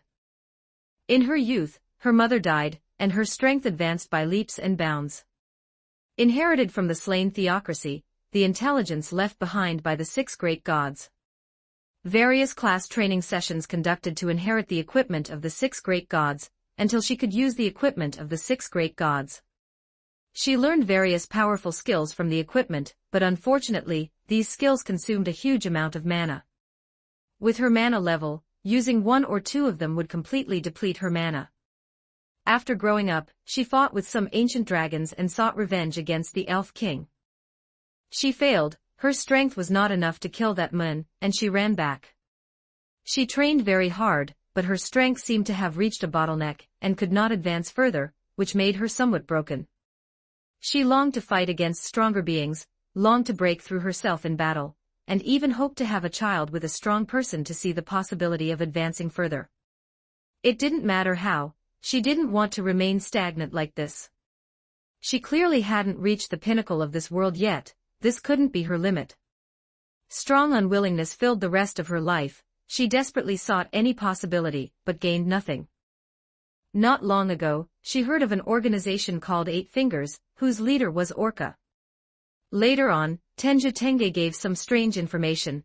She suspected that Tenju Tenge had betrayed her, but it didn't matter. If a new, truly strong person appeared, perhaps she could see a possibility in him. She came fully armed to the Taub forest, and then was beaten in a one-sided manner. The opponent provided a lot of intelligence, and this intelligence provided support for Rowan's subsequent actions. Rowan obtained a lot of intelligence, as for her classes it's better not to mention them. Her cultivation experience was approximately equal to 0. None of these messy class structures were usable, the only one, a degradation Valkyrie, was a physical class. I don't know if it was her own reason or her mother's fault, but in order to be able to use the divine artifacts, she had trained herself into a wreck. Chapter 186, Recruitment and Conditions. Chapter 187, Recruitment and Conditions. The legacy of the 6 great gods is primarily located within the slain theocracy, consisting mainly of the ruins of their former guild, 3 artifacts brought into this world from the game, books collected or written by them and their artificial NPCs over the long years, game items, and 2 guardian statues. To be precise, these guardian statues are actually items as well. The 6 great gods arrived 600 years before Ain's Ulgaun descended, which is quite a long time ago. As for the equipment of the 6 great gods, much of it has been lost over the long passage of time. Only 3 artifacts remain: the armor of the wind god, the scythe of the god of death, and the guardian necklace of the god of life. The others have all been lost, and it is unknown into whose hands they have fallen, though those true dragon lords are the prime suspects. As for world-class items, only one remains: Downfall of Castle and Country. Regarding the Elf King, his level seems to be slightly lower than Zeshi Zetsumiai, but his build is far superior to hers. The Elf King's father was one of the 8 Greed Kings, and he inherited precious items from him, allowing him to use Tier 10 magic and summon a level 87 primal earth elemental. Zeshi Zetsumiai's defensive capabilities are quite strong, but her offense is relatively weaker, and the goal of all life is death is countered by one of his items. Although the Elf King's level is not that high, among those of the same level, he is definitely among the strongest. His build is rational, and his equipment is extremely powerful, possessing artifacts inherited from his father. Even an 80-level true dragon lord might not necessarily be his match. It is said that the Elf King's father actually left behind quite a few offspring, but the Elf King has the highest talent and inherited a vast amount of the legacy from his father. He disdains to associate with his brothers and sisters.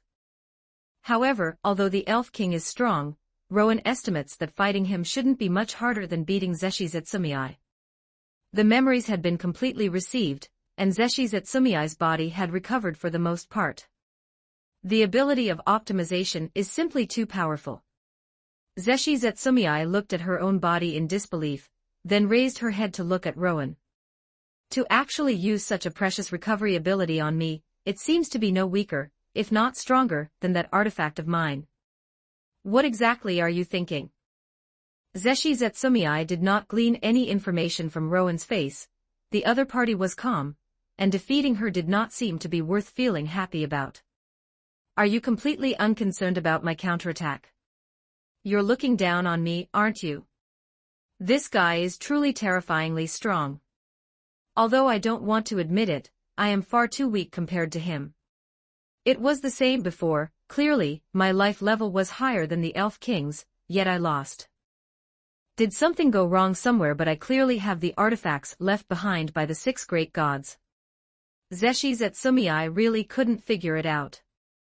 According to our agreement, you are to join us now. I don't know if you are still willing to honor the agreement we just made. An agreement? I am naturally willing. Then, will you take action against the slain theocracy? And what do you intend to do? I only wish to receive the legacy left behind by the 6 great gods. Weak as they are, they can neither utilize the potential of these legacies nor protect them. Only with me can they be put to use once more. Unable to put them to use. Zeshi Zetsumei felt her own weakness and helplessness. So you want me to betray the slain theocracy, and you want me to lead the way so you can go rob the slain theocracy. Then you're going to be disappointed. As for the slain theocracy, regardless of anything else, the slain theocracy is my home. Serving as your subordinate is one thing. After all, it was the previous agreement, but making me do things detrimental to the slain theocracy is impossible. Rowan looked at her, and Zeshi Zetsumei did not show the slightest fear. Well, kill me then. Rowan had a bit of a headache. From her memories, Rowan could truly sense her feelings for the slain theocracy. Leaving the slain theocracy was already the limit of what she could do. As for rebelling against the slain theocracy, she was incapable of it. However, this was not absolute. There were 2 things that stood above the slain theocracy. I can promise you 2 things. Zeshi Zetsumei wore a mocking expression. No matter what you say, I cannot betray them. I have already said, even if you kill me, or even do worse things to me, I cannot rebel. First, I can help you kill the Elf King. Zeshi Zetsumei's expression changed. How do you know about this? It's very simple. I have quite a few insiders in the slain theocracy, and the information I've obtained is far more than you imagine, whether it's things you know or things you don't. In fact, even if you didn't agree to lead the way, it would have no impact on my plans. I want you to join us willingly. Zeshi Zetsumei was silent. The greatest wishes of her life were, 1, to break through her own limits and reach the pinnacle of the world, and 2, to kill the Elf King, to avenge her mother and her own past. Only after that did things related to the slain theocracy come into play. The second thing, you should also be generally aware that most of your strength lies in your artifacts. I will not require you to hand over your artifacts, and at the same time, I will research your build to help you break free from the burden of your base classes. However, I cannot guarantee this, as it is only a theoretical possibility. But even if it cannot be done, I can still raise your level to the unreachable level of 100 in this world, a level 100 that surpasses the true Dragon Lords. Zeshi Zetsumei glared fiercely at Rowan, but unfortunately, no matter how fierce she was now, she was just a bristling kitten, unable to pose any threat to Rowan. Impossible. Matters of builds belong to the realm of the gods. I have never heard of classes being changeable. Are you lying to me? Regarding classes, Zeshi Zetsumei had lived for over 100 years and possessed the resources of the slain theocracy, so she had come into contact with some information, and had even researched it in depth. Although most people have no understanding of classes, Zeshi Zetsumei, due to her innate talent, had an in-depth understanding of related items and classes. After all, many items are class-restricted. Her initial build was in the assassin system, which she took up after being trained by her mother. Later, the faith-related classes were for the sake of using the artifact armor, while the warrior-type classes were for using the scythe. Classes that have been taken up cannot possibly disappear, even in death. After death, classes still exist, only the level disappears. She had conducted quite a few experiments, and by referencing the materials left behind by the 6 great gods, she could confirm this fact. No one can accomplish such a thing, even the 6 great gods of the past could not do it. The Forgotten Island has conducted relevant research, and I possess the kind of class that specializes in soul creation. I can always create souls and endow them with class abilities. Classes can be endowed so naturally they can be removed. It's just that the difficulty between the two is vastly different. It's like a blank sheet of paper, you can easily leave your marks on it, but removing them is extremely difficult. A person's soul is just such a blank sheet of paper. But difficulty does not mean it is absolutely impossible to do. As long as one can use world-class power to partially clear the root of the soul, it can be done. Hashtag 187 Chapter 187 Children are the best gift for me. Chapter 187. The child is the best gift you can give me. Chapter 188.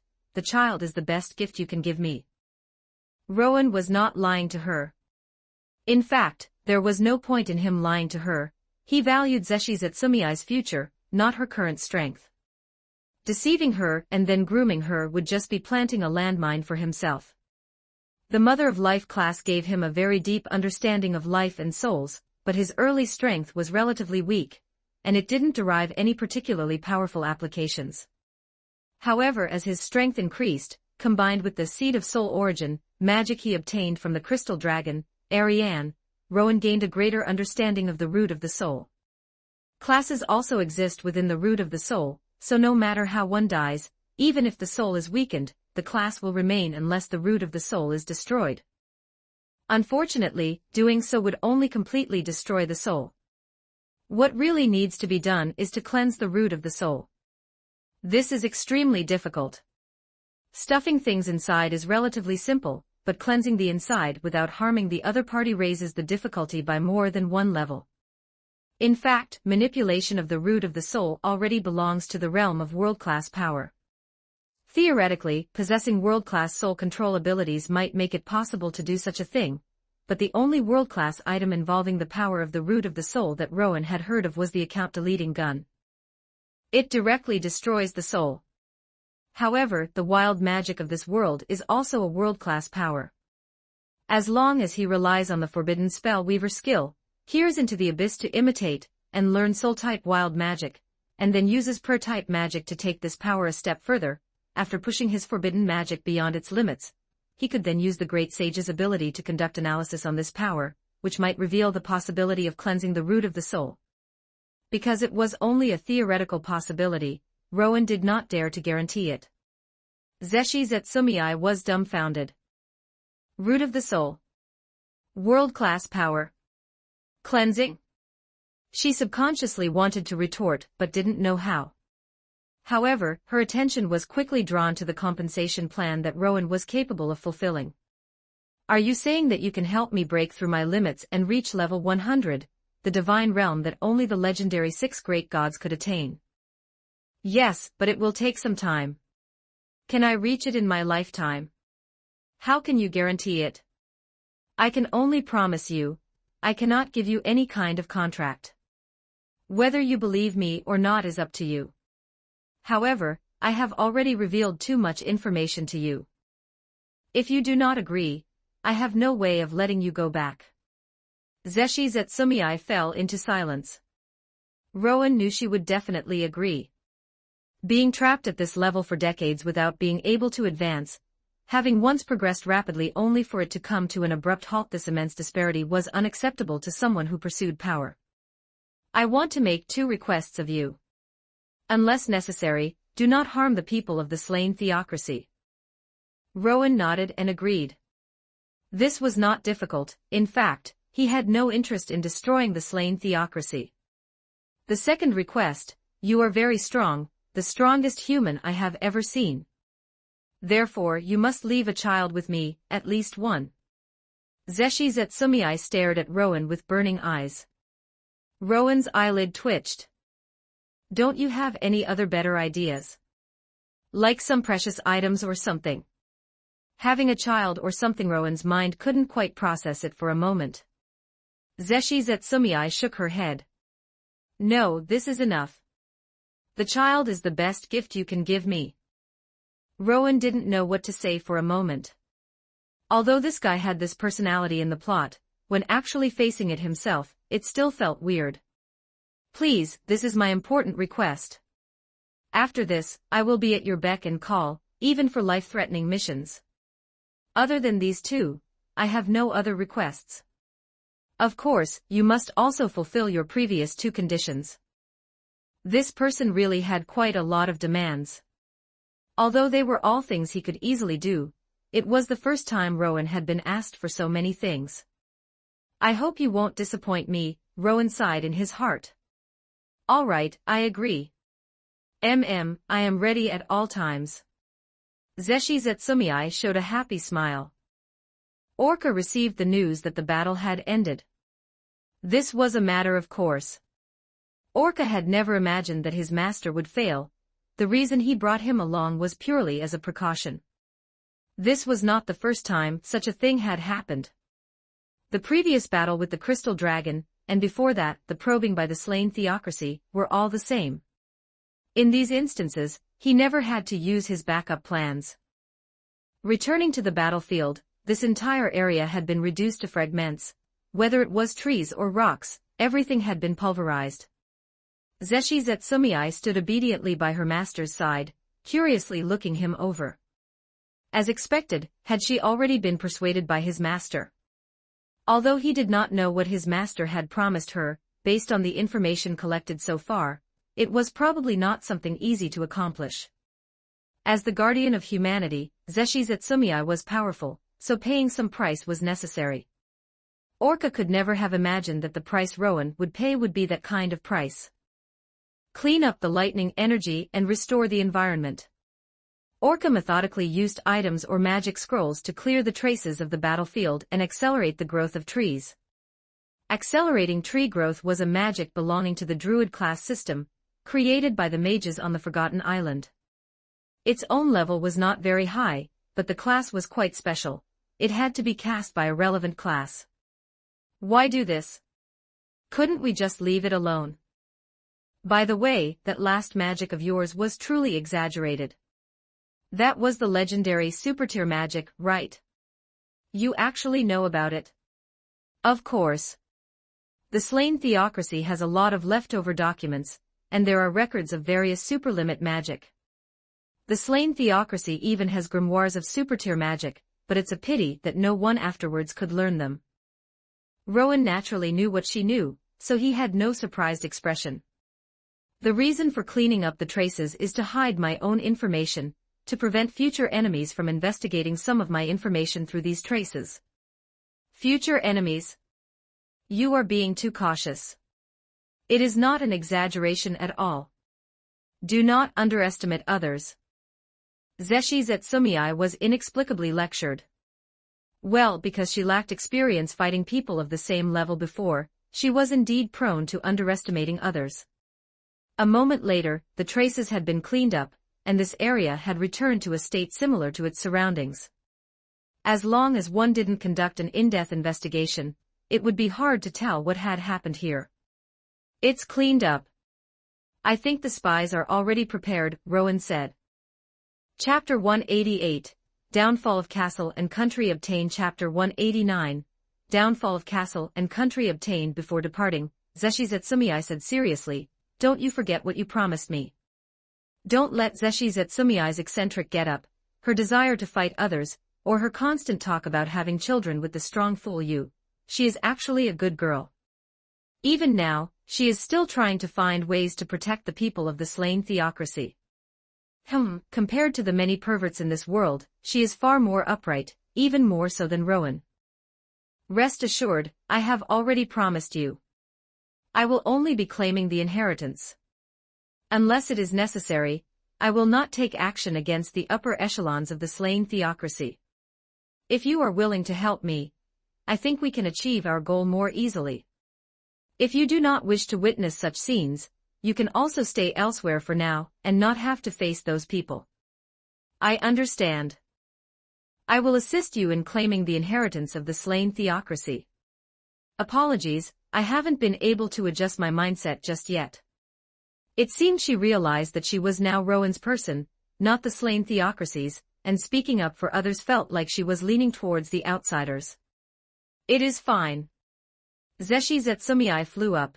The magic attached to her armor was quite convenient. Rowan was still quite covetous of the divine artifacts, but these items didn't have much use for him, and they had job restrictions, making them completely unusable. It was fine to let Zeshi Zetsumei continue using them. After all, she was one of his own now. At most, he would borrow them to take a look when studying them. Returning to the slain theocracy via flight magic, Rowan and Orca followed closely behind. Having read her memories, Rowan had a very precise grasp of her personality, but the complexity of human nature meant Rowan dared not trust her 100%. Let this operation serve as a test. He hoped she wouldn't do anything disappointing. Zeshi Zetsumei was not like Orca and Kanina. If their trust level was high, and the Crystal Dragon and Princess Renner, who had the root of soul planted in them, were medium, then Rowan's trust level for her was low. Rowan could entrust her with some tasks, but for now, he would not expose his core powers, including the limit break ability. In her memories, the slain theocracy still had some trump cards left, and Rowan was equally aware of them. Whether those trump cards would be activated depended on her. Under the guidance of Zeshi Zetsumei, the two quickly entered the inner city of the slain theocracy. What do you intend to do next? Zeshi Zetsumei asked. If the timing is correct, the downfall of castle and country should already be in hand. The next step is to control the upper echelons and then claim the resources, Rowan said. Have pieces already been planted? He even knew who had the downfall of castle and country. Zeshi Zetsumei keenly sensed that the atmosphere in the papal court was extremely heavy. Do you intend to use the downfall of castle and country to control the pontiffs? Rowan shook his head. I have already said that I am not interested in the slain theocracy. Using such a treasure to control these people would be a complete waste. A figure appeared before the three of them. Tenja Tenge knelt respectfully before Rowan, holding up the folded cheongsam in his hands. Master, your most loyal subordinate has already seized this divine object for you. Zeshi Zetsumei looked at the figure before her with a complex expression. When exactly did this guy rebel? Perhaps he had already been subdued as early as that operation to investigate Orca. Rowan picked up the cheongsam. As a holder of a world item, Rowan possessed the world status, which granted immunity to the control effects of world-class items. Even if someone were to use the downfall of castle and country, Rowan would be immune. It was precisely for this reason that Rowan dared to come in person, otherwise, he would definitely have used a substitute. The downfall of castle and country was a cheongsam. It needed to be worn to activate its effect. Rowan felt he couldn't bring himself to wear such a thing, so he would let someone else do it for him. Downfall of castle and country rank, world item. Effect, can be used after being worn. Completely controls one living being. After the living being dies, the control effect is cleared. Only one living being can be controlled at a time. When a new living being is controlled, the old control effect is automatically lifted. This world item had quite a strong effect, but it didn't reach a heaven-defying level. After all, it could only be used on people without world power. In the plot, Sheltir was controlled by this item, and the controller was killed by her final strike, causing her to become a neutral creature, and she even fought the Ains Olgaun in the end. If used well, this item could cause huge repercussions for the Ains Olgaun and his group. However, it could not be used too early. Because the names of controlled individuals would turn red on the guild system, the idea of controlling a floor guardian, and then infiltrating the Great Tomb of Nazarick as a mole would not work.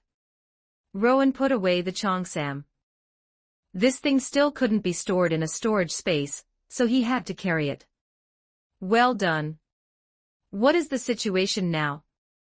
The entrance to the treasury has been secretly controlled by us, and the entrance to the ruins of the Six Great Gods Guild has also been controlled. As for the pontiffs, they haven't noticed anything yet. Zeshi Zetsumei had a strange look on her face. It seems that even without me, you can do whatever you want. No, I still need your help. You will take me to the ruins. Tenju Tenge, you take Orca to the treasury, and take away all the high-level magic materials and magic books. As for the items, the crow will accompany you and tell you which ones need to be taken. Furthermore, notify those people to control the pontiffs. Tenju Tenge looked at Zeshi Zetsumei. Apologies, Lady Zeshi Zetsumei, all of this is for the master. Zeshi Zetsumei remained silent.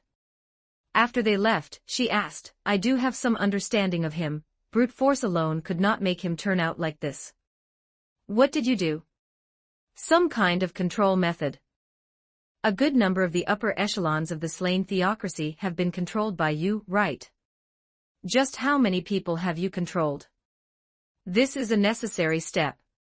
However, it is not all like that, some joined voluntarily, and I did not use any abilities on them. Zeshi Zetsumei smiled. Truly convenient power. Then why didn't you use it on me just now? If you could control me directly, you wouldn't have had to go through the trouble of promising me those things. Rowan hesitated slightly, but since she was already one of his own, if he didn't offer any trust, she would also be able to sense that lack of trust. Therefore, for his subordinates, extending necessary trust was unavoidable. Although this ability is useful, it can only be used on low-level existences, and it will stifle one's growth potential. I think highly of you, and do not want you to remain at this level for the rest of your life. Zeshi Zetsumei also felt a bit fortunate. Fortunately, she still had value. Otherwise, it would be even more terrifying than death. What a scary man. It can only control those of low level. Lowering a person's level is very simple, just kill them, and then resurrect them. Sometimes, death is actually a happier thing. In this world, there are too many things more terrifying than death. Hashtag 189 Chapter 189 The Legacy of the Six Great Gods Chapter 189 The Legacy of the Six Great Gods Chapter 190 The Legacy of the Six Great Gods. The ruins of the Six Great Gods Guild were actually a local structure built after the guild disbanded, based on past memories. Its appearance closely resembled the original guild, and the items left behind by the Six Great Gods were all inside. The guards at the entrance had already been controlled by Rowan. Using the secret code of the slain theocracy, Rowan and Zeshi Zetsumei entered the ruins without causing any disturbance. The Guild of the Six Great Gods seemed to be a cat lovers guild. Every member was a feline enthusiast, and the decor here bore traces of cats everywhere. The items left behind by the Six Great Gods were stored in the innermost part, and one had to pass through a great hall to get there. Statues of the Six Great Gods stood in the Great Hall, and in addition to those, there were two huge stone statues. The stone statues were of very cute cats in a lying-down pose, but they were quite large. Even while lying down, they exceeded 3 meters. They didn't look like cats, they looked bigger than tigers. Zeshi Zetsumei touched the stone statue and remarked, "These are the stone statues left by the Six Great Gods, primarily used to protect the ruins." If Zeshi Zetsumei wanted to betray him, now would be the best opportunity. As long as she used the secret technique, she could activate the two stone statues. This was the slain theocracy's most powerful hidden trump card. These two stone statues were level 75, and if they were activated, the three of them would attack together. This was Zeshi Zetsumei's greatest chance of victory. Rowan waited for a moment, but Zeshi Zetsumei had no intention of activating the stone statues. Zeshi Zetsumei asked strangely, "What's wrong?" Nothing. These stone statues seem interesting. The energy inside is very strong. Yeah, it is said that there used to be 7 cats, but now only 2 remain. In the hundreds of years of turmoil, too many were lost or damaged. Zeshi Zetsumei said with some emotion. If you want them, just take them. Rowan did not stand on ceremony, and directly stored them into his player inventory. Such inanimate items could indeed be stored inside. It was a pity that too much time had passed here, otherwise, if he used time trace to look back, he might have been able to see some useful things. Rowan followed Zeshi Zetsumei to the very back. This was where all the items left behind by the 6 great gods were kept. Magic books. Notebooks. He took them all. The magic books among them even recorded several super-tier magic spells. This was the legacy left behind by the 6 great gods and their guild NPCs. Zeshi Zetsumei had already seen them, but she had no way to learn such magic. Then there were the materials. There weren't many here, but at the very least, they were all relic class. There were even 3 pieces of artifact class material. He didn't know if those 6 had originally intended to use them for forging artifacts or the guild weapon. The wealth of the slain theocracy far exceeded that of other countries. As for materials and items below the relic class, they were placed in the slain theocracy's national treasury, where Orca would go to receive them. With the crows following, he didn't have to worry about missing any treasures. Next were the items. There were no artifact class items, but there were a few legendary class items, and even more relic class items. Most of these were things left behind by the guild NPCs. Rowan took a look, and they were basically highly customized equipment, so they weren't very useful. The assets once left behind by the 6 great gods were quite substantial, but they had been squandered quite a bit. Additionally, Rowan took all the various pay-to-win items. After a round of looting, basically nothing of high level remained. On the shelf in the innermost part, a special piece of equipment was displayed. Staff of Cats, Kingdom of Lord Cat, level, guild weapon, damaged, LV 85. Description, a former guild weapon. The spirit inside has completely vanished, all additional effects have been removed, and now only the remains are left. Rowan picked up this cat paw magic staff, and just as the description stated, Rowan could not feel any magical energy within it. Even using optimization could not restore it. This was not because the equipment was broken, but because its source had disappeared. A guild weapon was a special kind of weapon and the symbol of a guild. If a guild weapon was destroyed, the guild would be directly disbanded. And if the last member of the guild left, the guild would also automatically disband. A guild weapon was initially very weak, and the more resources invested into it, the stronger it became. The weapon of the Ains Olgaun's guild had cost a tremendous price, and even now, it was only slightly stronger than an artifact. It didn't have any particularly dazzling performance. Because of the special nature of guild weapons, they would not be taken out to fight enemies unless it was the final step for the guild. Otherwise, if any accident occurred and the guild weapon was destroyed, it would be over. This is a weapon passed down by the 6 great gods. It is said that when the god of death was killed, this artifact lost its power. Zeshi Zetsumei explained from the side. The one who killed the god of death must have been the 8 greed kings. According to Zeshi Zetsumei's memories, in that battle, the slain theocracy also lost many precious items, and some artifacts were even stolen. Thinking about it now, those items had likely flowed into the hands of the true Dragon Lord. It was also possible they were inside the Sky City. The 8 greed kings were already dead, and their descendants were scattered in various places, but the Sky City still existed, only its guild weapon was being suppressed by the platinum. He didn't know what had happened back then, but in the end, the Sky City and the dragon race must have had some agreement that allowed them to maintain balance until now. Later, after dealing with the Elf King, perhaps he could obtain some useful information from the memories of this first-generation descendant of the 8 greed kings. Regarding the Sky City, Rowan did not hold too much hope. It was not the slain theocracy, whose guild had already disbanded, and the defense level was simply not on the same tier. With matters concluded, Rowan said, "Let's go. Let's go chat with the Pontifex Maximus. I think it would be better for everyone to have an open discussion." Zeshi Zetsumei sighed. "They probably want nothing more than to kill you, and as for me, the traitor of the slain theocracy, I really don't know how to face them. In the face of absolute strength, cooperation is the only way out. Right now they, and perhaps even you, might not understand, but one day in the future, you will know how fortunate it is to have a powerful existence take your place in fighting against evil."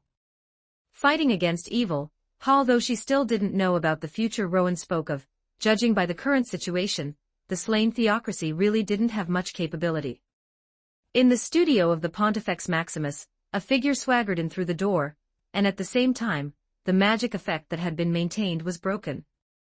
But he didn't try to use any means, he was too old and couldn't exert much combat power. Rather than wasting that effort, it was better to see what would happen if he made contact with them. Hee, Pontifex Maximus, long time no see. The person who entered was a girl with short golden hair, playing with a dagger in her hand. Seeing that familiar face, the Pontifex Maximus's expression was complex. As a traitor, you actually joined the Forgotten Island, Clementine. When exactly did this happen?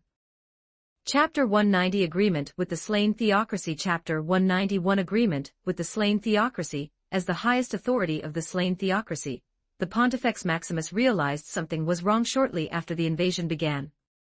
Unfortunately, he was confined to his room by some kind of magic or item and could not move. Even so, he still used a certain item to break through this restriction, ordering the captain, the second strongest in the Slain Theocracy, to lead the Black Scripture into action. Unfortunately, he could not contact Zeshizetsumei.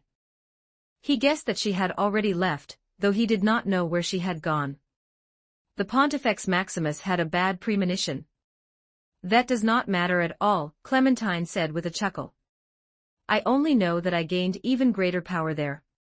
And transcendent. No, my limit is even beyond that. Clementine had betrayed the Slain Theocracy a long time ago. The reason was simple. The Forgotten Island's strength far exceeded that of the Slain Theocracy, and it possessed the means to increase their strength and allow them to break past human limits. Furthermore, the Forgotten Island had indeed achieved this. It was said that after they reached a new limit, there was a way to break through a second time. It was precisely for this reason that she followed her boss wholeheartedly. So it was for greater power. People like you have absolutely no faith in your eyes. Hee, what use is faith? In this world, power is the most important thing. Calculating the time, both the treasury and the legacy of the 6 great gods have already been completely taken over. The Zeshizetsumei you are hoping for probably will not appear. Although he had already known this would be the outcome, once the Pontifexes lost control, the downfall of castle and country was stolen, the treasury was opened, and the captain could not win against Orca despite a bitter struggle, he knew it was over. Everything was irredeemable. That guy was not just some transcendent, he was a far more terrifying existence. Even the captain had been suppressed. There was no one left in the Slain Theocracy who could be his opponent. He still held a sliver of hope that the departed Zeshizetsumei might return to rescue them, but upon reflection, the enemy must have made specific arrangements against Zeshizetsumei, so this hope was almost non-existent. Orca, that terrifying guy, how exactly did he manage to make so many people his inside men? With the help of those inside men, his understanding of the Slain Theocracy was probably far beyond imagination. And the most terrifying possibility of all was that even Zeshizetsumei had been subjugated. There was only one possibility for subjugating Zeshizetsumei: power. Absolute, overwhelming power. Only by easily defeating her, even with her god-tier items, could someone possibly subdue her. He hoped it had not reached that point. No matter what they lost, as long as Zeshizetsumei was still around, there was a possibility of a comeback. Then, why have you come here? To kill me. I did have that thought, but unfortunately, my superiors have instructed me to take you to attend a meeting. A meeting? We have already been defeated completely. What is there left to discuss? You can take whatever you want. Do we old men still have any other value? Clementine said helplessly, how would I know that much? I just do what the boss tells me to do. What do you want me to use force? If you are unwilling, severing your limbs and dragging you there does not seem to violate my orders, does it? The Pontifex Maximus's eye twitched. He was capable of using 5th-tier magic, and also carried powerful magic items on his person. But Clementine was already much stronger than she had been before. Even using his items, he could not guarantee victory. And even if he defeated her, so what? The situation was already lost. Let's go. He stood up. Walking down the corridor behind Clementine, he looked through a window and saw that the battle in the direction of the treasury seemed to have ended. The captain had been defeated and lay on the ground, his life or death unknown. That man was leaning against the doorway, as if sensing the gaze from this side, he looked over. The Pontifex Maximus withdrew his gaze. Defeated. Even the captain was Orca, thinking about the results of the previous reconnaissance. The Pontifex Maximus only felt it was highly ironic. However, there was one thing that puzzled him greatly: why could a human transcend the level of an transcendent? You have to know, everything above an transcendent was either a heteromorph, or an existence with other bloodlines. The limit of humans was merely that of a hero. From the name alone, one could tell that an transcendent was an existence that exceeded common sense. Human anomalies were few and far between. Those guys joining the Forgotten Island one after another must be because it held the possibility of allowing humans to break through to become an transcendent, or even transcend an transcendent. Thinking about it now, Flutter of the Empire had likely already joined that organization long ago. The Pontifex Maximus felt heavy-hearted. It was their initial neglect that had led to such disastrous consequences now. The two of them soon arrived at the Grand Conference Hall. The other 6 pontifexes had already been invited there, and several of them were bruised and battered. It seemed they had suffered quite a bit earlier. The downfall of castle and country was in the enemy's hands, but it had not been used on the 7 of them. It seemed the 7 of them were not qualified for that. Could it have been used on Zeshizetsumiai? Judging by the timing, that did not seem to be the case. He sat quietly on the side, because a man wearing a hood and an Azura mask was already sitting in the main seat. Zeshizetsumiai, whom he could not contact no matter what, was standing right beside him. She, who was usually unruly and gave no one a kind look, was now as obedient as a little girl. Clementine left, closing the door behind her. Seeing that the leader had arrived, the bruised and battered Pontifex of Darkness seemed to gain some confidence. He gently slapped the table and stood up. Zeshizetsumiai, why did you betray the slain theocracy? Has the slain theocracy done anything to wrong you? Have you forgotten who saved you from the elves back then?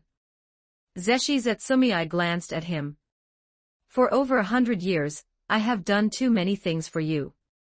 I think that is enough to offset the favor you have shown me.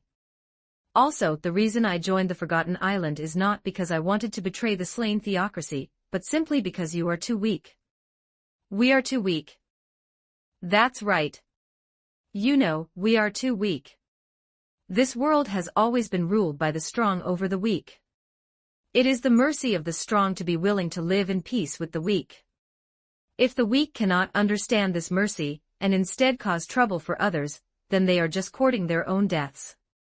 Although the boss has promised me that he is willing to spare you, if you do not know how to appreciate his favor, I will not say anything if you are killed. One more thing, isn't the goal of the slain theocracy to protect humanity? And the boss is a genuine human. If I can improve myself again by joining the Forgotten Island, isn't that a good thing? Simply preposterous. #191 Chapter 191 The Book of Calamities Chapter 191 Book of Calamity Chapter 192 Book of Calamity Seeing that they were about to start arguing, Rowan frowned slightly. All right, quiet. Rowan released his death aura, and the few high priests looked as if they had been strangled, their faces turning bright red. This kind of magic is actually quite useful. It's not great for fighting, but it's perfect for showing off. Let me clarify first. I have already taken all the legacies of the 6 great gods. With your strength, you are completely unable to bring out the full power of these items. Forgotten Island is different, only there can these items unleash the power they were meant to have. The high priest let out a long sigh. Since things have come to this, there is nothing we can say. The strong have absolute dominion over the weak. In ancient times, humanity was raised like livestock by other species. The appearance of the 6 great gods carved out a space for humanity to survive. But now our strength is growing weaker, and amidst constant turmoil, the legacies of the 6 great gods are continuously being lost. If there is a new human power that can lead and protect humanity, we are willing to cooperate. The 6 high priests looked at the high priest, their expressions mixed. The high priest continued, however, I ask that you tell us, does Forgotten Island intend to rule the human world, or does it wish to exist independently as the strongest human organization? Does it want to protect humanity, or would it prefer to keep humanity as livestock? Respected powerhouse, your strength is already far above ours, so you have no need to lie. Please tell us your intentions. This high priest was quite thoughtful, and had not been blinded by rage. When Forgotten Island was first established, it had only 2 goals. The first was to pursue the limits of power, and allow humanity to break through the restrictions of their species. The second was to deal with the hostile species stirring in this world. Whether they are monsters, undead, demi-humans, or even dragons, as long as they are a threat to humanity, they will be our enemies. Of course, we are willing to accept those who are friendly, but we absolutely reject anomalies like the undead. Therefore, I can tell you that Forgotten Island will not rule over humanity, but we do require cooperation from the various nations. Forgotten Island will not treat humanity as livestock, instead, we will become the protectors of humanity, Rowan said. Of course, that is on the condition of his own survival. Rowan would not fight to the death to protect humanity. If failure were certain in the future, and there was no possibility of winning, Rowan would run away. Rowan was not a good person. His decision at the beginning of his arrival to oppose the Great Tomb of Nazarick in the future was not because he loved humanity so much, but simply because, as a transmigrator, he was naturally positioned on the opposite side of the Ains Ulgaun. He would not go out of his way to protect humanity, but he could favor humanity when it was within his capabilities. Hearing Rowan say this, everyone finally breathed a sigh of relief, but the fact that the relics of the 6 great gods had been stolen still made them feel a heart-wrenching pain. Having lost the legacy of the 6 great gods, combined with the departure of Zeshizetsumei, the strength of the slain theocracy could be said to have hit rock bottom. The reason the slain theocracy was able to become the strongest human nation relied entirely on the legacies of the 6 great gods. However, since things had come to this, they had to accept it even if they were unwilling. The only thing to be thankful for was that the other party, after all, belonged to humanity. The General Corps had been decided, and what followed were some details regarding other cooperation. As compensation, Forgotten Island was willing to provide a batch of legacy-class items and several holy relic items. Although these things did not amount to much compared to the legacies of the 6 great gods, in this world, they were already considered high-level equipment. One must know that the national treasures of the Holy Kingdom were around this level. Besides that, Rowan made the final decision to provide a few bottles of dragon blood potion in the near future to help them break through human limits. In the early days, the materials for making this potion were extremely scarce, so the production was very limited. But now, the resources in Rowan's hands were very abundant, and almost everyone on Forgotten Island had drunk a bottle. Not only that, but he had also created a higher-grade dragon blood potion that could allow human limits to reach level 70. The quantity of this high-grade dragon blood potion was much scarcer, and Rowan could only refine a small amount. And the high-grade dragon blood potions were all provided to Princess Renner, Naya, and Kanina. Besides resources, Rowan also provided some of Forgotten Island's magic research, as well as some 7th tier, or even 8th tier magic scrolls. These compensations made the expressions of the slain theocracy's high priests look slightly better. After the general matters were settled, Rowan handed the remaining tasks to Orca, while he himself took Zeshizetsumei, and used world teleportation to return directly to Forgotten Island. After returning to Forgotten Island, Rowan went straight into hiding. He actually didn't want to stay for even a minute longer, but there was no choice. He had to handle the matters of the slain theocracy well. The harvest from the slain theocracy this time was huge. Apart from the items, the greater gain was knowledge. The 6 great gods had spent so many years in this world that quite a few valuable things had been passed down. According to the records left by the slain theocracy, it seems that a long time ago, the 6 great gods had an agreement with the dragon race, and both sides lived together in peace. 5 of the 6 great gods were human, and they passed away one after another within 100 years. It was actually quite helpless, as max-level existences, their lifespans were surprisingly similar to ordinary people, while those other species or demi-humans, even if they were weak in strength, still possessed long lifespans. Are short-lived powerhouses really true powerhouses? After the 6 great gods died one after another, the strength of the slain theocracy slowly declined from its former zenith. And the god of death, one of the 6 great gods, was an undead and originally possessed eternal life, but during the era of the 8 greed kings, he was killed by the 8 greed kings. The subordinate gods, artificial NPCs, who had lost their master caused chaos about 200 years ago. As time passed, when the last subordinate god died, the guild was declared dissolved. Among the many remaining materials, besides some records of supertier magic, the thing that interested Rowan the most was a magic book left by the 6 great gods' Book of Calamity. When it comes to the word calamity in the plot, the first one that comes to mind is naturally the floor guardian Mare. This guy, who looks like a little girl on the outside, is actually a boy. He looks harmless, but his karma value is -100. That seems about the same as me. The class he possesses is Apostle of Calamity. Besides this, there is another calamity-related class called World Calamity. Both are of the same origin, and their ultimate moves are also of the same origin, respectively called Great Calamity and Lesser Calamity. First of all, World Calamity is a special class, and like World Guardian, it belongs to a very special type. In the game, the number of these classes is limited. To obtain it, one must kill another player who possesses this class. Apostle of Calamity does not have this restriction, but its strength is slightly weaker than World Calamity. However, this does not mean that Lesser Calamity is weak. This is a very powerful class. Chapter 192, Level 80 and 1 year before the Ains Olgaun's arrival. Chapter 193, Level 80 and 1 year before the Ains Olgaun's arrival. Among the Floor Guardians, Mare, who possesses the Calamity Apostle class, ranks among the top in strength, only slightly weaker than Shaltir. The Calamity Apostle is also a special class. At the same time, he is the strongest guardian for wide-area annihilation battles, even stronger than Shaltir on a large-scale battlefield. It would be great if this book could trigger World Calamity. Even if it doesn't, Lesser Calamity is still a complete gain. Calamity magic is a type of annihilation magic that increases magic consumption and strengthens magical output. It is a type that pushes output to the extreme, even more extreme than elemental spirit. Rowan focused his attention on this magic book. As for everything else, he left it to his clones or subordinates. In the large training ground, Zeshizetsumei and Ariane stood facing each other.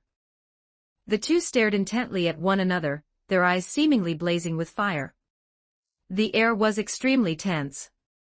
Orca, acting as the referee, looked helpless.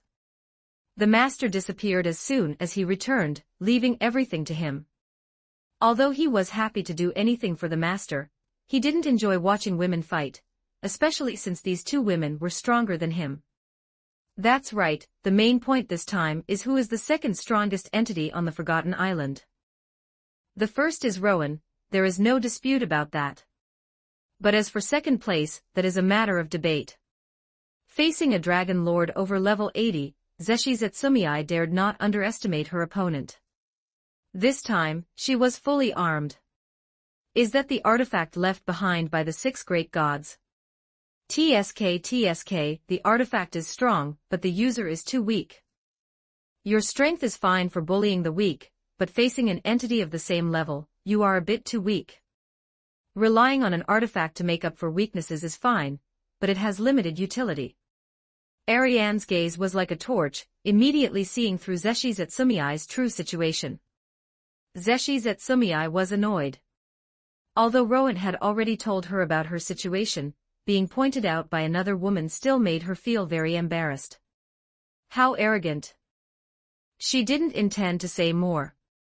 Orca on the side, hurriedly reminded her, according to the boss's requirements, super-tier magic and instant death magic are not allowed during internal sparring, it must be stopped at the appropriate point. TCH, what a hassle. The two soon engaged in combat. One was the crystal dragon, known for defense. Not only was her body adept at defense, but her job classes were also defensive magic classes. Zeshi Zetsumei relied on her high defense artifact armor.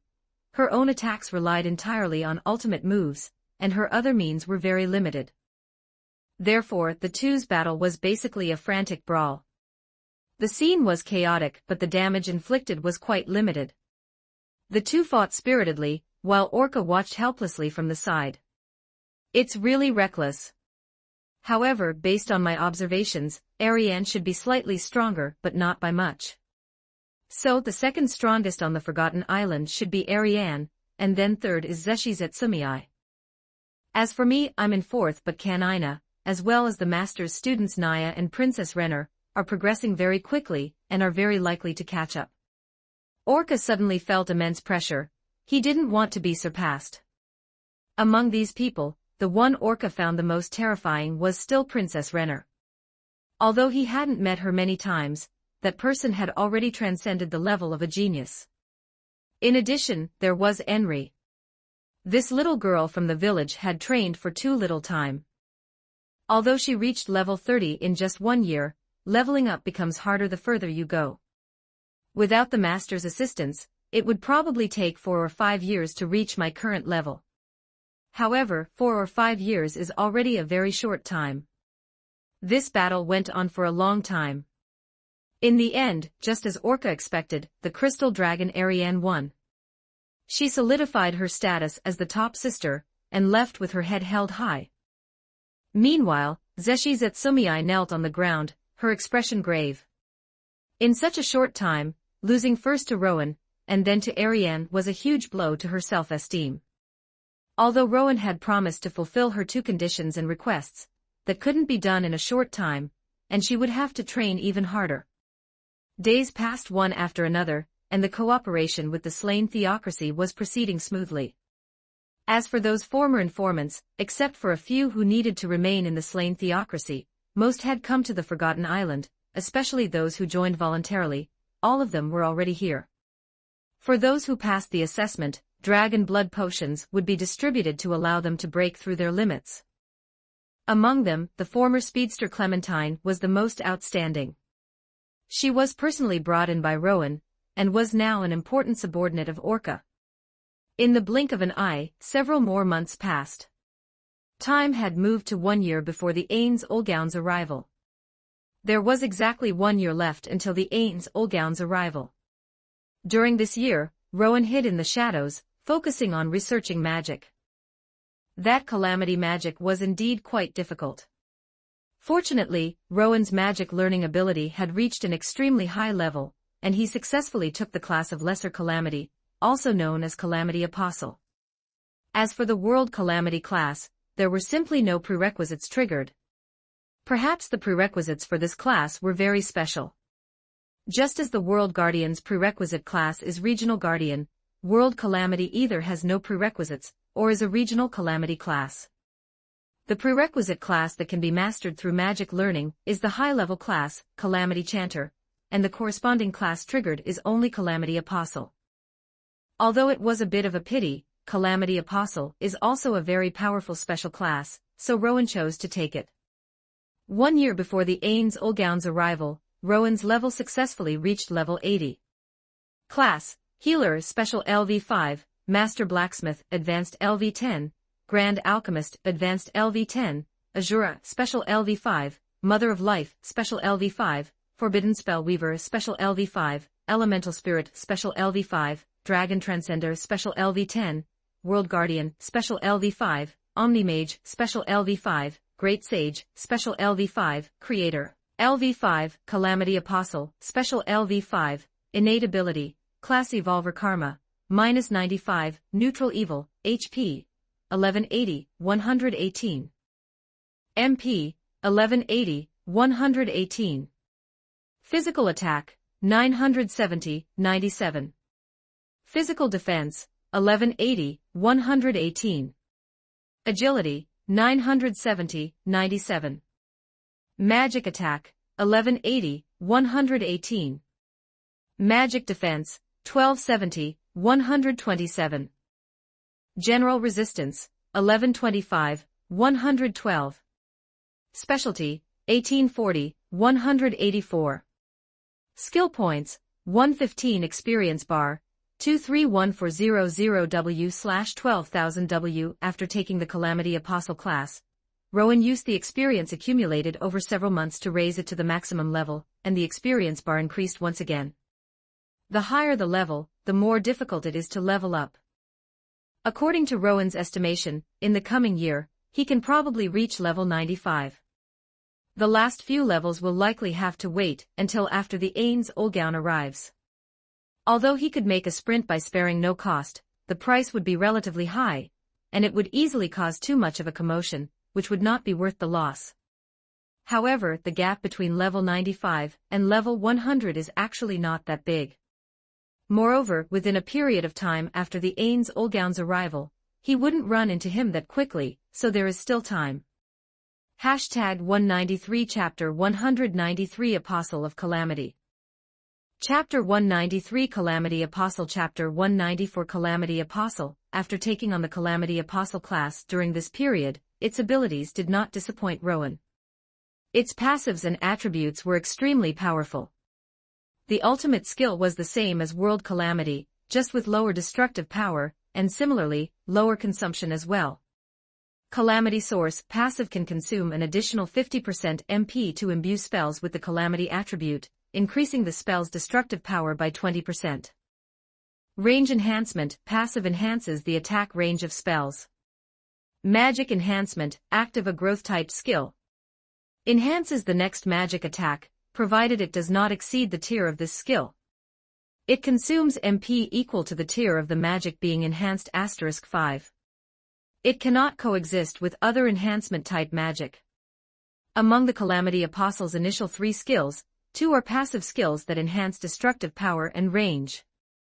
Consuming 50% more MP to increase damage by 20% is still a good deal.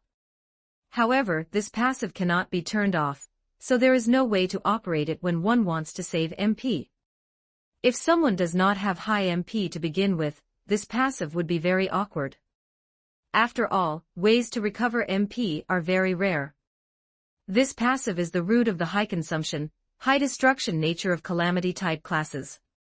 With this passive, Rowan's magic output is a cut above others at the same level.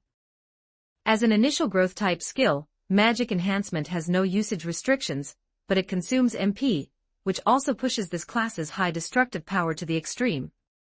It is a pity that it cannot coexist with other enhancements, otherwise, if multiple enhancements were effective at the same time, magic could be pushed to an extremely high level. Overall, although it consumes MP, its advantage is that it has no restrictions. Rowan's other skills Forbidden Spell Enhancement, Super Tier Enhancement, Magic Mark, and Limit-Breaking Destruction all have usage limits and disappear after being used.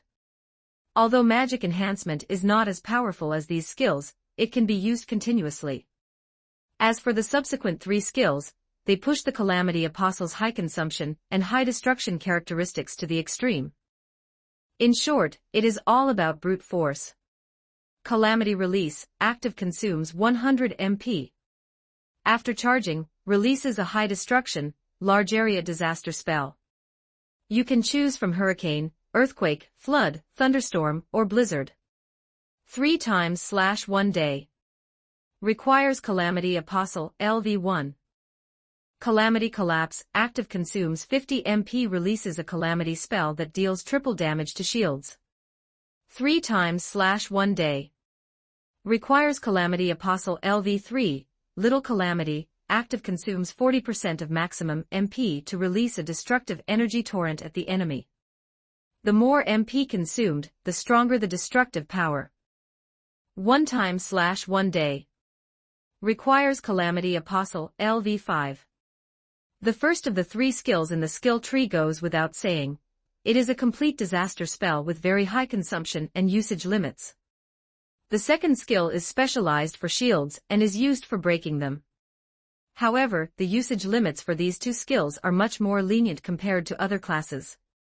The ultimate skill, Little Calamity, is actually the ultimate skill of World Calamity, a degraded version of Great Calamity.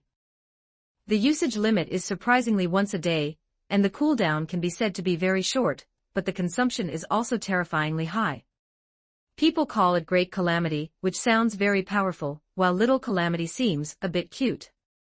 Although Little Calamity is not as powerful as Great Calamity, its consumption is relatively lower. And although this skill does not look that powerful, it depends on who you compare it with. In this world, there is almost no magic stronger than Great Calamity. Although Little Calamity is weaker, it is much stronger than the ultimate moves of ordinary special classes. Its destructive power surpasses super-tier magic. It is a true destruction spell. If you use skill enhancements on this attack, you might be able to unleash a terrifying destructive power close to Great Calamity. However, this skill consumes a percentage of MP, which is really a headache. Rowan now consumes 400 or 500 MP points just to use it once. The consumption can be said to be the highest among all skills, much higher than conventional super-tier magic. And the Great Calamity of World Calamity is said to consume 60% of maximum MP per use. The consumption is even more exaggerated, and of course, the destructive power is equally exaggerated. After reaching level 80, taking on the Calamity Apostle class, and learning several super-tier magic spells, Rowan's strength has increased significantly, and his means of dealing with enemies have become more abundant. As long as he has enough mana, Rowan can become an existence like a natural disaster. After taking on this class, mana consumption has increased significantly. For Rowan, whose MP is as high as 118% and whose specific value has already broken through 1,000, this consumption is a bit high, but overall, the pressure is not too great. It is hard to imagine that Mare's MP has not even reached 100%, so the consumption would probably be faster. It is no wonder that the Calamity series is said to be an annihilation-type magic that particularly requires the protection of teammates. Since one cannot use magic too many times, it would be troublesome to waste it on cannon fodder. Therefore, teammates are needed to clear the mobs, while Calamity-type mages just need to pour damage heavily onto the boss. Calamity-type classes are truly a headache. Even if Rowan has an astonishing amount of MP, he dares not mess around. Perhaps he can add some items to deal with the situation when he runs out of mana. For example, magic crystals. Using stored magic does not require using mana. Unfortunately, the upper limit of magic crystals is too low, they can only store up to tier 10. It would be great if he could get a magic crystal for super tier magic. This thing is a microtransaction item in the game. Rowan's optimization cannot be used on finished items. If he could get the manufacturing method for magic crystals and strengthen the basic materials, he might be able to break through this limitation. However, this plan is like a castle in the air. Currently, Rowan has not found any information. Besides that, the only other option is to craft some legendary, or even artifact-grade items, and use the items to release magic. Rowan does have some ideas about this. In the past few months, in addition to learning magic, Rowan has also delved into forging technology. After obtaining resources from the slain theocracy, he has forged quite a few legendary quality pieces of equipment. His current forging level is increasingly proficient, and he believes the day he can forge artifacts is not far off. However, before forging artifacts, Rowan has one more thing to deal with. That is the Elf King. After several months, it is time to take over the Elf King. Besides that, there is also the sealed demon tree. He can just let his subordinates deal with the demon tree, his clone needs to keep up as well. The final blow must be received by the clone. The experience of such high-level characters is very rich. And after dealing with these two guys, the only ones left to deal with are the True Dragon Lord and Sky City. Among these two forces, perhaps there is still an opportunity to contact the True Dragon Lord to see if cooperation is possible. As for Sky City, he can give it a try, but he feels the possibility of cooperation is not high. Specifics will have to wait for intelligence from the Elf Kingdom. Chapter 194, Sword pointed at the Elf King. Chapter 195, Sword pointed at the Elf King. Rowan arrived at the White Tower and put on his mask. Except for a few people, he appeared in this guise before everyone else. To others, he was the mysterious boss. When he was away, a clone would take his place, and only a handful of people knew that the boss was Rowan. He sat in a conference room in the White Tower. After a while, someone knocked on the door. After receiving permission, an elf poked her head in cautiously. "Boss, were you looking for me?" Natalia, elf, level, LV46 Karma, 120 neutral good, class, elf archer racial LV15, archer basic LV15, guerrilla intermediate LV10, sharpshooter intermediate LV6, archer class elves were very common. This one had been rescued by Rowan from a dungeon a long time ago, right when he had first subjugated 8 Fingers. At the beginning, she was only level 10 or so, but over the past few years, she had risen to level 46 as if riding a rocket. She was one of Orca's original subordinates, and one of his important assistants with decent strength. She didn't have any grand ambitions and harbored secret feelings for Orca. Orca might not have noticed initially, but Rowan had sensed it. "Very well, boss." Natalia was quite nervous. The big boss was the highest existence on the Forgotten Island, both in terms of strength and authority, while her own boss, Orca, was merely an important subordinate of his. It could be said that he was the boss's boss, and the number of times the two of them met was countable on one hand. Rowan had already collected quite a bit of information about the Elf Kingdom, all obtained from the slain theocracy. A long time ago, the Elf Kingdom had a cooperative relationship with the slain theocracy. Unfortunately, they later betrayed the slain theocracy, imprisoned their trump card, Fine, who was Zeshi Zetsumiai's mother, forced themselves upon her, and she was eventually forcibly retrieved by the Black Scripture. It could be said that Zeshi Zetsumiai was a descendant of the 6 great gods and the 8 greed kings. Because of this, the Elf Kingdom and the slain theocracy fell into war, and the Elf Kingdom could be said to be the nation the slain theocracy loathed the most. "Natalia, I heard your hometown is the Elf Kingdom in the Great Forest of Evasha." Natalia was a bit reserved. "Yes, I used to be in the Great Tree Sea." "Then, do you know the Elf King? What kind of person do you think he is?" Natalia was somewhat hesitant, but she still answered honestly, "Every elf knows the Elf King. He is an extremely powerful existence. He has always proclaimed that the Wood Elves are the strongest and most perfect race, and he longs to build a powerful army to rule the world. He has many descendants, but very few are powerful. He also has many concubines. The Elf King himself is very eager for war, and inside the Elf Kingdom, he conducts various training with extremely high mortality rates." She was not wrong about that. The Elf King had indeed been constantly sowing seeds, hoping to cultivate powerful descendants.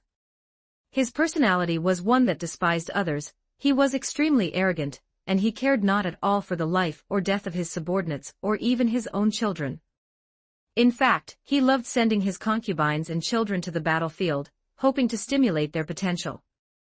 But in reality, many concubines and children died, and the strongest among them were still not even half as strong as him. Rowan guessed that there should be individuals who had reached hero rank, but to such a figure, hero rank was still too weak. "Judging by your tone, it seems you do not approve of the Elf King's actions." Natalia said, "Yes, I do not approve of his actions, which is why I wanted to escape the Elf Kingdom. But not long after I escaped, I was targeted by humans, and then I was rescued by Lord Orca, and I have been here ever since. I won't hide it from you.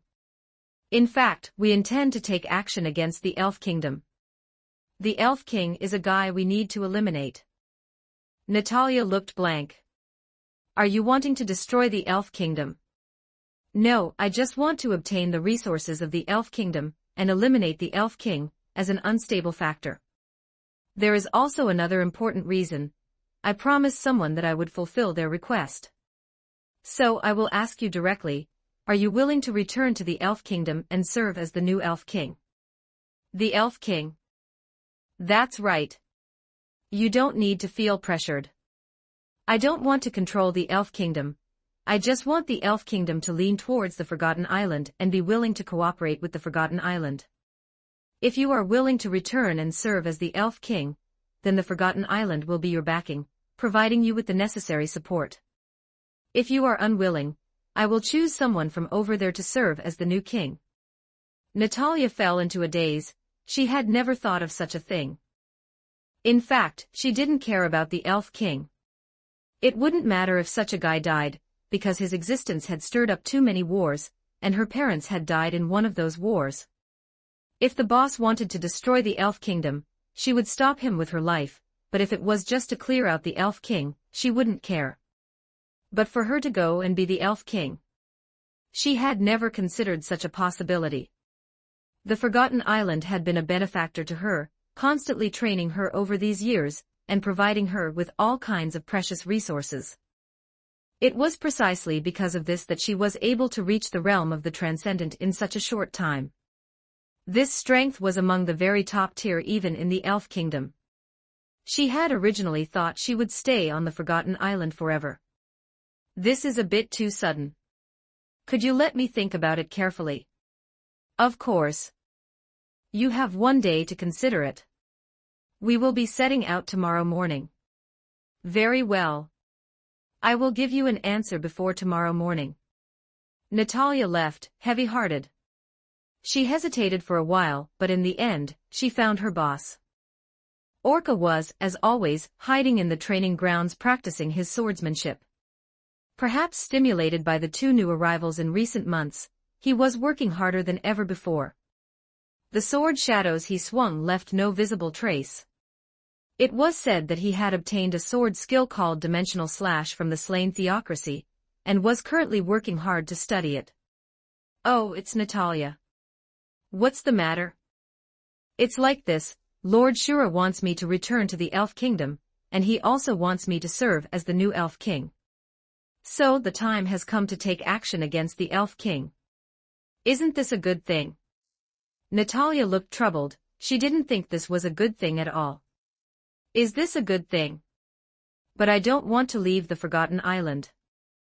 I want to continue to get stronger. That is exactly why it is a good thing, Orca said with a smile. If he is willing to support you, then you will definitely become the new Elf King. I think the boss certainly won't kick you out. In that case, you can enjoy the resources of the Forgotten Island, and also use the resources of the Elf Kingdom. With the two combined, your growth rate will definitely be even faster. Is that so? If I can become stronger, does that mean I might have a chance to get closer to you, or even surpass you? Orca was a bit depressed. Why does everyone want to surpass me? I've become a stepping stone, haven't I? Hashtag 195 Chapter 195 The Flying Forgotten Ship. Chapter 195 The Flying Forgotten. Chapter 196 The Flying Forgotten. Orca was a bit depressed. It seemed like everyone used him as a benchmark, making it so that on Forgotten Island, if you didn't defeat him, you weren't considered strong. Ahem, that is a possibility. However, I am not standing still either. It won't be easy to defeat me. I understand. In that case, I will be leaving with the boss tomorrow. Natalia looked at Orca. Orca hesitated for a moment, then took out a necklace. You have followed me for so many years, and I don't have much to give you. I obtained this necklace by chance. It comes with a super-tier teleportation spell, and a magic shield. Take it for self-defense. I wish you a smooth journey. Thank you. Natalia took the necklace and then ran off. Orca scratched his head and continued to hone his martial arts. Over the past few months, his strength had improved rapidly. He was now close to those two, and if he went all out, he could hold his own for a while. This was due not only to the resources obtained from the slain Theocracy, but also because his master had used all opportunities for improvement on him during this time. Orca, Human, Karma, 65, Neutral, Classes, Warrior Basic LV15, Paladin Basic LV15, Sword Saint Intermediate LV10, High Sword Saint Advanced LV5, Azura Special LV5, Sword Dancer Intermediate LV10, Sword Master Intermediate LV10, Sword Master, Advanced LV5, Dimensional Swordsman, Advanced LV5, Orca's class build was quite specialized, entirely melee-focused, and oriented towards swordsmanship. In the future, he had the potential to obtain another rare swordsman-type class. His strength had already surpassed that of Zeshi Zetsumei in her normal state. The next morning, the Forgotten Islands Elf Kingdom expedition team set off. They were traveling aboard a flying wooden ship. This was a legendary item created by Rowan. He had gone to great lengths for this cool wooden ship. The ship was amphibious, equipped with flight magic, stealth magic, anti-detection magic, and a certain level of shielding. Integrating so many spells into the wooden ship was not easy. Rowan named it the Forgotten. This airship had a primary characteristic of stealth. Those on the ground could not detect it while it flew overhead, even if they used detection magic. Unless they were high-level beings. Setting off on the miraculous the Forgotten, Natalia was very excited at first, but upon feeling the strange atmosphere on the ship, she quickly quieted down. The Lord of Forgotten Island, Lord Azura, was studying magic. This lord seemed quite obsessed with magic, and would open a magic book whenever he had time. In terms of personality, he was a calm and steady person. Lord Azura was very normal. What wasn't normal were the two people with him, the two experts, who had only joined Forgotten Island in the last few months. Lady Zeshi Zetsumei sat obediently beside Lord Azura, occasionally stroking her stomach with her hand, and then casting a resentful glance at Lord Azura. Lady Ariane looked solemn, suspiciously sizing up the two of them. With her dense nerves, she hadn't yet figured anything out. The air seemed to become somewhat heavy, with only the breeze outside blowing gently. The ship, equipped with a magic shield, made even the passing wind turn gentle. She sat quietly in the corner, trying her best to act as if she didn't exist.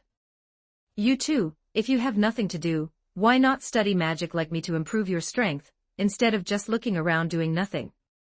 Feeling uncomfortable from being stared at, Rowan said with some helplessness.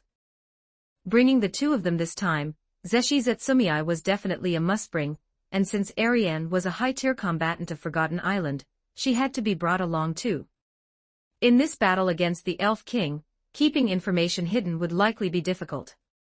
After all, it was inside the capital of the Elf Kingdom, not in the wilderness.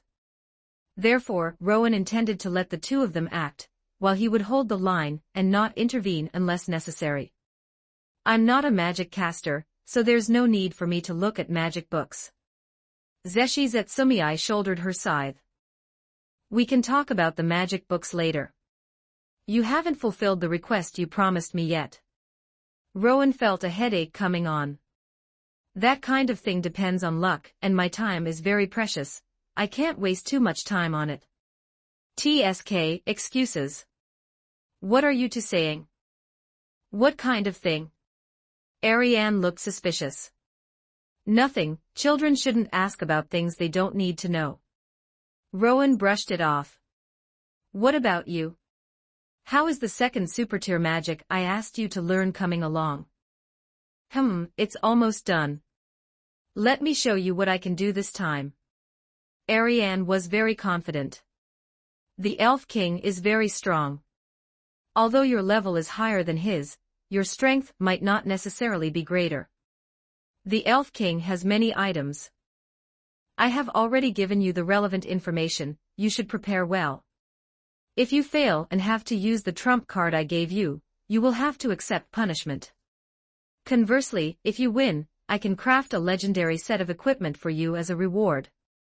I will definitely win.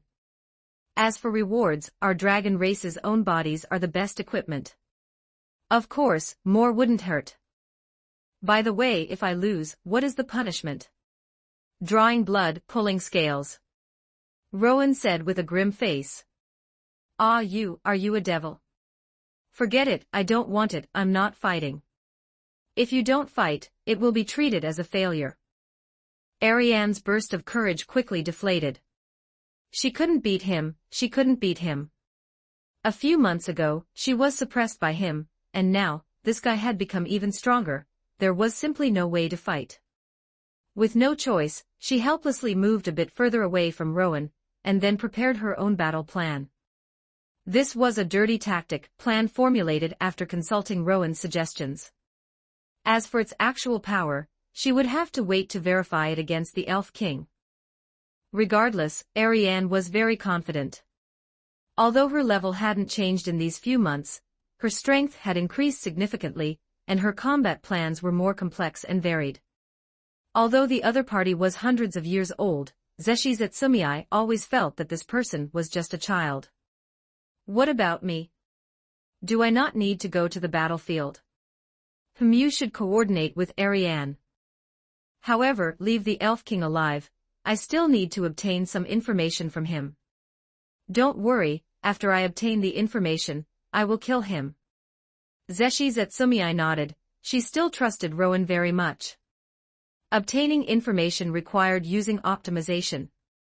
It was best not to do this in front of the two of them. If they found out that optimization could extract memories and associated it with the fact that he had used this ability on them before, while they probably wouldn't betray him, it would definitely be very awkward to get along afterwards. Whatever, you arrange it. Although it's a bit despicable for two people to attack together, there's no need to consider such things when dealing with that kind of person. Zeshi Zetsumei looked calm, having absolutely no psychological burden about a 2-on-1 fight. As long as you understand. Chapter 196, Fierce Battle with the Elf King. Chapter 197, Fierce Battle with the Elf King. During this time, Rowan had been studying Zeshi Zetsumei's job system, and had developed some ideas. Also, regarding your subsequent jobs, I suggest you first find a way to acquire some necessary jobs to complete your Valkyrie. Although the Valkyrie job is powerful, you lack some fundamentals, which has caused your current job to be incomplete, failing to fully utilize the power of this profession. What should I do? According to my research, your Valkyrie is still missing an advanced job as a foundation. After we go back, go find Lena's and learn from her for a while to see if you can acquire the Cursed Knight job. Cursed Knight? That's right.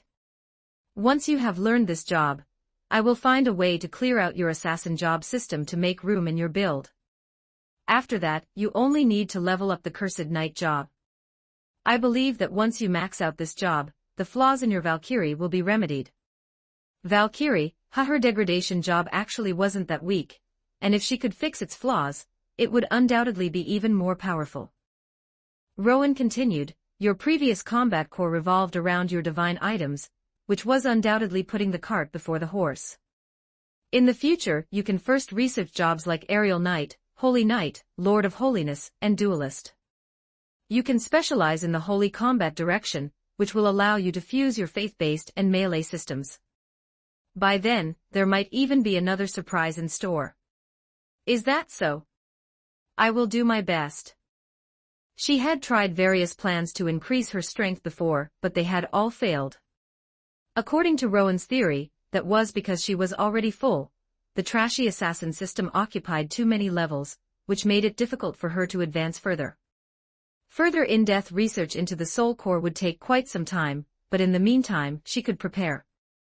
Once the cleanup was successful, she could quickly acquire these jobs and rapidly increase her strength. The airship was very fast, and by the afternoon, they had arrived at the royal capital of the Elf Kingdom. Rowan was not in the mood for a slow assault, so he adopted a decapitation strike plan, enter the royal capital directly, find an opportunity, and then quickly kill the Elf King, trying not to give the opponent any time to react. Once the Elf King was taken care of, he would have Natalia gather the clan's people. As a heteromorph, her strength was barely enough. Once stability was maintained, she could securely take over power. Sitting on the airship, they observed from afar. The Elf King's ultimate goal was to conquer the continent, and he had two favorite pastimes. One was to sow seeds crazily to leave behind offspring, and the other was to cultivate his own offspring. He believed that elves possessed infinite potential. Unfortunately, the results were not very good.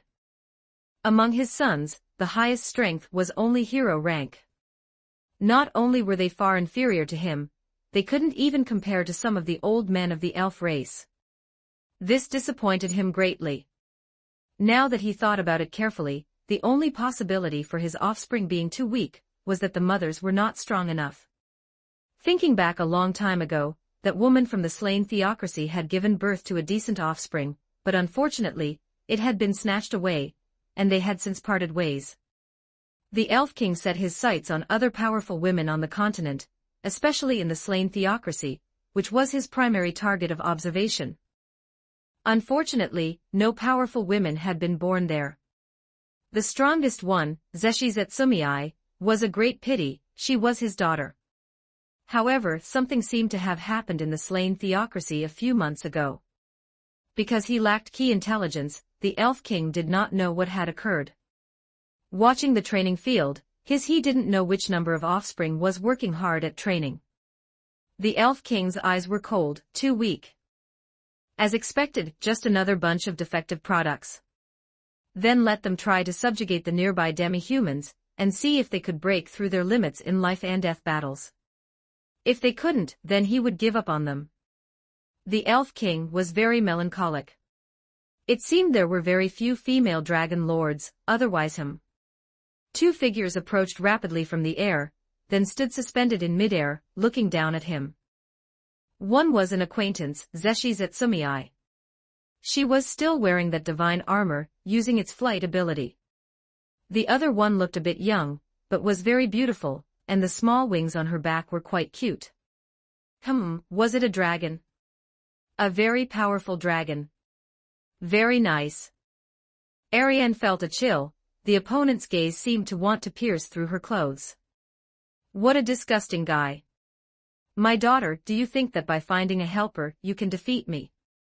You are as naive as ever. However, I must thank you, this is the best gift you have ever given me. The Elf King wore an exaggerated smile. He did not underestimate his enemy and immediately used a Tier 10 magic, Mercy of the Sala Tree. A bright green halo enveloped a large area. Zeshizetsumei's face turned terrifyingly gloomy. The Elf King knew Zeshizetsumei's abilities, so he had used this Tier 10 magic immediately. Within the range of this magic, one possessed complete resistance to instant death, which was specifically targeted at Zeshizetsumei's the goal of all life is death skill. Besides that, if one died within the range of this magic, they could be resurrected immediately without causing a level reduction. It was extremely powerful. However, the mana consumption of this magic was also terrifying. What a disgusting guy. Don't waste time talking to him, finish this quickly. Zeshizetsumei's eyes were cold. Regarding the men she wanted to kill the most, Zeshizetsumei did not want to waste any more time. She just wanted to end the battle quickly. This was the opponent's territory, and if too many enemies were drawn here, it would be difficult to escape. TCH, you really know how to order people around. This time, I'm the lead attacker. The next moment, Ariane revealed her true form. A huge crystal dragon appeared in the air, and then breathed a dragon breath directly at the Elf King. The Elf King's expression did not change. The ring in his hand emitted light, and the next moment, it took him away from there. The breath hit the high platform where he had just been standing, destroying the entire platform. As for the few elves who had been training just now, they had run away early on when the two of them appeared. Facing Zeshizetsumei, the Elf King was confident he could kill her, but with an additional powerful dragon lord, it would not be easy. After using an item to teleport, the next moment, a huge magic circle appeared before him. Come forth, my most powerful primal earth elemental, Behemoth. Ariane sensed the opponent's location, and the next moment, a Tier 9 Vermilion Nova was fired, hoping this magic could interrupt the opponent. However, she was disappointed. A shield appeared on the opponent's body, blocking the magic. Hashtag 197 Chapter 197 The Chess of War Chapter 197, War Chess Chapter 198. War Chess Clearly, this magic shield was in effect triggered by a magic item. The Elf King had prepared countermeasures for the vulnerability of his main body when summoning. A massive primal earth elemental appeared before them, and this primal earth elemental was surprisingly level 87. The Elf King's class traits, combined with his skills, allowed him to summon creatures of a higher level than himself. In reality, it was just an ordinary primal earth elemental, but the Elf King firmly believed this primal earth elemental was special and even gave it a name. The level 87 primal earth elemental was extremely high level and specialized in physical defense. Zeshi Zetsumei was completely countered, her instant death magic was restricted, and her remaining melee attacks were also blocked by the primal earth elemental. Fortunately, the main force this time was not her, but Ariane, who specialized in magic attacks. Relying on the primal earth elemental's astonishing defense, the Elf King began a ranged exchange of fire with Ariane. All three were the type who excelled at defense, so the battlefield quickly became chaotic. Rowan, hiding in the sky, observed the battlefield below. Why do I feel like I'm watching children fight? The power of these spells is just too weak.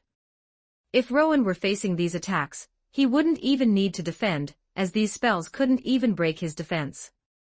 However, he was still somewhat surprised by the Elf King's strength. The opponent's class system was a specialization in summoning and magical output, relying on a high-level primal earth elemental to compensate for the vulnerability of the caster's main body. Under the protection of the primal earth elemental, he had completely become a magic turret. Since the targeted instant death magic was restricted, it was extremely difficult to break through the primal earth elemental's protection to attack the Elf King directly. Unless one used super penetrating magic, super tier magic, or ultimate skills to force a breakthrough, there really wasn't a very good way to do it. Although his level was only in the 70s, his MP was comparable to a max-level Shaltir, his stats were not low, and with a set of good equipment, he was quite hard to kill. In the original plot, he also managed to hold out against the Ains Ulgaun for quite a while, and finally, after his magic power was exhausted, he still used special means to escape. He was then cleaned up by Zeshi Zetsumei and killed directly. If he hadn't run into Zeshi Zetsumei, he might have actually escaped. With the two of them on the front line, it seemed like a winner wouldn't be decided anytime soon, but that wasn't a problem. Rowan only needed to guard against the opponent escaping. The entire royal city and its surroundings were monitored by Rowan's crows in conjunction with wide-area reconnaissance magic, so he would be able to detect the opponent's trail immediately even if he used teleportation. However, looking at the situation, it seemed it would take quite a while to decide the winner. While the fierce battle was happening here, on the other side, the Elf Elder had already brought a guard unit to prepare to support the Elf King. These guards were nothing to Rowan, though they were much stronger than humans, and were even among the stronger ones within the elf race. They were the Elf King's personal guards, and the most elite guards of the Elf Kingdom. To Rowan, they could be swatted to death with a casual wave. The Elf Elder possessed the strength of an Transcendent, which was even weaker than expected. Rowan intended to let Natalia step forward. If he wanted her to ascend to the throne, she couldn't lack opportunities to display her strength. Rowan took out 3 pieces of equipment, a relic-class bow, a relic-class cloak, and a legendary-class chessboard. Come here. I'm gifting you these 3 items. If you want to become the new Elf King, you can't do it without demonstrating your own strength. Gifting them to me. This girl looked a bit dim-witted, and Rowan began to worry if she could actually take that position. The bow directly enhances your attack power, and can greatly increase your attack range. The cloak enhances your movement and defensive capabilities, and also comes with high-tier magical aura, which can compensate for your lack of presence. Low-tier existences will be easily intimidated by you. Natalia felt a bit embarrassed. Thank you very much. She took the items and put on the cloak. Surprisingly, her entire aura felt different.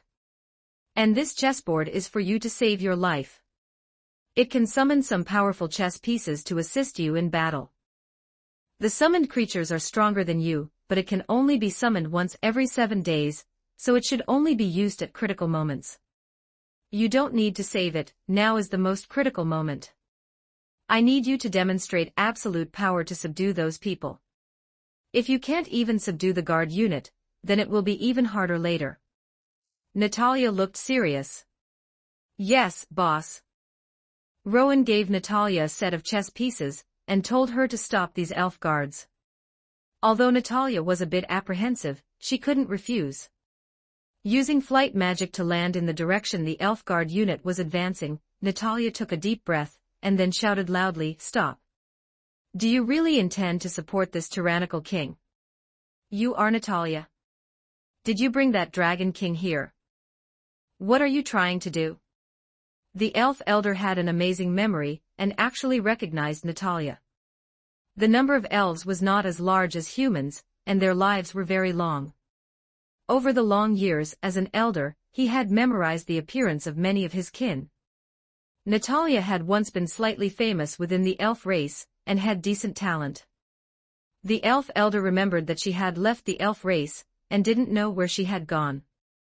He didn't expect her to return after a few years, and she had even brought them a huge surprise. "Elder, this dragon king is my ally. Our goal is to kill this immoral king, and let the elf race return to the right path. Sorry, could you please go back? Little girl, the king's virtue is not for you to judge. Without sufficient strength, everything you do is doomed to fail. We are the king's guards and cannot retreat. If you don't move, then don't blame us for attacking. As expected, there's no other way. I'm just not the type who's good with words." Natalia had a headache.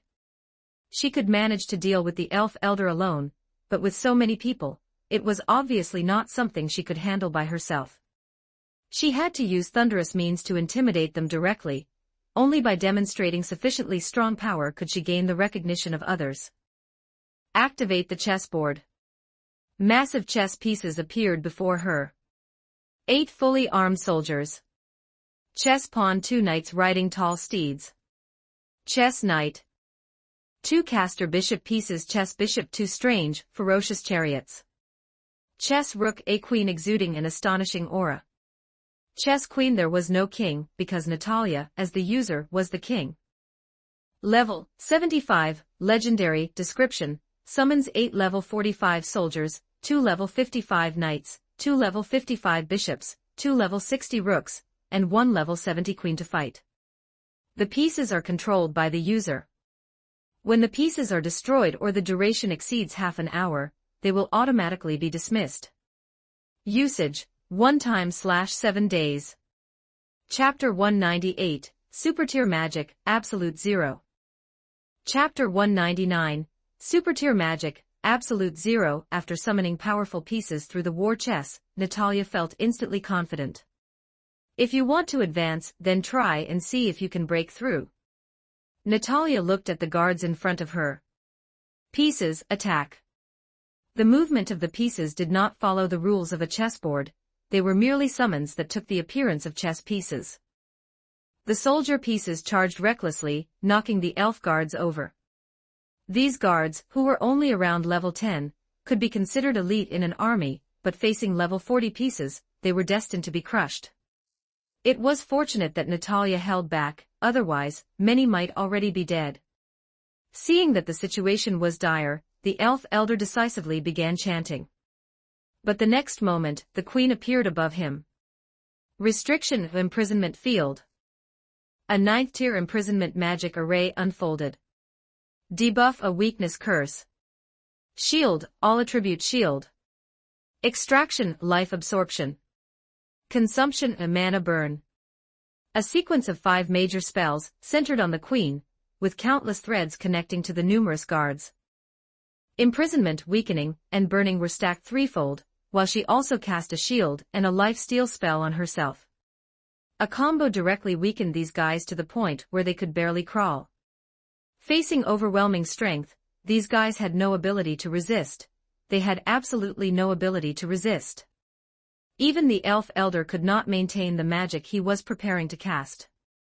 What exactly was the level of this summon? The queen looked down at the elf elder from above, her inorganic pupils devoid of any emotion. The elf elder had no doubt that the opponent could easily take his head. It really was completely crushed. Rowan only diverted a small portion of his attention here. Seeing that Natalia could handle it, he focused more of his attention on the Elf King's battlefield.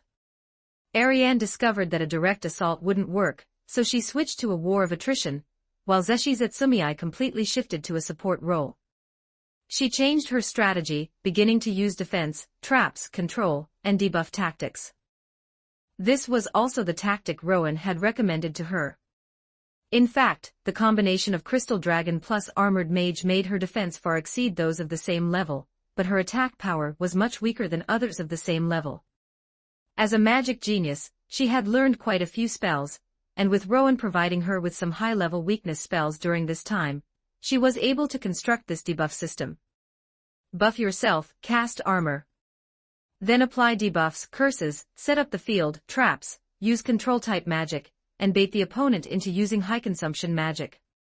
In short, abandon offensive routines and use various, dirty tactic spells, focusing primarily on weakening and consumption, specifically targeting high-defense entities.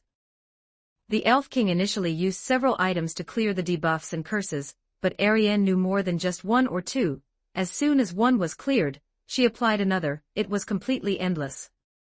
The Elf King was disgusted to the point of nausea. He wanted to use magic attacks, but the defense of those two was very high, so the attacks were painless and itchy, and they would also use healing magic.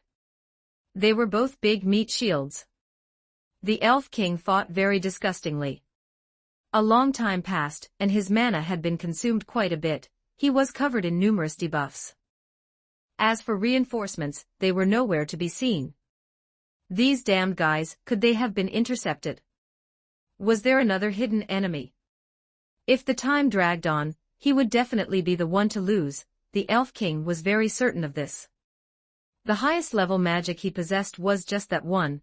Apart from that field magic and summoning the primal earth elemental, his other magic was relatively average. No, without finding a breakthrough, it was still too strenuous to face two existences of the same level. He had to look for other opportunities. Thinking of this, the Elf King decisively used a secret item, and the next moment, he teleported away directly. High-level teleportation. No, it was a more special escape item, perhaps an artifact-level item. The crow's intelligence gathered quickly. In the woods outside the Elf King's city, Rowan sensed the fluctuation of mana. It's fine, he can't escape. Leave the rest to me. Rowan left a message for the two of them with magic, then cast a few shields on himself, using self-acceleration and high-speed movement. The whole world slowed down instantly. The next moment, he teleported to the Elf King's location. Just in case, the moment he landed, Rowan immediately activated the creator's ultimate move, Create Space-Time.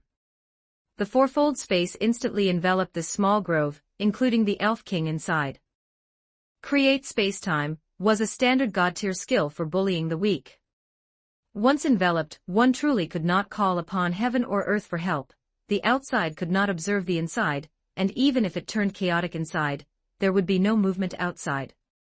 Unless one could break the space barrier, but without sufficient strength, that was just wishful thinking. In one of the four spaces, the ice space, the Elf King summoned the primal earth elemental for the first time. He looked at Rowan in the air, his face gloomy.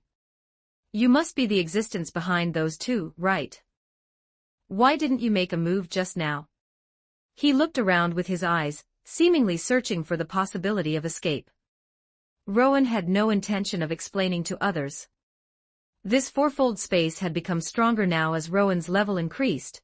This was a good change, and he imagined it would have a good performance when he reached the max level.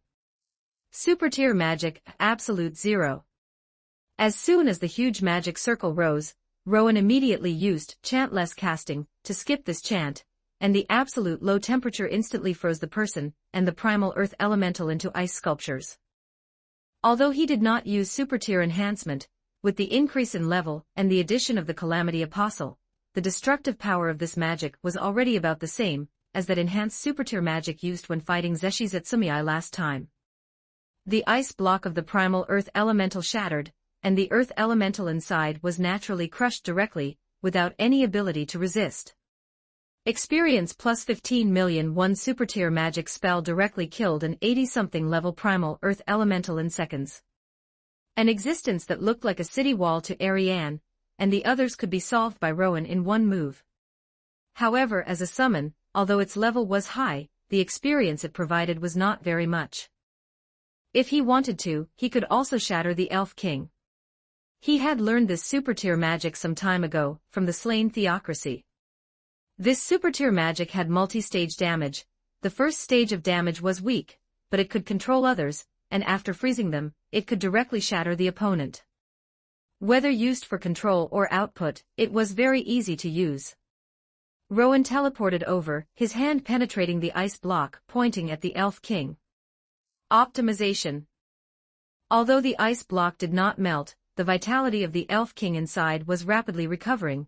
At the same time, the opponent's memories began to flood into Rowan's mind.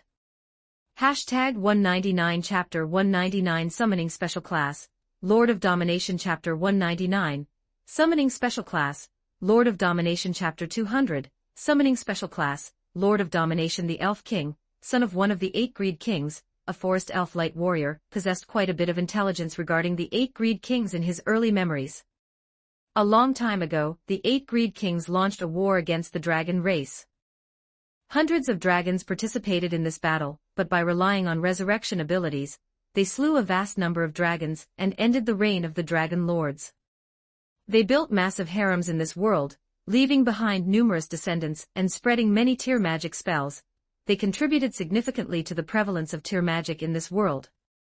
Their capital was established in the center of the southern Great Desert, with the Sky City floating above it. That was their guild base. At first, relying on their resurrection abilities, they wore down many dragons, but unfortunately, the dragon race gradually realized what was happening.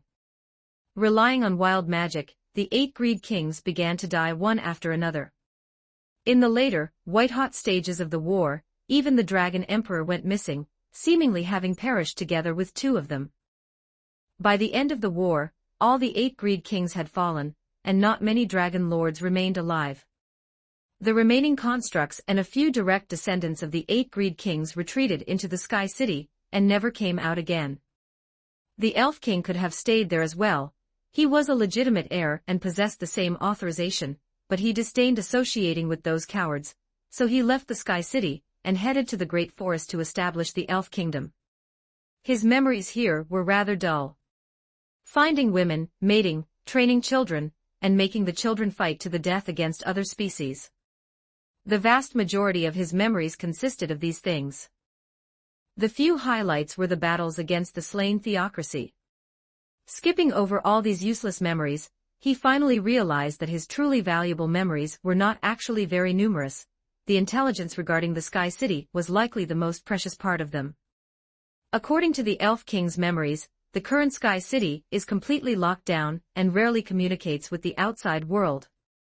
Only a few direct descendants of the 8 Greed Kings and artificial NPCs reside within, with defensive magic active year-round. The defenses of the Sky City are incredibly powerful, making a frontal assault extremely difficult. Even though the 8 Greed Kings are dead, the foundation they left behind remains. 3 or 5 max-level characters would be unable to breach the Sky City. Even 1 or 2 of those true dragon lords could not breach the Sky City unless they united. However, they seem to have reached an agreement. The people of the Sky City no longer go out, and the dragon race no longer attacks them. One must know that the guild weapon of the Sky City is still in the hands of the Platinum Dragon Lord, and it is unknown if the Platinum Dragon Lord is aware of the information regarding the guild weapon. If he knew, he could simply destroy the weapon to dissolve the guild directly. For Rowan, forming an alliance with the Sky City has become completely impossible. The existence of the Sky City will either be taken over by the victor after the war with the Ains Olgaun ends, or it must be seized before the Ains Olgaun descends. The Sky City possesses high-level items, and even world items. If they could be acquired, the chances of dealing with the Great Tomb of Nazarick would increase somewhat. Moreover, Rowan does not need to launch a frontal assault on the Sky City, because the Elf King possesses the key to enter it. As one of the heirs to the Sky City, if he makes good use of this identity, he might be able to take down the Sky City in a much easier way. However, that is, after all, one of the most powerful guilds. Even if the original owners are no longer there, it is still not something the current Rowan can handle. He must at least wait until he reaches level 90 before considering a conquest that would be safer. Before that, he can first formulate a plan based on the intelligence. Just as he finished digesting the memories, a new prompt popped up before Rowan's eyes. Learn the basic knowledge of the advanced class, high-tier summoner, meeting the requirements for the class. Prerequisites for high-tier summoner, Beast Tamer LV10, Summoner LV10, Ritual Magic User LV10, exempted. Class Evolver triggered. The special class derived from the advanced class high-tier summoner is Lord of Domination. Please choose to take this class or forfeit it. A special class triggered. This was within Rowan's expectations. After all, the Elf King had a high-tier summoner class. The summoning category is also part of the magic caster class. Rowan possesses the Omni-Mage class, which is compatible with all magic-type classes, so Rowan chose to take the class. Psychic Domination passive strengthens domination abilities. The summoned creature and the summoner are mentally connected, and the summoner possesses complete control over the summoned creature. Summon Enhancement passive for contracted summoned creatures, it can subtly improve their potential.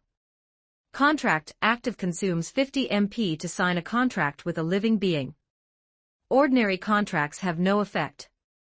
After a soul contract is established, the contractor has a probability of obtaining a new class, and their potential is greatly improved. Ordinary contract count, 0/100ths, soul contract count, 0/10ths. Summon Teleportation, active can sense the contractor's location. Consumes 100 MP to teleport directly to the contractor's side. Requires Lord of Domination LV1, Domination Transfer, active consumes 200 MP. At the moment of death, you can transfer the result of death to one of the contractors. 1 time/7 days. Requires Lord of Domination LV3. Domination Domain, active consumes 200 MP to expand a large-scale domain. Control over other summoned creatures within the domain will be transferred to you, and the contractors you dominate gain a berserk effect. 1 time/7 days. Requires Lord of Domination LV5.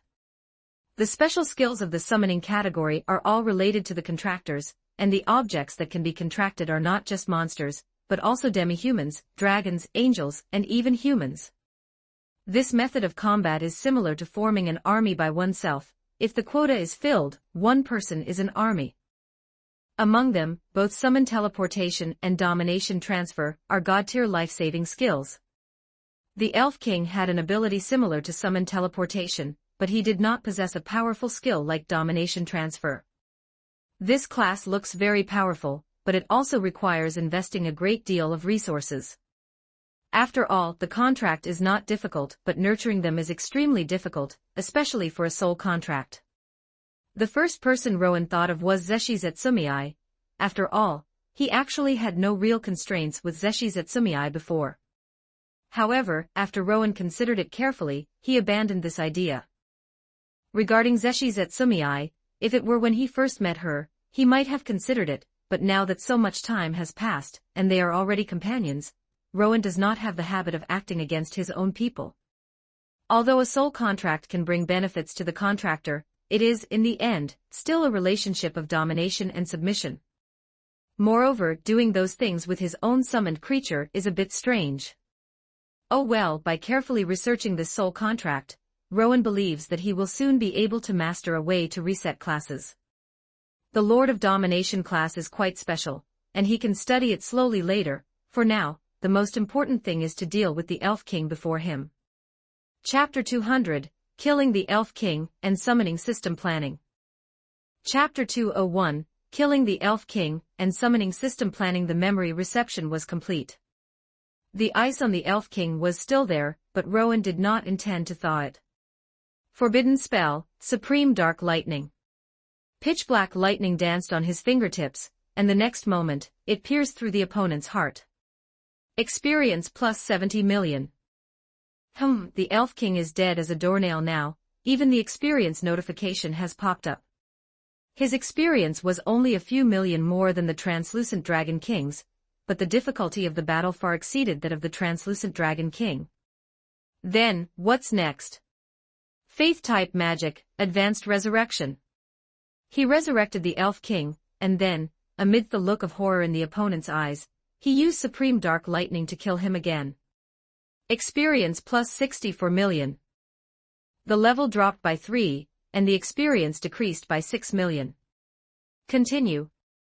With a cold expression, Rowan used the resurrection magic again, then used Supreme Dark Lightning once more. Experience plus 58 million experience plus 52 million experience plus 46 million. After being resurrected 7 or 8 times, his soul finally dissipated completely. From him, Rowan had scraped together over 300 million, nearly 400 million experience points, enough for him to level up 2 or 3 times. Looking at it this way, leveling up doesn't seem that hard after all. Just resurrect and kill repeatedly, squeezing the experience dry. However, doing this seems a bit inhumane. Unless it's against some special enemies, it's better not to do this under normal circumstances. The Elf King had completely turned into a corpse that would not resurrect, and Rowan took off his items one by one. The crown, cloak, ring, and so on, these were all good things. It's good to have a rich daddy. His wealth far exceeded that of a poor dragon king like Ariane. 7 or 8 legendary grade items, and 2 artifacts. Truly, the rich are inhumane. This loadout was already on par with the floor guardians of the Ains ul Gown. Given how weak his original strength was, it was truly lucky that he hadn't been robbed by others for so long. The most special among them was a legendary ring. The attributes of this ring were relatively average, but it was a key. Ring of Sky City rank, legendary description, a teleportation ring for Sky City, using the preset secret code allows one to teleport into Sky City. Rowan had already obtained the secret code from the Elf King's memories, but teleporting inside didn't mean he could do whatever he wanted. There were many powerful entities inside, so he needed to plan carefully. There was no need to mention the other legendary items, but the 2 artifacts were: rank, artifact description, an artifact of the elf race, can only be used by elves. It grants the wearer the ability to be immune to fear, and comes with time escape. Time escape automatically triggers when restricted by time-type skills or magic. Teleports the user out of the current location, and clears any negative effects currently on them. Usage limit, 1 time/1 day. Elf Heart Necklace rank, artifact description, a necklace possessing mysterious power, can only be used by elves. It grants the wearer the ability to be immune to mind control, and comes with magic resistance maximization. Magic resistance maximization greatly increases one's magic resistance. Lasts for 3,000 minutes. Usage limit, 1 time/1 day. These 2 artifacts were actually exclusive equipment for the elf race. Rowan was somewhat disappointed. The Elf King was not a player and could not see item attributes, so his memories did not contain descriptions of these 2 artifacts. He only knew they were items inherited from his father. These 2 items were his treasures, which he kept on him at all times, and had never let anyone else use. These 2 pieces of equipment were also his most precious gear. Besides them, there were a few materials at the artifact level. The effect of this elf heart was extremely powerful. In the plot, even the max-level Ains ul Gown, using the strongest magic other than super-tier magic, couldn't one-shot the Elf King. One must know that the level suppression in this world is very severe. A normal existence around level 70 couldn't withstand that move. It was likely due to this artifact. It's just a pity that this thing requires the elf race to use it. And among Rowan's subordinates, there was only one elf, Zeshi Zetsumei. If nothing unexpected happened, this equipment would have to be given to her later. That can't be right. Is this girl's luck a bit too good? She already has 2 artifacts, and now 2 more. As the boss, I don't even have a single artifact. Taking the Elf King's corpse, Rowan used teleportation to return to the royal capital. Zeshi Zetsumei and Ariane were already waiting for him. The 2 shouted simultaneously, though their forms of address were different. Rowan threw the Elf King's corpse onto the ground. The memories in his mind have been extracted by me, and he has been killed. This is his corpse. If you have any need for it, you can take it. Zeshi Zetsumei sighed. Although it's a pity I didn't kill him myself, it doesn't matter if it was you. I have no use for this corpse. If you don't want it, just throw it out to feed the monsters. That won't be necessary. Since there's no need, I'll keep it as a reference. Perhaps I'll need to model a spy after the Elf King later. Rowan put the corpse away. One of her life's goals had been completed, yet Zeshizetsumei felt a sense of emptiness in her heart. The Elf King has been dealt with. Next, you two need to assist Natalia in fully ascending to the throne, and then, collect the resources of the Elf Kingdom. Ordinary materials and items can be left alone, but some special ones need to be brought back to the Forgotten Island. Then, does this battle count as me winning? The Crystal Dragon, Ariane, asked nervously. Although it wasn't perfect, it barely counts as you passing. Later, I will design a set of legendary gear for you to use. Well then, I'll leave the rest to you. The crow will follow you, and you can communicate at any time if anything comes up. Oh, and I'll leave the forgotten ship with you as well. After saying this, Rowan used forbidden magic, world teleportation to leave immediately. The Elf King, who was the greatest threat here, had been eliminated, and the rest posed no threat at all. Moreover, the crow was equivalent to Rowan's eyes, so there was no fear of encountering any accidents. Some rare materials could also be identified through the crow's vision, so there was no fear of missing anything. As for the rest of the trivial matters, leaving them to handle it was fine. The reason Rowan left in such a hurry was to study his newly acquired special class. The class Master of Domination was a bit special, and had great potential. Unlike other special classes that could immediately exert combat power, after being unlocked, summoning-type classes were somewhat unique. Summoning-type classes that summoned elemental beings from other planes were fine, but contract-type summoning required finding summonable beasts and cultivating them. Obviously, Rowan belonged to the latter. Furthermore, because the slots were limited, one had to consider carefully who to give each slot to, so as to avoid having little potential after contracting, failing to exert any effect, and still needing to invest resources. Therefore, he needed to plan it out carefully.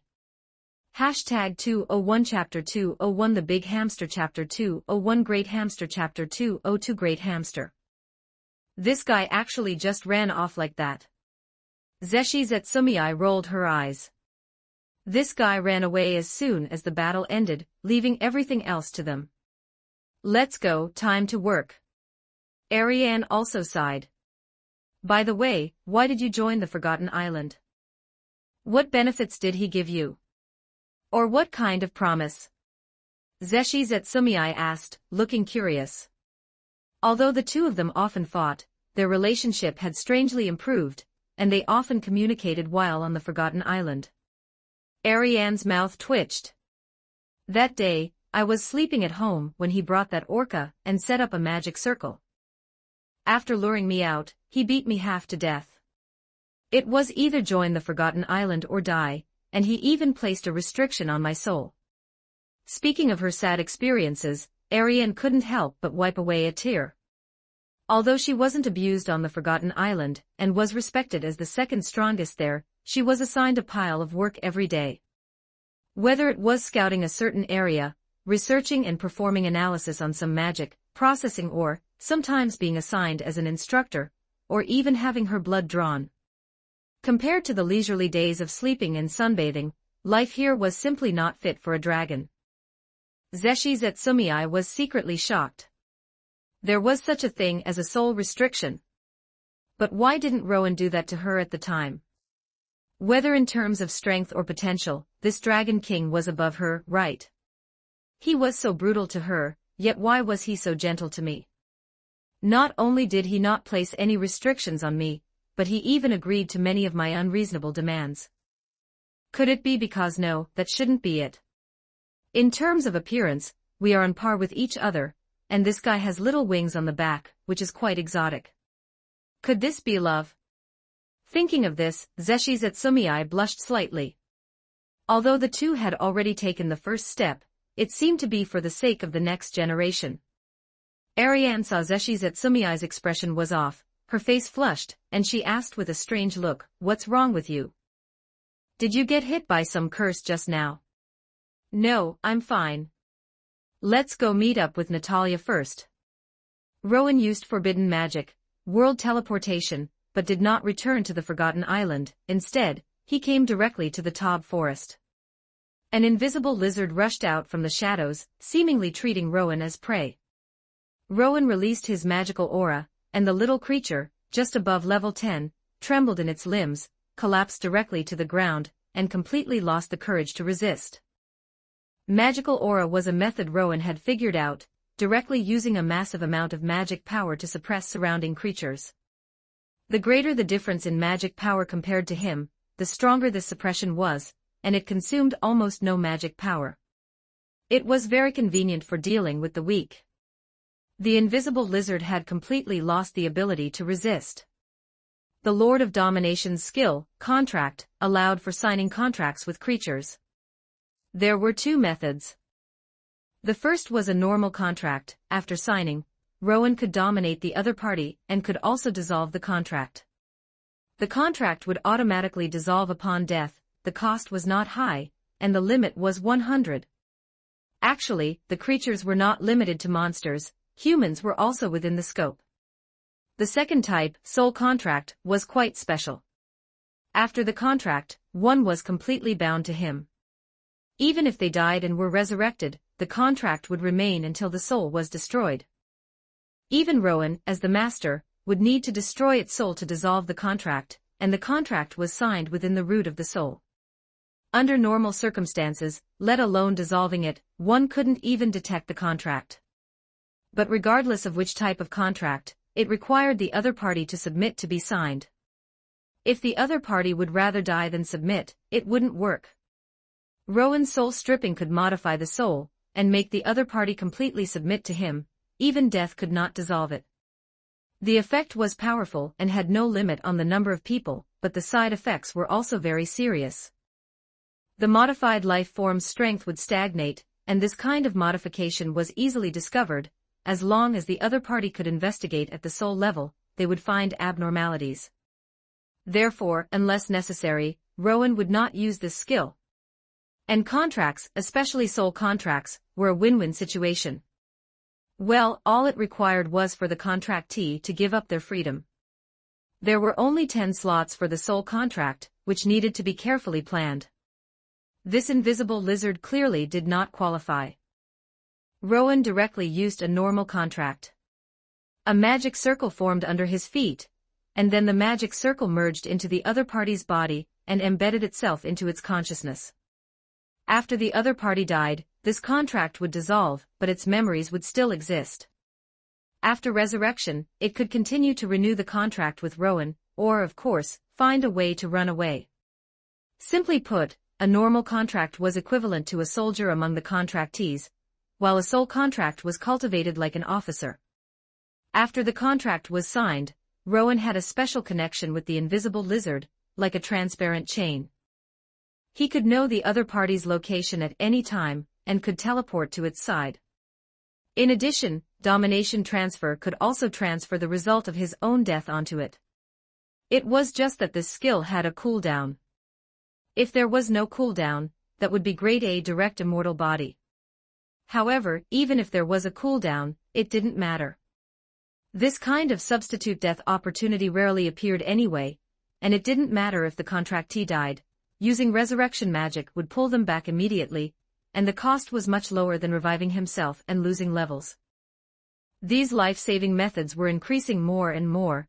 It was truly hard to die even if he wanted to. The goal of all life is death. I can already tank a few of those. After contracting the first contractee, the human and the beast had the ability to communicate mentally.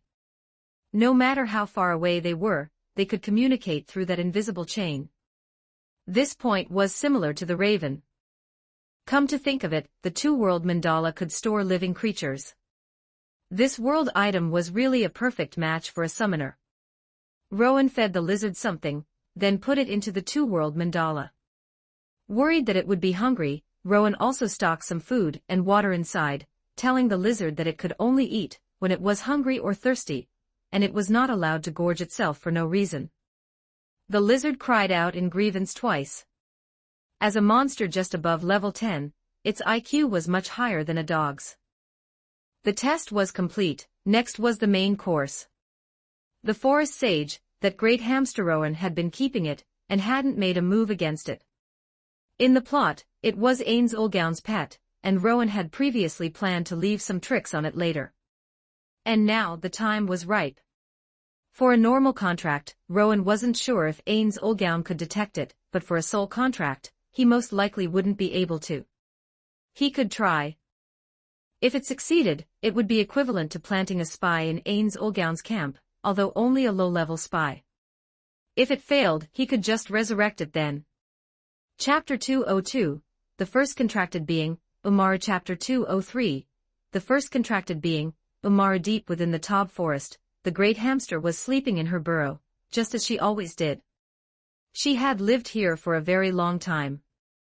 A few years ago, a terrifying individual had arrived in the forest, and because of that, she had barely dared to leave her home.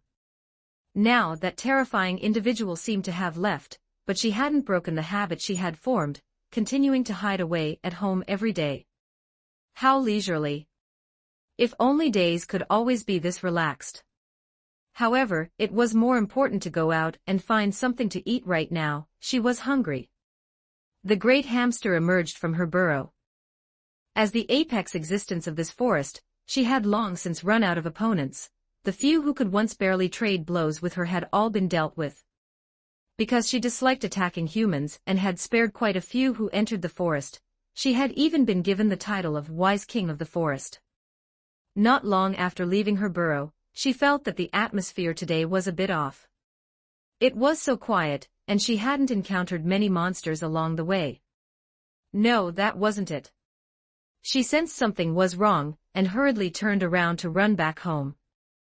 However, a person had already landed in front of her, a human, a black-haired youth wearing magical robes with a gentle smile on his face. Who are you? Wise King of the Forest, do you wish to become stronger? The great hamster shrank her neck. I don't really want to. Flame prison. Flames suddenly erupted from the ground, trapping the great hamster inside. Think it over carefully, death or becoming my summoned beast. Follow me, and there will be many benefits. You can continuously grow stronger, far surpassing your current power, and you'll even have the chance to find a group of female mice. Rowan tried to persuade her. He was someone with very weak verbal persuasion skills. Using threats of force combined with listing benefits was Rowan's standard approach. Can you really? Can you find my own kind? I, too, would like to leave behind children. Rowan was somewhat speechless.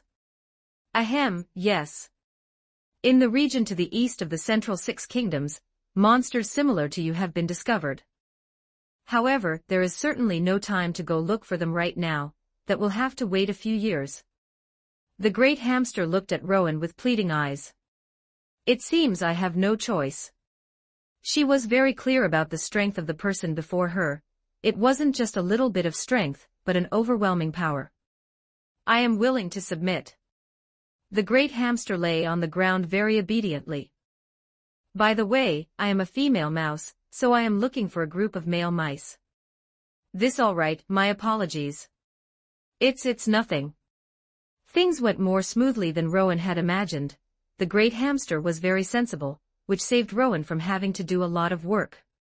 Soul contract. A special magic circle enveloped Rowan, and the great hamster, slowly merging into them. This magic circle was far more profound than an ordinary contract magic circle, and it consumed significantly more magic power. Rowan's Eye of All Phenomena was already activated, and in tandem with the great sage's analysis, he began to dissect this magic and its underlying principles.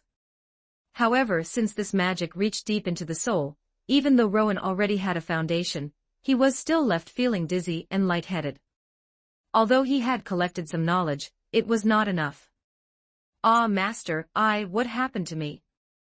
I feel like my strength has increased a little bit. The great hamster let out a cry.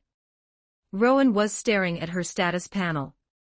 The increase in strength must have been her imagination, as Rowan did not see any increase in level or the appearance of a new class on the panel. Wise King of the Forest, Justice Value, 0, Neutral, Class, Demon Mouse Warrior, Race LV-15, Guardian Basic LV-10, Armed Warrior Intermediate LV-6. Her strength was no different from before. Ahem, it must be your imagination, but your potential has been greatly enhanced. Simply put, it will be easier to increase your strength in the future. Is that so? She scratched her head with her short paws, seemingly not feeling it. Rowan could observe a golden chain between himself and her. This chain was intangible and formless, not made of magic power, and could not be observed by any detection magic, only Rowan could see it. This was a connection belonging to the soul. Drink this potion. It can rapidly increase your strength and slightly boost your potential. This is a potion refined from the dragon heart of a dragon king. Rowan handed her a bottle of potion. The great hamster took it and drank it in one gulp. Thank you very much. Her level began to rise rapidly. This type of level breakthrough potion was actually most suitable for use at high levels, although it could only raise 1 or 2 levels. The time consumed for 1 or 2 levels at high tiers far exceeded 10 levels at low tiers.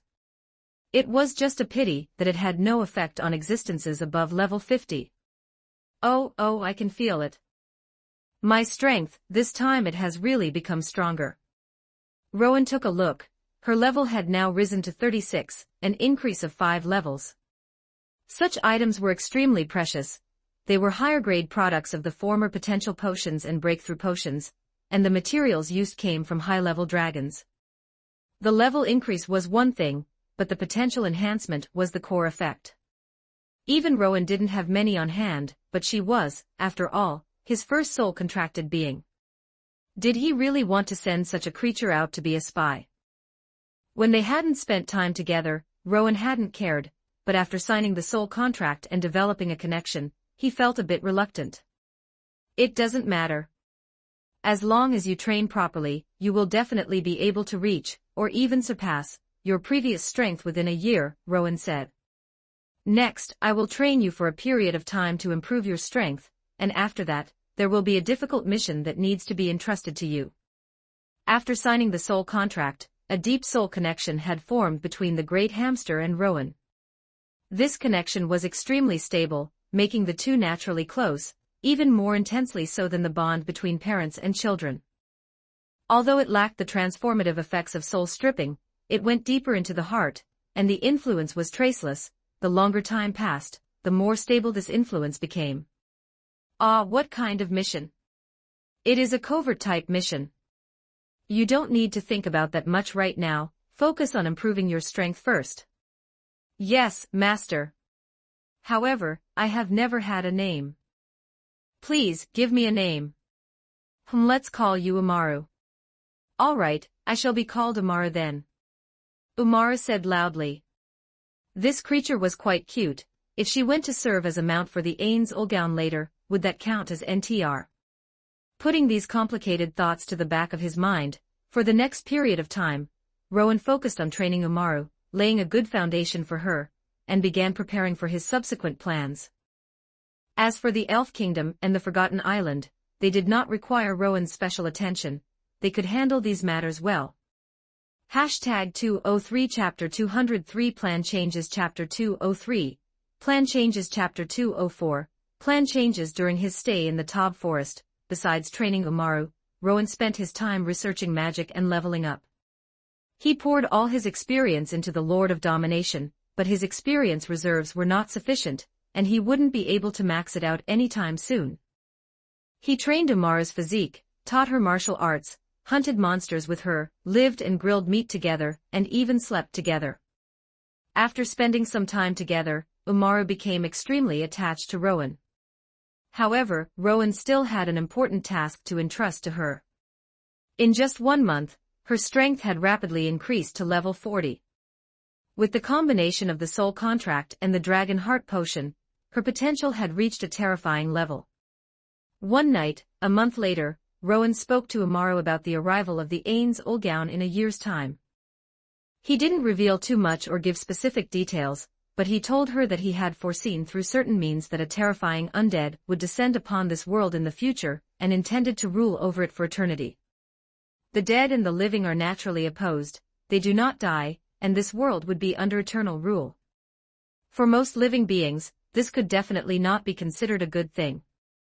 According to the prophecy, he would come to this forest. When that time came, Umar was to seize the opportunity to join him, and become his mount. Of course, Umar was innocent by nature and certainly wouldn't be able to keep a secret. Therefore, he needed to use the special magic, memory modification, to hide her current memories deep within her soul, and leave behind a psychological suggestion so she could smoothly become the other party's pet. This arrangement immediately made Umar teary-eyed. Rowan also felt a bit helpless. He really was a bastard, she was clearly his pet, yet now he had to. Was it really necessary to go this far? Was it really necessary to make Umar join the great tomb of Nazareth for the sake of so-called intelligence?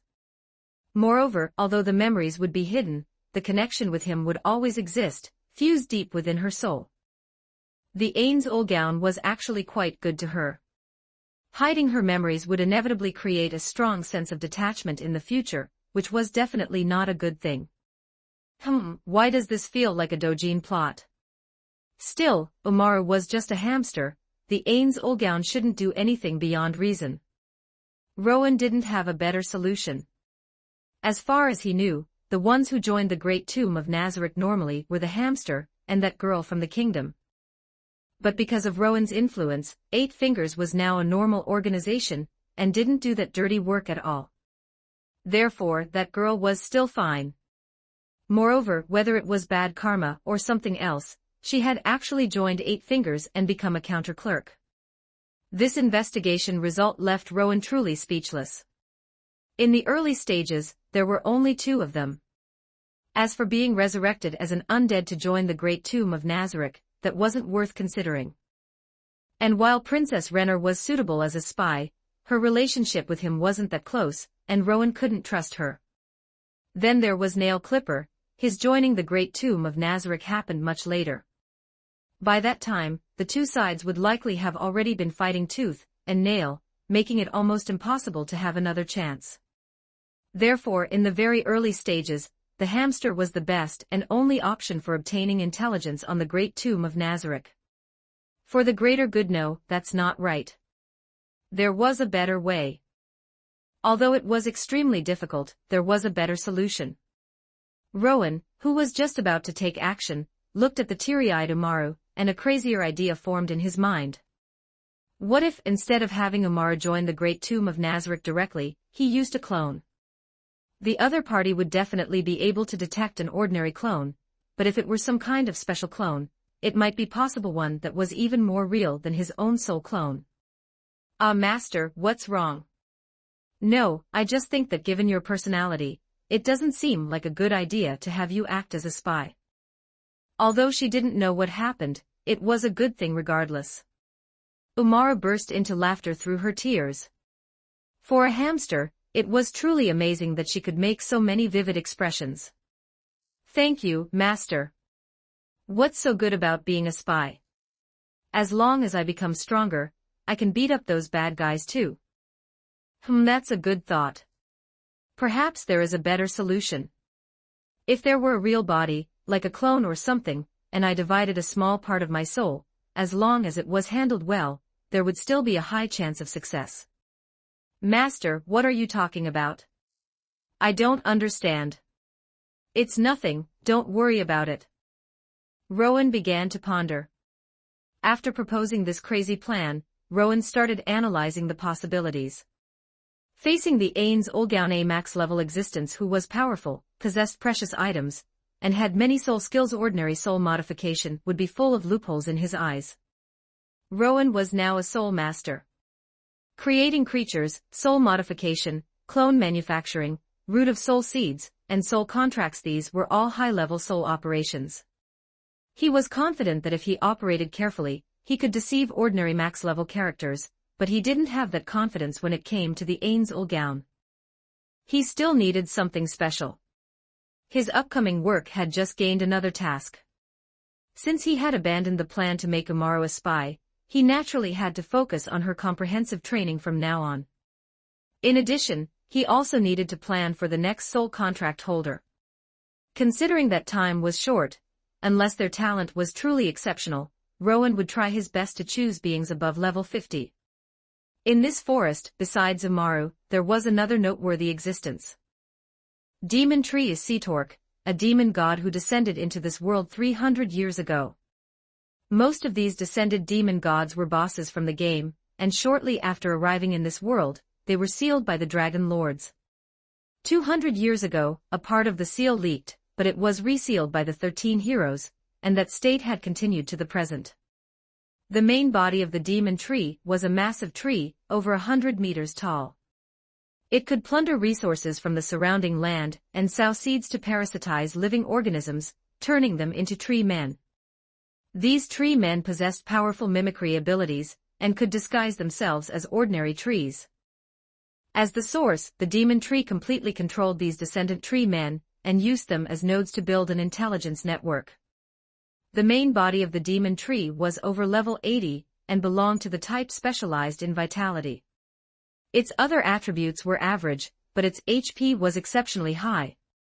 Furthermore, the plants growing on its top were very precious materials that could be used to make high-level healing potions, and its bark was also a precious material. Although this boss that had crossed over from the game had a high level, its intelligence was very low, and it basically acted on instinct. Rowan had originally planned to let his subordinates practice, and then take the kill himself to gain experience. However, plans could not keep up with changes. After obtaining the Lord of Domination, whenever he saw creatures with potential, his first thought was not to kill them for experience, but to try and take them as contract holders. Chapter 204, The Demon Tree That Is All Show. Chapter 205. The Demon Tree That Is All Show. Although the Demon Tree's intelligence was very low, it was worth a try. Level 80+ entities were rare in this world. Having already scouted the area, Rowan was very familiar with the location of the Demon Tree's seal, and did not need his subordinates' help.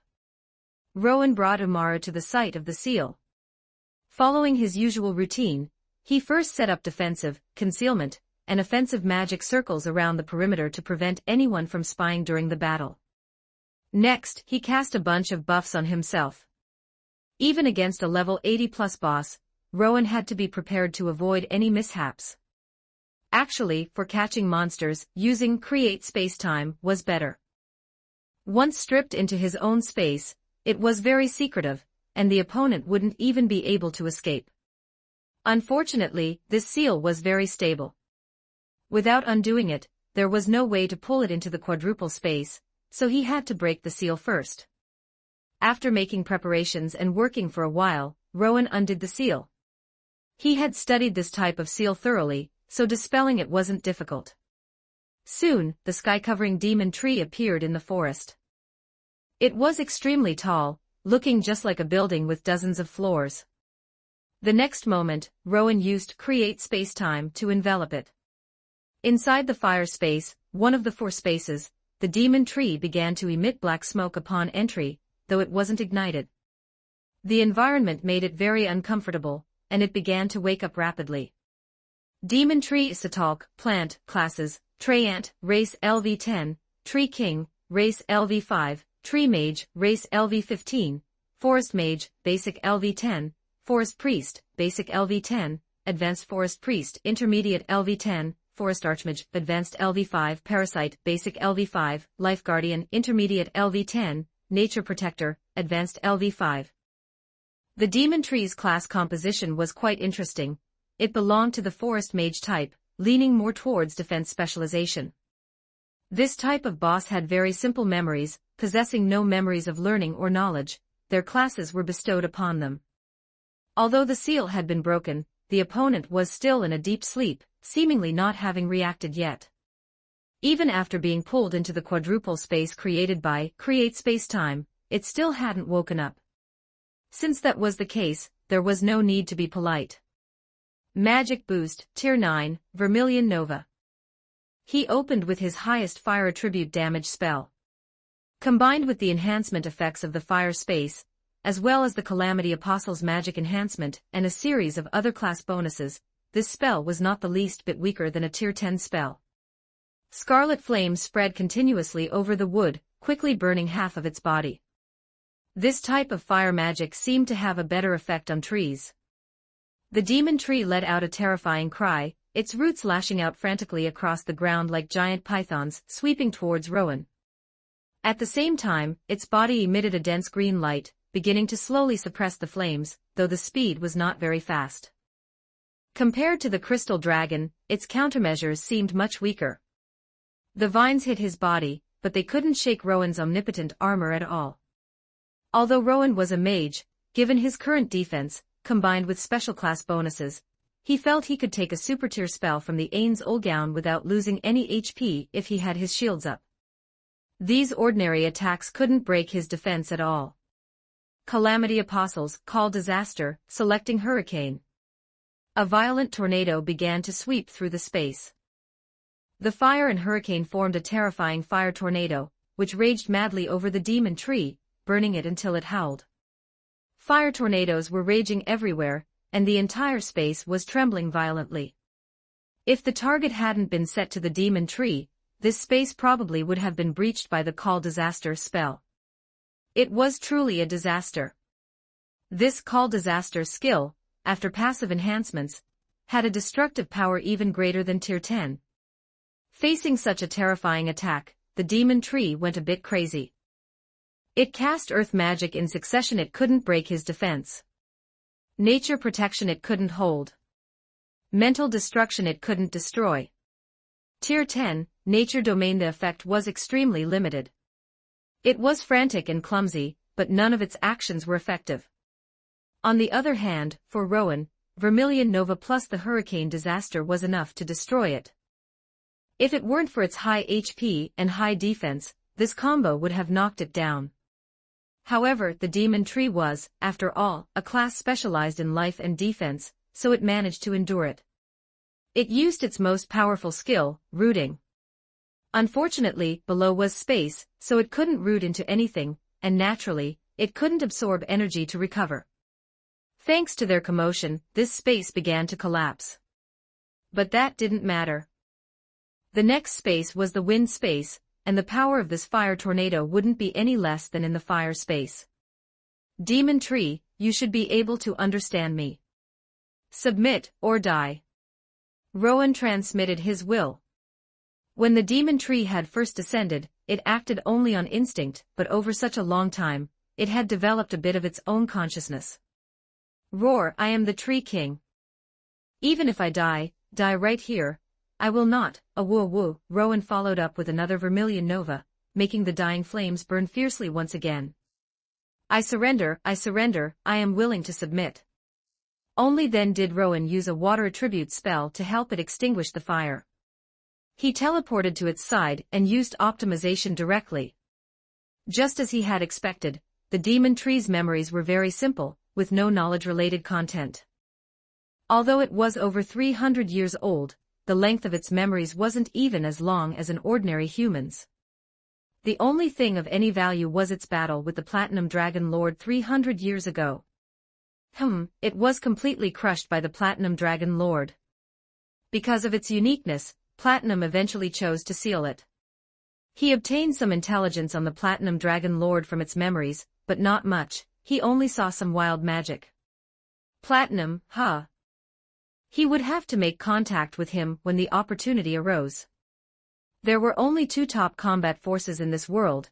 He had to find a way to take over Sky City, and the true Dragon Lord was an entity he could engage with.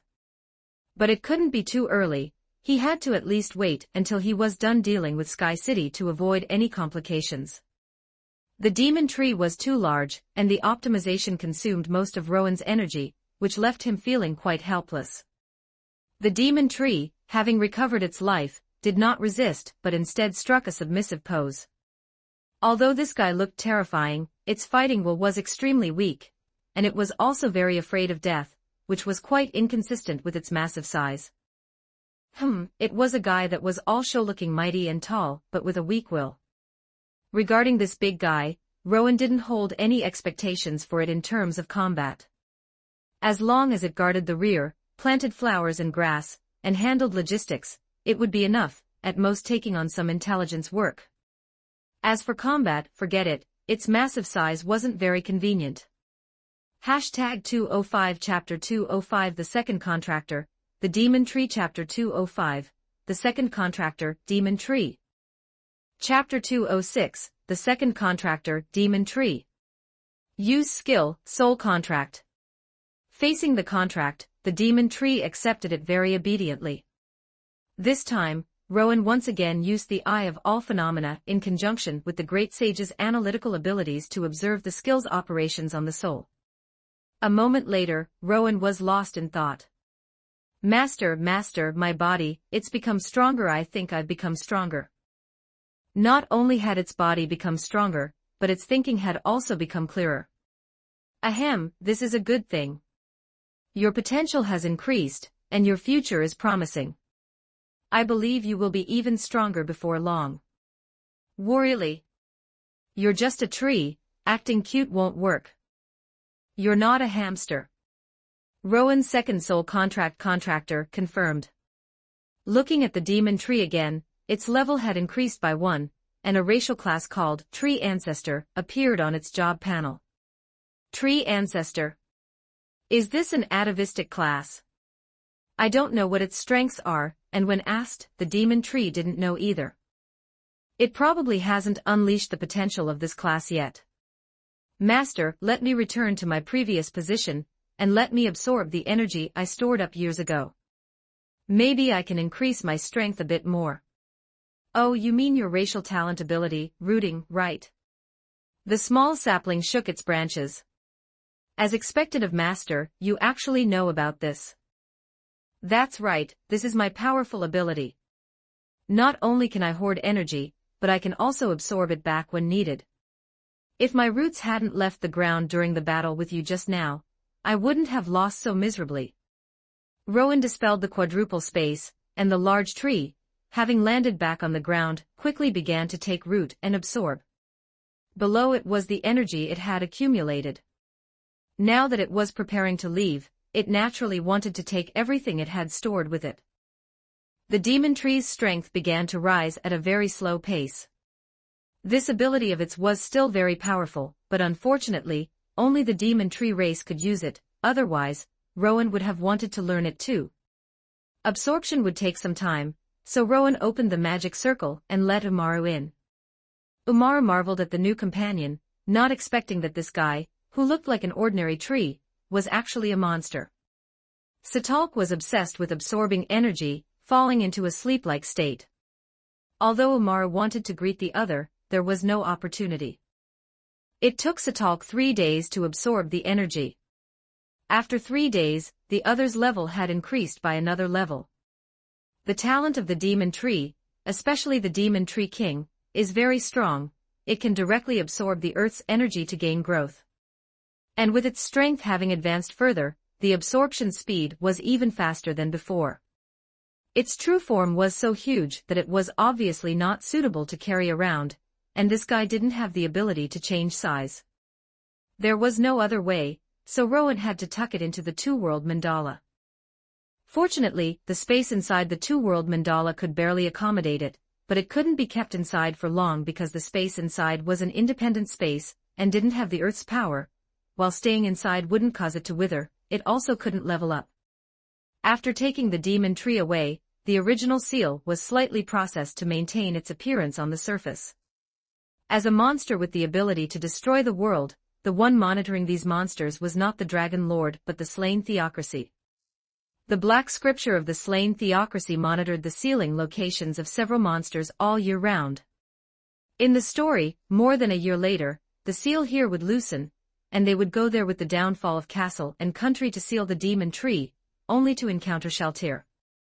As a result, the downfall of castle and country, which was meant to control the Demon Tree, was instead used on Shaltir, and her final strike before being controlled killed the controller, which caused Shaltir to become a wild monster. Now, everything here had been ended in advance. Rowan sent a notification to the slain theocracy's liaison, informing them that the Demon Tree here had been dealt with, and there was no need to continue monitoring this place in the future, and the same went for the one on the edge of the Draconic Kingdom. Returning to the Forgotten Island, after Rowan planted the Demon Tree, he began to research the forging of divine artifact equipment and the research of true clones. Over in the Elf Kingdom, Zeshizetsumii and the other had successfully brought back the materials from the Elf Kingdom, and Rowan began to forge with abandon. As for Umaru, she was handed over to Orca, with instructions to take her to train with Enri. Since they were both melee classes, it was perfect to have an opponent to practice with together.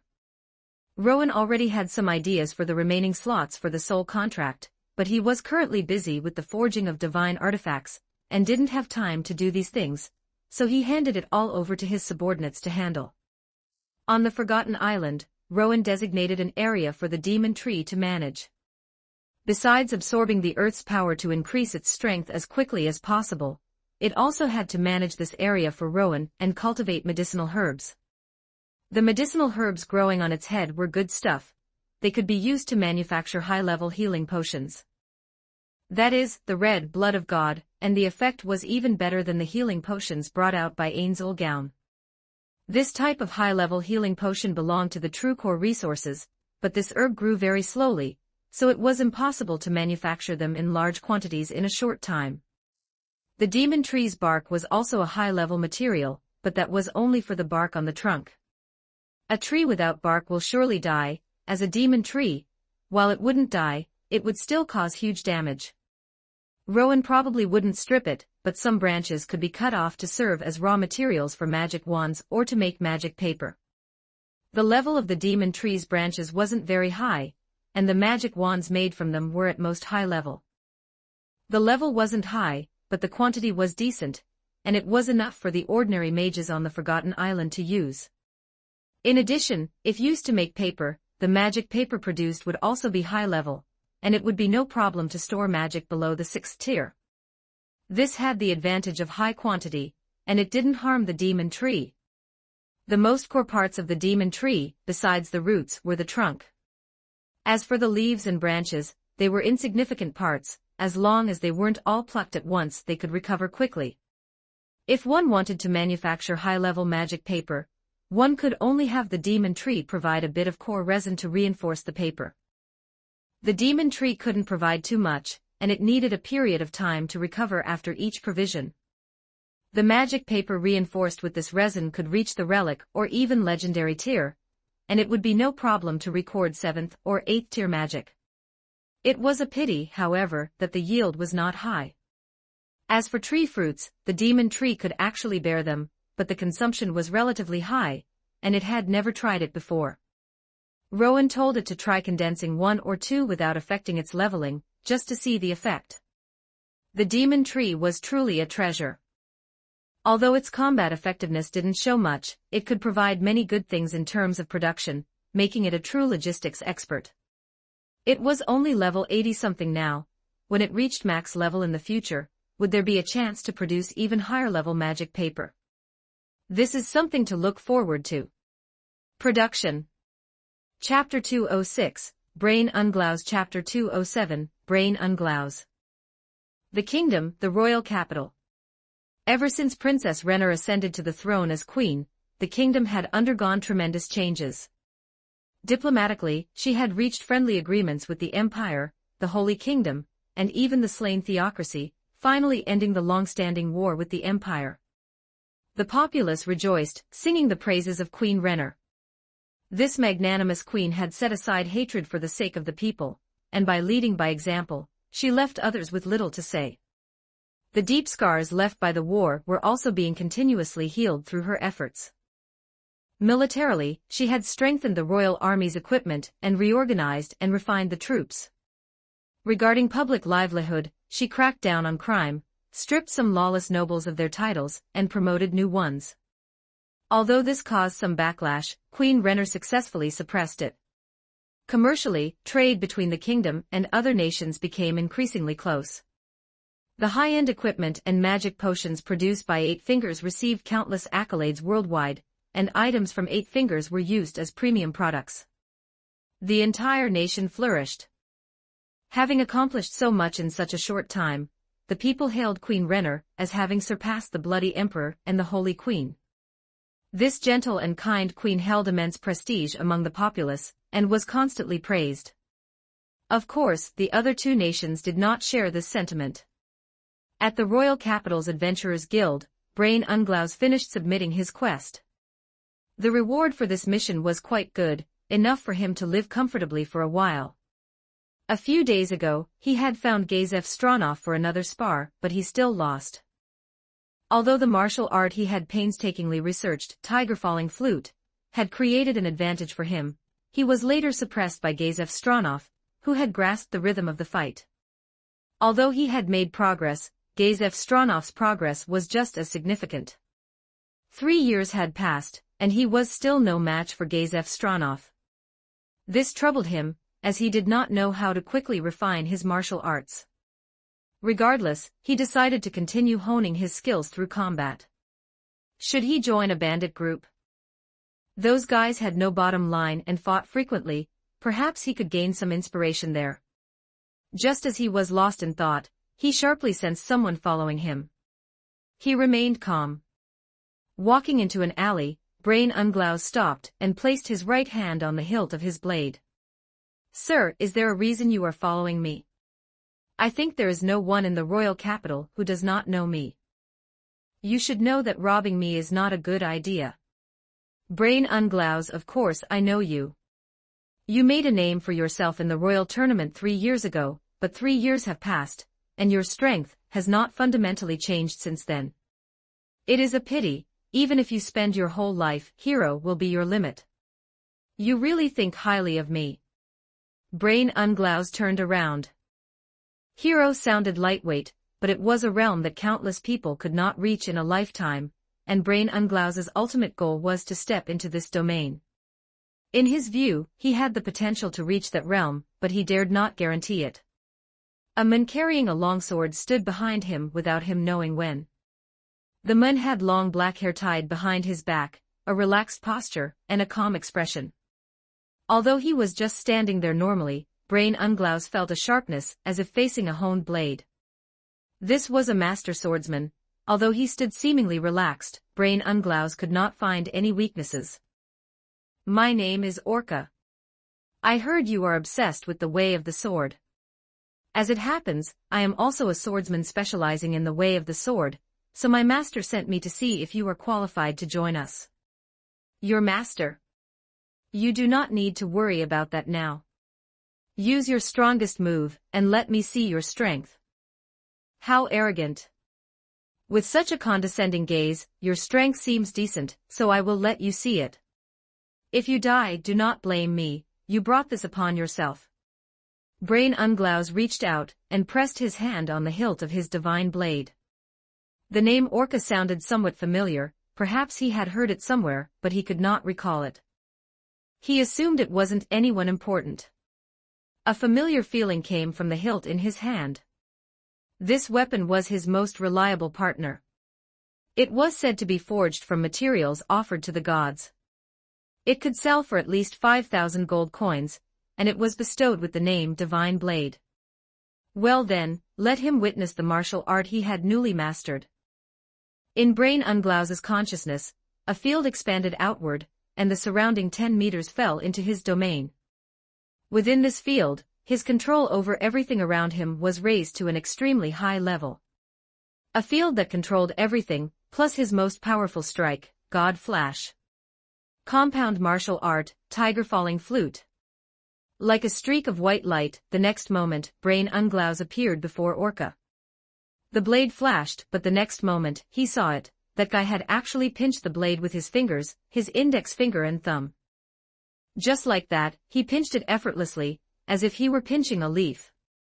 Brain Unglaus could not believe what was before his eyes. If this person had blocked it with a sword, or even dodged the strike, he would not have said anything. But to pinch his God Flash with his fingers? What kind of joke is this? He pulled hard, but it did not budge. The longsword felt as if it had been welded in place. A decent move. You just used 2 martial arts, right? Did you invent these martial arts yourself? Truly impressive. It is just a pity that your own strength is too poor to unleash the full power of these 2 martial arts. No matter how powerful a martial art is, without a foundation to support it, it cannot unleash its proper power. Orca let go, and Brain Unglaus withdrew his blade and took 2 steps back. What a monstrous existence! How could such an existence exist in this world? You guy, who exactly are you? Are you really human? It's amazing, isn't it? Like you, I am a genuine human being. But thanks to my master, I broke through the limits of humanity long ago. In fact, if I had let that slash of yours hit me just now, you still would not have been able to cut my skin, because the gap between us is already so large that you cannot comprehend it. How could this be? If the other party had said he was a dragon with a human appearance, he might have believed it, but human. This was absolutely impossible. Your own upper limit has restricted your talent. With your talent, you can reach a realm in the future that you dare not imagine right now. Words are empty, let me demonstrate a martial art I recently learned. Orca drew the death icicle, and Brain Unglaus tensed his entire body. Martial art, space slash. It was like a breeze blowing past. Brain Unglaus did not see the other party's movement, nor did he see the flash of the blade. Was this an attack? Had the other party launched a slash? Brain Unglaus looked out of the corner of his eye, cold sweat already breaking out on his forehead. On the ground, there was a deep crack, extending from beneath the other party's feet all the way to the end of the alley. Hashtag 207 Chapter 207 Destroy the Country.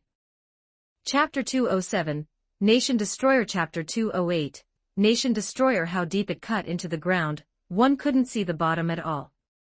There was no sound, and the edges of the fissure were incredibly smooth, indicating that this move was incomparably sharp. I didn't even see him move. The speed was extreme, impossible to dodge, sharp beyond compare, and impossible to defend against. If he landed a hit on me, I would undoubtedly die. With my strength, I couldn't even see his movements clearly. Am I truly still a swordsman? Brain Unglaus fell into self-doubt for the first time. Is this the gap in our strength? Just as he said, the difference in our realms is truly so vast it's incomprehensible. How about it? Do you want to join me in pursuing the limits of the way of the sword? The limits of the way of the sword. That is my lifelong pursuit. So, do you want me to become your subordinate? If that were the case, it wouldn't be unacceptable. To follow such a powerhouse beyond imagination, and a master of the way of the sword at that, this would be a good thing. No, not to become my subordinate, but to become my companion, a companion through life and death. My master wishes for you to become his contract holder. Contract holder. That's right. By signing the contract, your soul will be directly connected to the master from then on, and you will be under the master's control. Even death cannot break this connection. Brain Unglaus thought of a word, slave. This was unacceptable to him. To sacrifice his own soul for strength, that was impossible. Seeming to guess what he was thinking, Orca laughed. Rest assured, the master is a tolerant and kind person. He is very caring toward his subordinates, and is not harsh. He neither can nor would control your mind, nor would he exploit you or make you throw your life away. Instead, he will invest resources to enhance your potential. But could it be that you don't want to fight against top-tier powerhouses and become the world's #1 swordsman? Don't you want to witness the ultimate realm of the sword? In this world, only my master can grant you such a possibility. Brain Unglaus's expression was complex, his body not relaxed in the slightest. What if I refuse? It is a pity. Then I would lose a trustworthy companion and opponent, and I would have to go find the next target. It's just that among these targets, you seem to be the only swordsman, which is very regrettable. But you can rest assured, we wouldn't go so far as to kill you. I am sorry. Brain Unglaus took a few steps back and turned to leave. Orca sighed helplessly. He greatly admired this swordsman, but the other party was unwilling to accept his proposal. Although being controlled might sound hard to accept, it depends on who the subject is. If it were someone like the master, it wouldn't be an unacceptable matter, on the contrary, it would be a great honor. But the other party didn't seem to think so. A bit disappointed, he thought, then I'll go find the next one. He hadn't expected to fail on the very first one.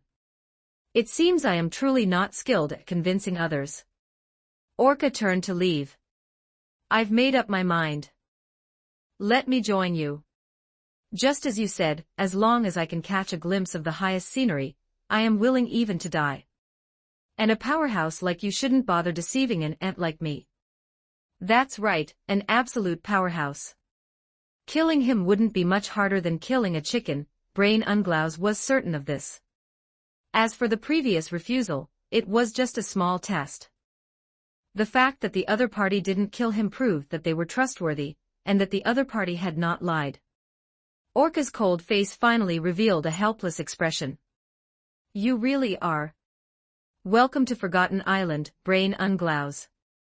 I guarantee you, you will absolutely not be disappointed. I leave it to you. On the outskirts of the Taub forest, Blue Rose had just finished a mission. Although they looked travel-worn, everyone in the team was strong, and their coordination was excellent, so they had suffered no injuries. They were chatting and laughing, discussing what good food to have for dinner after returning. Watch out, there are enemies. Evil Eye issued a warning, and the team members quickly assumed battle stances. 2 people descended from the sky and landed in front of them. One was dressed as a swordsman, wearing leather armor and carrying a greatsword on his back. He was quite large and appeared to be a physical attacker skilled in melee combat. The other held a magic staff and wore mage robes. He was a spellcaster. The 2 had faces that were 6 or 7 parts similar. Judging by their age, they were likely brothers. High-tier appraisal. Evil Eye quickly used the highest level appraisal magic at her command. The other party didn't seem to have any intention of hiding their strength. Cold sweat broke out on Evil Eye's forehead. Strong, very strong, much stronger than herself. They were just like those demon gods from 200 years ago. Who exactly were these people? How did so many experts suddenly appear? The leader, Locus, raised her weapon. Who are you? Be careful, these people's strength far exceeds ours. They are far too much stronger than me, we are no match for them. Evil Eye stared fixedly at the 2. If they made a move, she would act to provide her teammates a chance to escape. She covertly signaled them not to attack, and to escape immediately if the situation turned bad. The team members all became serious. The little one had actually made such a gesture. This was something that had never happened in all the time they had been teamed up. As for the ninja sisters in the team, their eyes flickered. You've got to be kidding, stronger than you. Gagrin looked shocked, but no one answered her question. The warrior said nothing, while the mage smiled and said, Greetings, everyone. We are not here to fight, we have business with Evil Eye. They looked at Evil Eye, clearly recognizing her. Your acquaintance, the burly Gagrin asked. No, I do not know them. Let me introduce myself. I am Shadow number 3, and this is Shadow No. To be precise, they were the new Shadow No. The previous number 4 had self-destructed upon encountering the Bright Dragon Lord. These 2 had been crafted recently. Thanks to having more resources on hand now, and an increase in strength, the 2 clones he crafted were both level 65. Given his current situation, the clones could no longer provide much combat power. They could only assist with some troublesome or dangerous work. They could no longer be counted on for frontal combat. While the clone system was very useful, it was limited by materials. Low to mid levels were relatively easy to achieve, but high levels required investing precious resources. Their levels weren't higher precisely because Rowan hadn't invested overly precious materials. If he had used a higher standard crafting plan, they could have reached level 70+. That doesn't sound like a normal person's name. What business do you have with me? Miss Evil Eye, I would like to invite you to join us and sign a soul contract with the Master. The Master is also myself. Chapter 208, An Ineffective Recruitment. Chapter 209, An Ineffective Recruitment. Rowan, hidden within his avatar, found it somewhat amusing that he did not dare to come in his true form when facing a little girl who was just over level 50. There was no helping it, Evil Eye was extremely special. Her innate talent allowed her to store and release one spell she had witnessed, but she could not manually delete it once stored. The stored spell also relied on her own aptitude, and the cost was the same as the original. The citizens of her country had their souls extracted by the Elder Coffin Dragon Lord, and were turned into zombies, but she had escaped that fate due to her innate talent. On that day, she relied on her innate talent to store one of the Elder Coffin Dragon Lord's wild magic spells, soul-sucking wild magic. Influenced by this, she transformed into a vampire. It is said that if she were to use that stored spell, she would lose her soul and become a zombie. According to Rowan's estimation, even if she used it, the power would certainly not match the normal soul-sucking spell. After all, magic requires a foundation. Since her level was too low, and she had not hoarded souls, she would likely be unable to unleash its full power. But even so, Rowan did not dare to come in his true form. In the unlikely event that she disregarded everything and rushed to use the soul-sucking spell with the intention of mutual destruction, setting aside whether she could actually extract his soul, Rowan was unwilling to accept even a 1 in 10,000 chance of that happening. Therefore, sending an avatar was the best choice. Evil Eye, what kind of nonsense are you spouting? Sign a contract with your master. Just who is your master? Shadow number 3 did not answer directly, but continued on its own. Over 240 years ago, the Elder Coffin Dragon Lord appeared in the kingdom of Imberia. For some reason, he used magic on the people of that country, causing everyone to turn into zombies. Even after more than 240 years, a large number of zombies are still wandering that country. Evil Eye's expression turned extremely ugly, but since she was wearing a mask, no one noticed that her expression was off. Why do you know these things? Could it be that you are a follower of that Dragon Lord? Is your master him?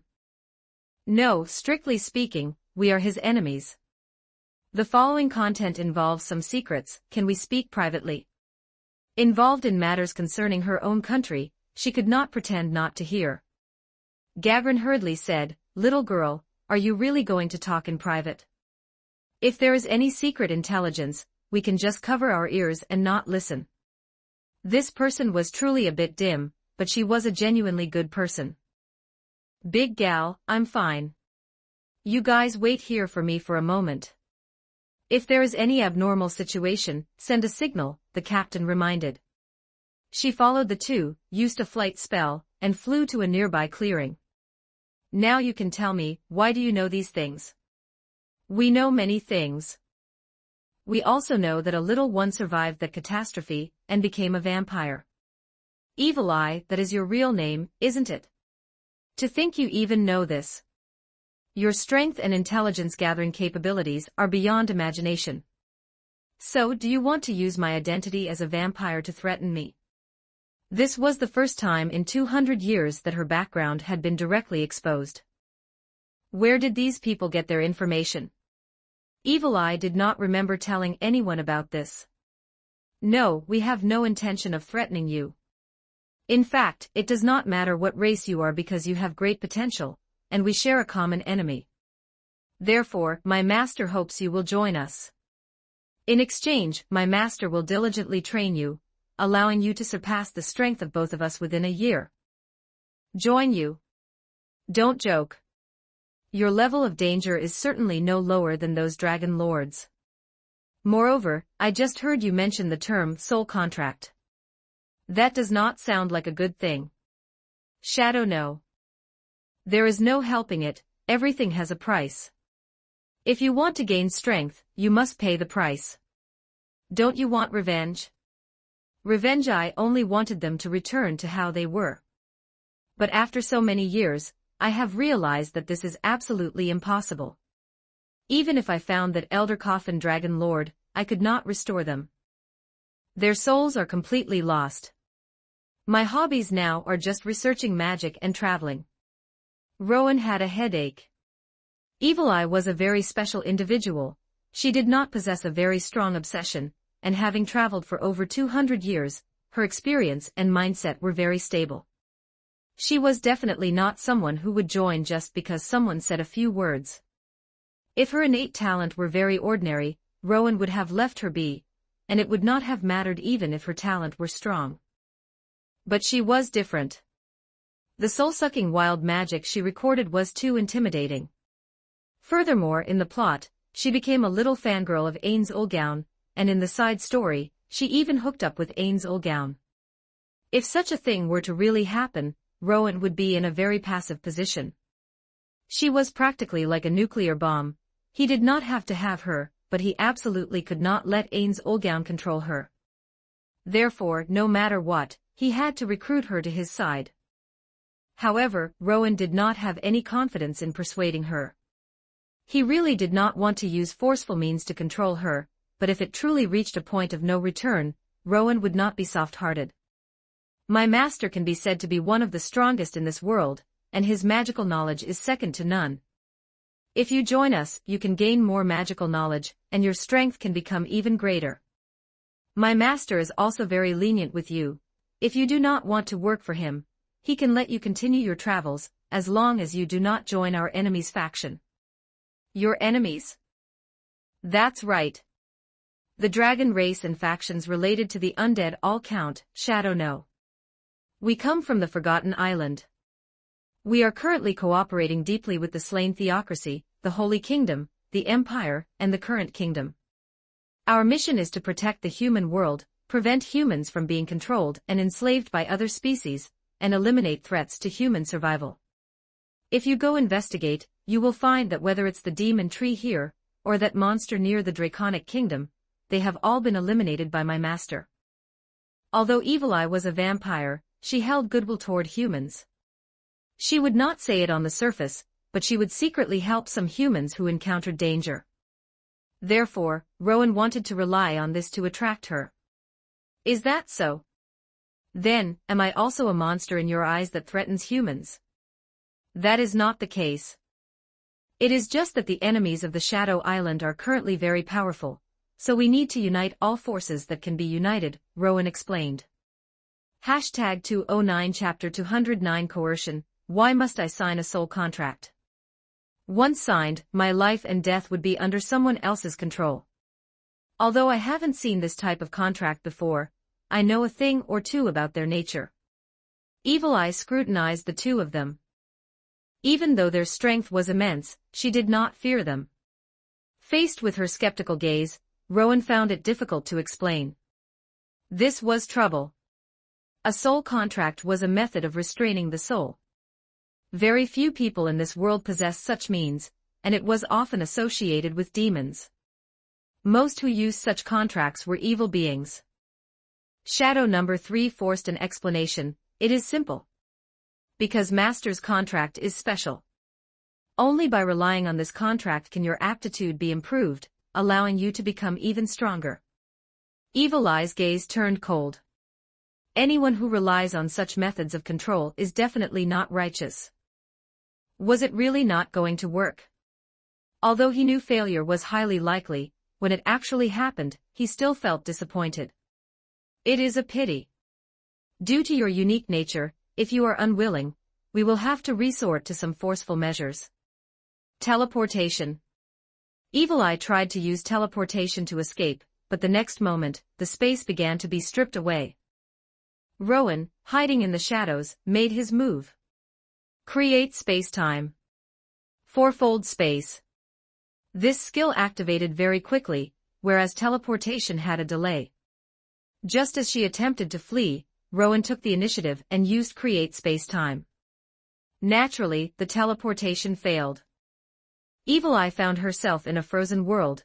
This was the relatively gentler one among the 4 spaces.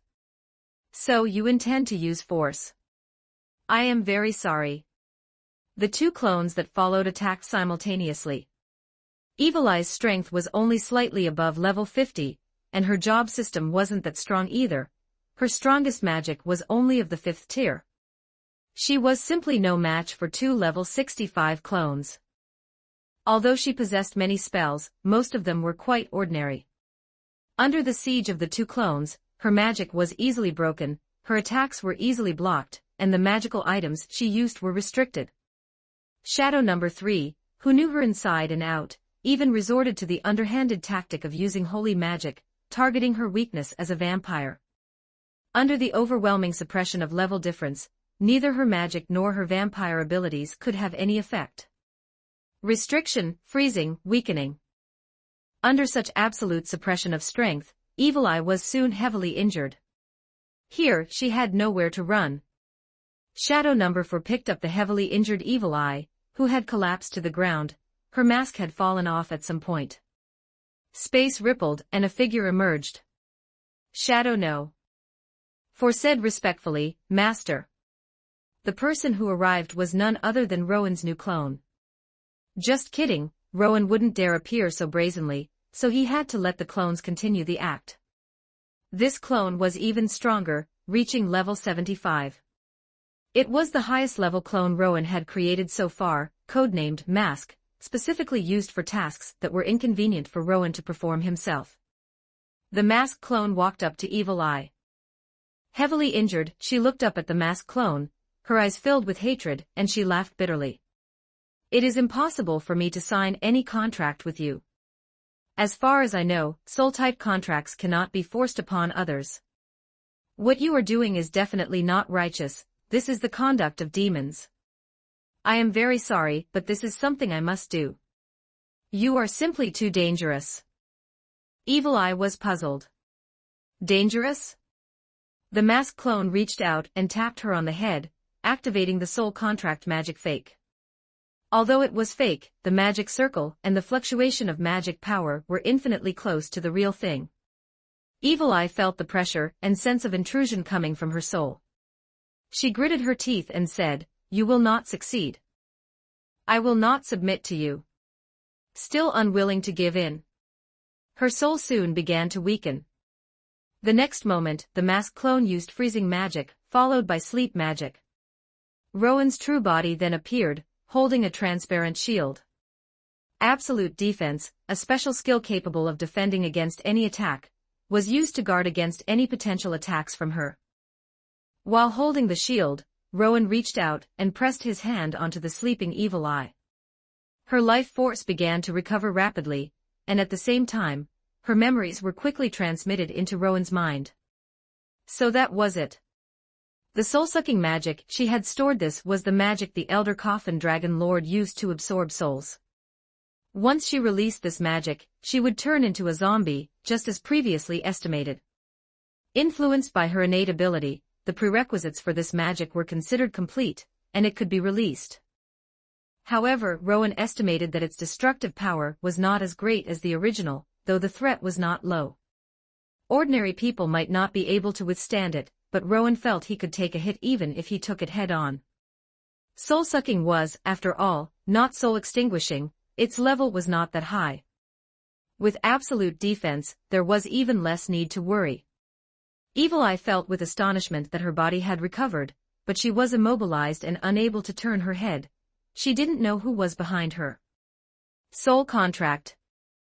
A magic circle enveloped Evil Eye, but she was resisting Rowan, and Rowan could not proceed any further.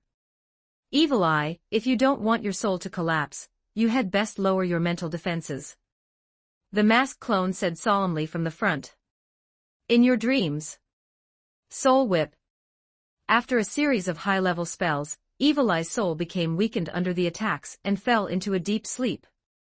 Even so, her soul continued to resist, though the intensity of the resistance had diminished slightly. As expected, weakening the soul, or using negative status magic could reduce her ability to resist. It was effective. If it weren't for the fact that Rowan's soul stripping was too powerful, and he was worried about shattering her soul in one go, he would have used that skill. However, it didn't matter, he possessed many spells, so he could just grind her down slowly. It was just like in a certain pet game, wear the opponent down to a near-death state, then slowly capture them. With continuous attacks and weakening, her will to resist soon became weaker and weaker. After all, she was only slightly above level 50, while Rowan's soul was far stronger than hers, so suppressing her was not difficult. After continuing for more than half an hour, the time for the fourfold space was up. Evil Eye's soul had finally been weakened to a sufficient degree. The soul contract finally fully infiltrated her soul. Soul contract established. Chapter 210, 5 Contracted Individuals. Chapter 211, 5 Contracted Individuals. It was unknown how much time had passed. Evil Eye felt as if her head was splitting with pain. She slowly opened her eyes. Before her was a campfire. She was in a cave, and not far away was the cave entrance, from which she could still see the stars outside. Has it already become dark? Beside the campfire sat a young man with black hair, reading a thick magic book. She felt a certain special connection between herself and him, a connection of the soul. This intimate connection was even more direct than a physical one. This left Evil Eye both shocked and furious. A soul contract. To think you actually succeeded. You're awake. That's right, the contract has been established. Let me introduce myself formally. My name is Rowan. If you don't know how to address me, it's fine for us to get along as friends. Also, one more thing. I hope you can keep this confidential. Do not speak of anything related to me to anyone else. You should be able to feel that your thinking hasn't changed, and your soul is the same as before, but your potential has increased significantly. According to my estimation, your strength, which has been stagnant for a long time, will soon be able to improve rapidly again. Evil Eye remained silent, her gaze toward Rowan filled with complexity. This is not what I expected. After saying this, she used flight magic to leave. Rowan watched her retreating figure and sighed. It seemed that the relationship with Evil Eye was already difficult to repair. However, it didn't matter, as long as she didn't turn to Ain's old gown, it was fine. With the soul contract in place, Rowan could always know her location, and if she harbored any malice, Rowan, as her master, would be able to detect it. For Evil Eye, her life was actually no different from before. If they didn't deliberately seek each other out, there would be almost no chance for them to meet again in the future. As she left, Evil Eye's mind was in turmoil. Her emotions were extremely complex: shame, indignation, sorrow, and speechlessness. That guy, the one who had appeared before her earlier, was actually a fake. If not for the connection of the soul, she wouldn't even have been able to confirm if the person in front of her was her master. The only thing to be thankful for was that, just as he had said, her consciousness had not been altered, and he hadn't restricted her actions. However, the shackles on her soul were real. This was truly an unprovoked disaster. She didn't know why he would do this. Could it really be that he was worried her abilities would pose a threat to him? Sensing the direction of her teammates, Evil Eye flew toward them. Her spirit was somewhat weak, and now, only by staying by her teammates' side could she feel slightly more at ease. The Blue Rose team was gathered around a campfire to keep warm. Seeing Evil Eye return, they were all very pleasantly surprised. They had originally thought she had encountered danger. Thank goodness, Tiny, you're finally back. Gagrin laughed heartily. The captain also breathed a sigh of relief. Are you all right? What on earth happened between you two? It was just discussing some matters that delayed me for a while. Evil Eye was unwilling to reveal intelligence about those people. She herself had no ability to resist them, let alone her teammates. Knowing too much would only bring great danger. That's good. Seeing that you hadn't returned for a long time, we tried to look for you, but we didn't find anything. Sorry for making everyone worry.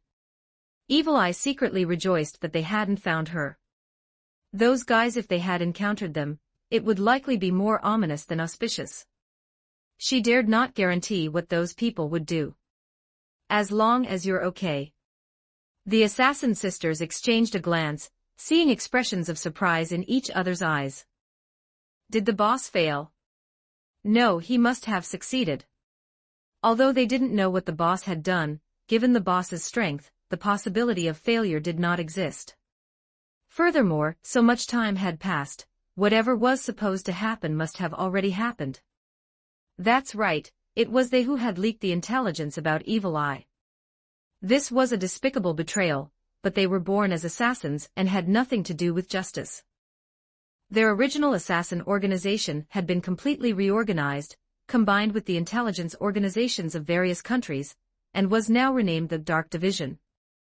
Even they didn't know how many people were in the Dark Division, or who they were.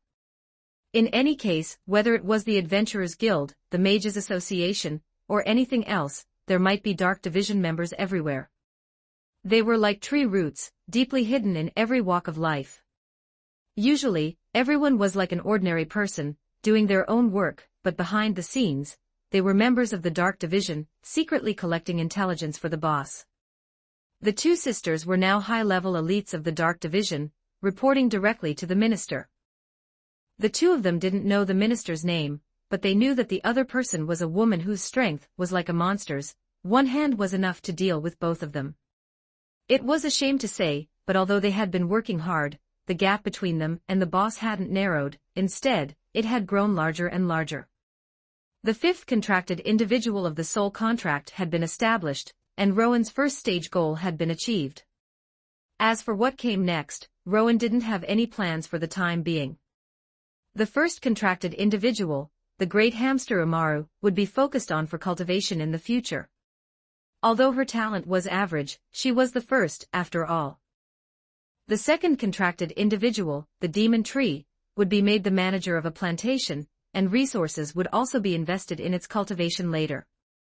The third contracted individual, the clone of the primordial chaos, had served as a power bank on the Forgotten Island for so long, performing well during that time, and developing an inexplicable sense of closeness with Rowan. Considering its powerful potential, Rowan decided to give it a chance. That guy didn't disappoint Rowan, and didn't resist him, so the contract was successful. However, he didn't intend to invest too many resources. It would need to rely on its own efforts. The fourth contracted individual, the nail clipper brain Unglaus, was planned to have a certain amount of resources invested in his cultivation, at least so that he could fulfill the function of the nail clipper when encountering Shaltir. The fifth contracted individual, the landfall Evil Eye. Because he had used unscrupulous means to subdue her, their relationship was bad, and there were no plans to invest resources for the time being. As long as she didn't do anything stupid, both parties would remain in a state of mutual indifference for a long time. The remaining 5 positions would be decided later depending on the situation. Rowan's resources were limited. Cultivating 3 contracted individuals was already quite difficult, and there were other students, subordinates, and homunculi. In the blink of an eye, it was a whole family waiting to be fed. It was too difficult. There was less than a year left until the arrival of Ains Olgown. Rowan used Limit Break every day and absorbed energy from high-level slimes every day, yet he was still unable to make ends meet. The remaining trivial matters would be handled by his subordinates, while Rowan continued in the volcanic forging room, preparing to craft an equipment set for Ariane. He would use this set to practice first. Once he was sufficiently prepared, he would begin forging the artifact. Rowan had already designed everything for this artifact. All that was missing was practice. Hashtag 211 Chapter 211 Preparing the Divine Artifact Chapter 211, Preparing Artifacts Chapter 212, Preparing Artifacts in the Royal Palace. Inside Princess Renner's bedchamber, she was studying a magic book. She was working very hard to qualify for a high-level class as soon as possible. A ripple came from the shadows not far away, and a masked figure stepped out. The figure's mask was very strange, resembling a pitch-black vortex. Although she couldn't see through it, Princess Renner knew who it was. Entering a lady's room without saying hello is very impolite. Respected Minister of the Dark Division, Lady Canina. Princess Renner closed the magic book in her hands and revealed a strange smile. The newcomer sighed and removed her mask. It was indeed Canina. Lord Rowan trusts you too much, actually telling you everything. No, he trusts you too much.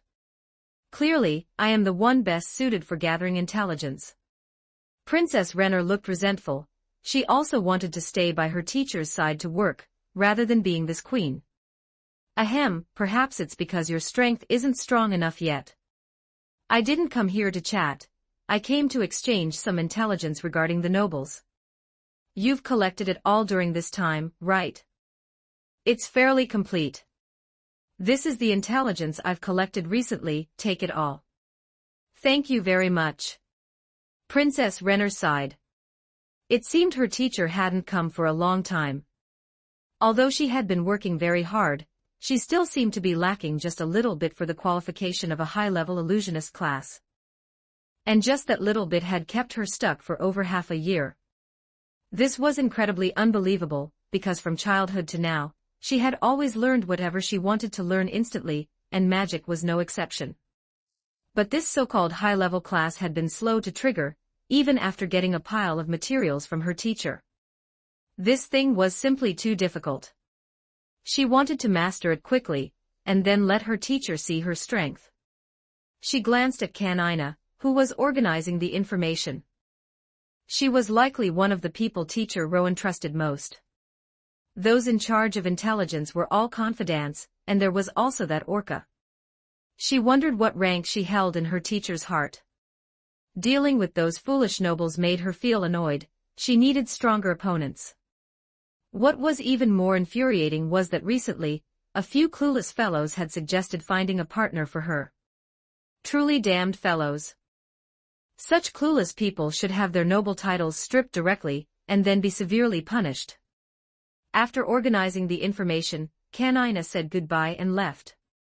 Princess Renner could only focus her attention back on the books, searching for that spark of so-called inspiration. Over a month later, Forgotten Island. The Grand Training Ground. As the highest-level training ground on Forgotten Island, this place had been reinforced with magic several times over. It couldn't be destroyed even by the bombardment of Tier 10 magic. Used as a place for clones to eliminate summoned creatures, it was used by the high-ranking members of Forgotten Island for training at other times, except when harvesting experience. Today, the training ground was reserved for use by 2 contract holders. One side was the first contract holder, Umaru, and the other was the 4th contract holder, Brain Unglaus. Even though he had joined Forgotten Island for over a month, he still felt it was unbelievable. In 1 month, his strength had long since broken through the hero rank, reaching the realm of untranscendent. It was truly unbelievable. One had to know, before this, the hero rank had been the goal he pursued his whole life.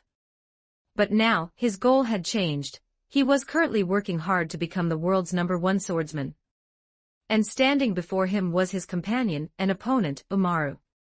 The other party was a monster, yet she could execute many powerful martial arts, and could even use martial arts with her tail. It was truly unbelievable. One could only say that she was worthy of being a monster contracted by the master, different from ordinary monsters. Lord Brain Unglaus, I am ready. Let's try it. Let's see if you have mastered your God Flash. Alright, please advise me. God Flash.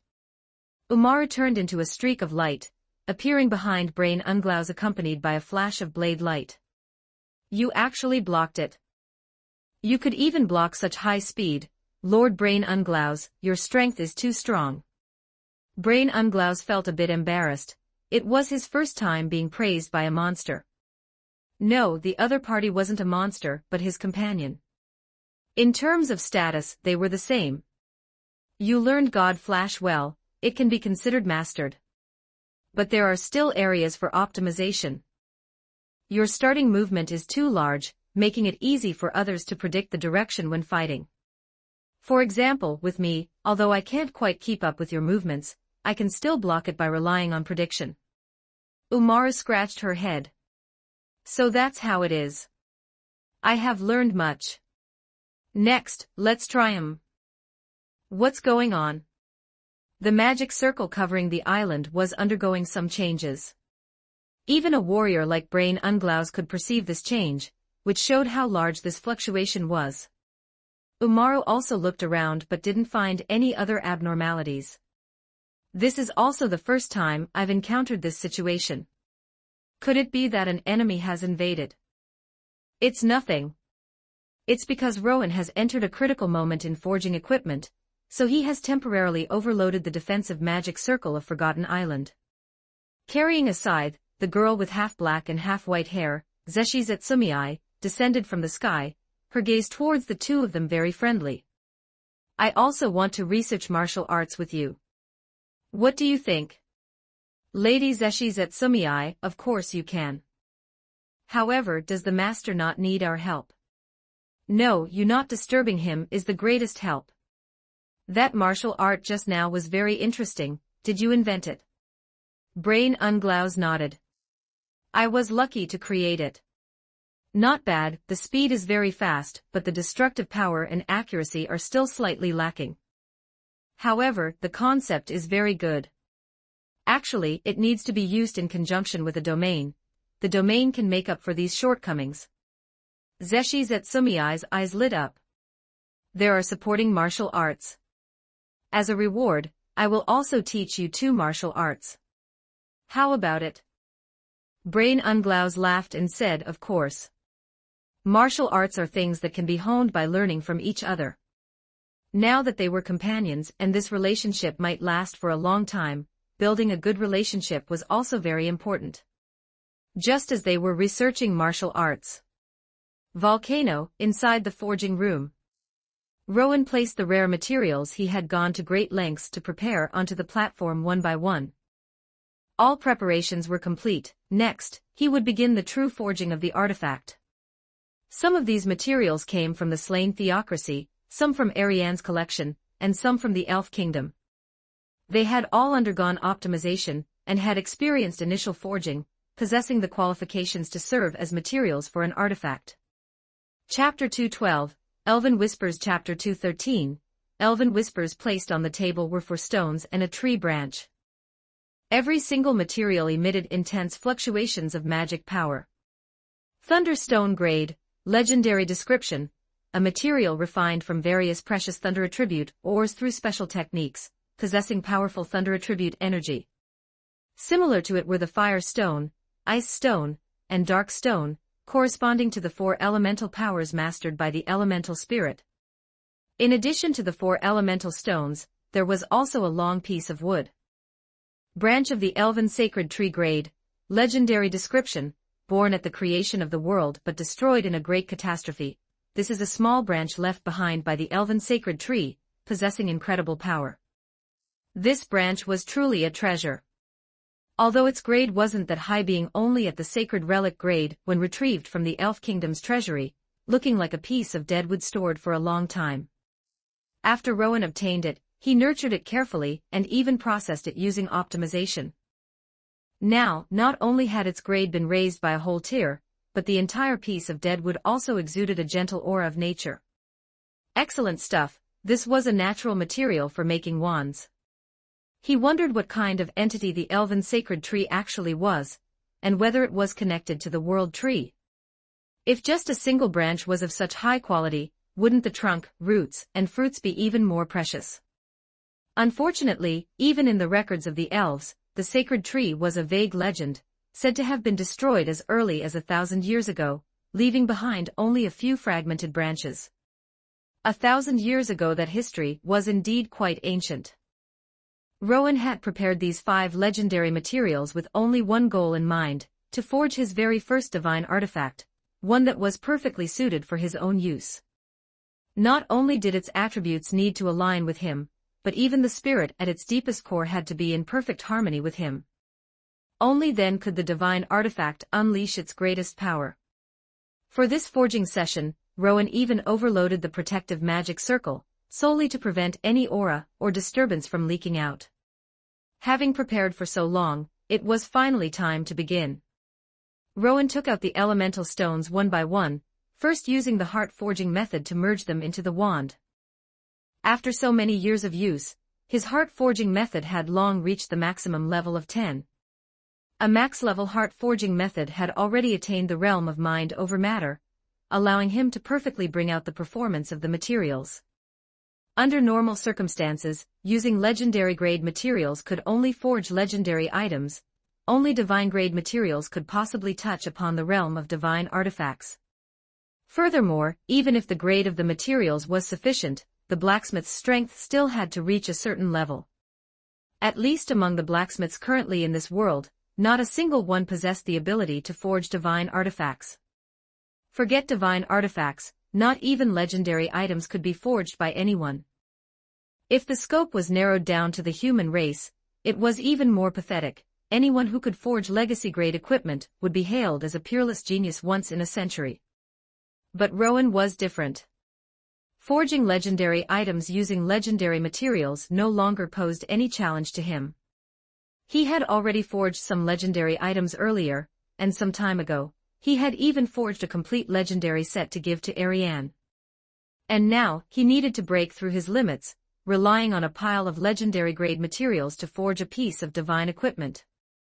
As for divine-grade materials, those things were far too precious. Even now, the divine-grade materials Rowan possessed could be counted on one hand, so they absolutely could not be wasted.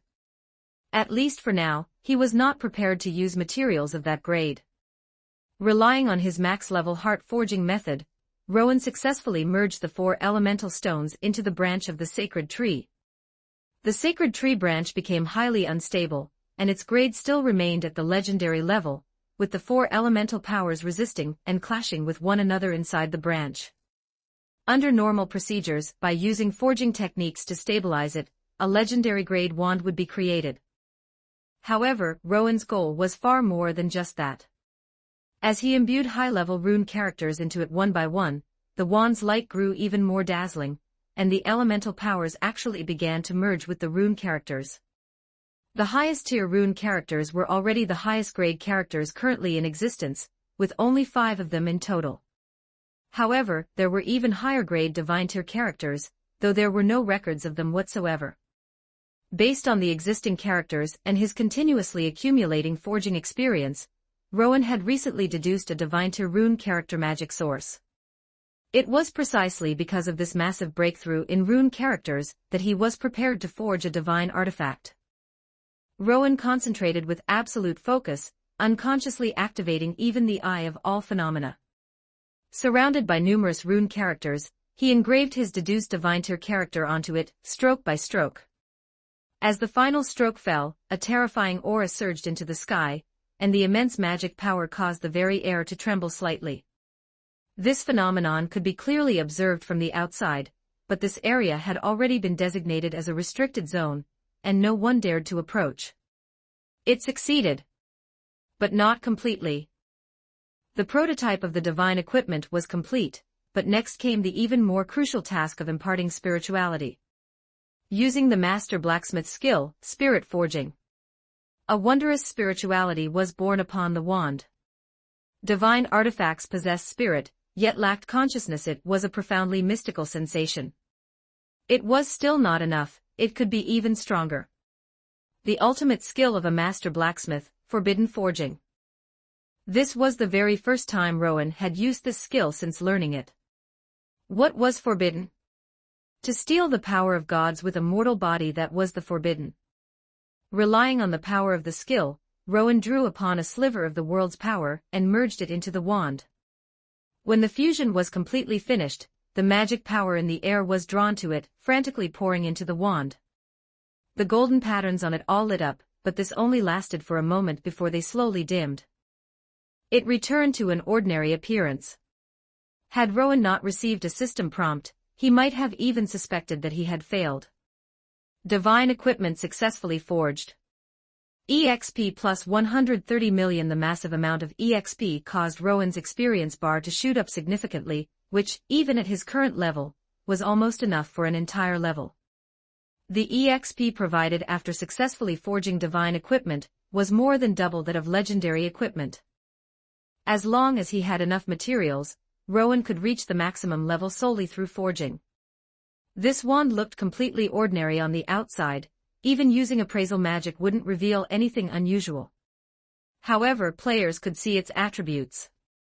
Elven Whispers grade, Divine, LV, description, listen, the elves are whispering the power of nature in your ear: violent thunder, cold ice, fierce fire, and secret darkness. When using this wand to cast the 4 elemental magic types, it reduces mana consumption by 20% and increases magic destructive power by 20%. For other types of magic, it reduces mana consumption by 10% with no amplification effect. The very first weapon he had forged himself did not have any additional skills attached, but it possessed an extremely powerful effect. No frills, just simple and brutal. Hashtag 213 Chapter 213 The Colossus at Sea Chapter 213 The Colossus on the Sea Chapter 214 The Colossus on the Sea.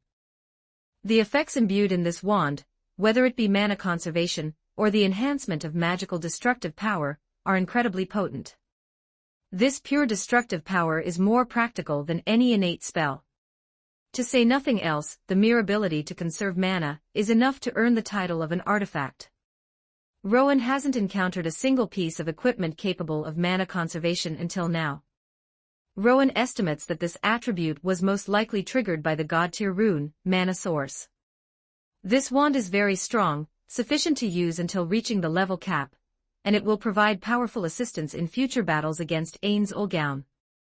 However, it has not reached its limit. The limit for artifact equipment should be level 9000, and only guild weapons possess the potential to break through the 9000 level threshold. There is still room for improvement in my forging technique, which is a good thing. After finishing the forging of an artifact, I need to take a break before the next time, organize my gains, and perhaps I can forge an even higher grade artifact next time.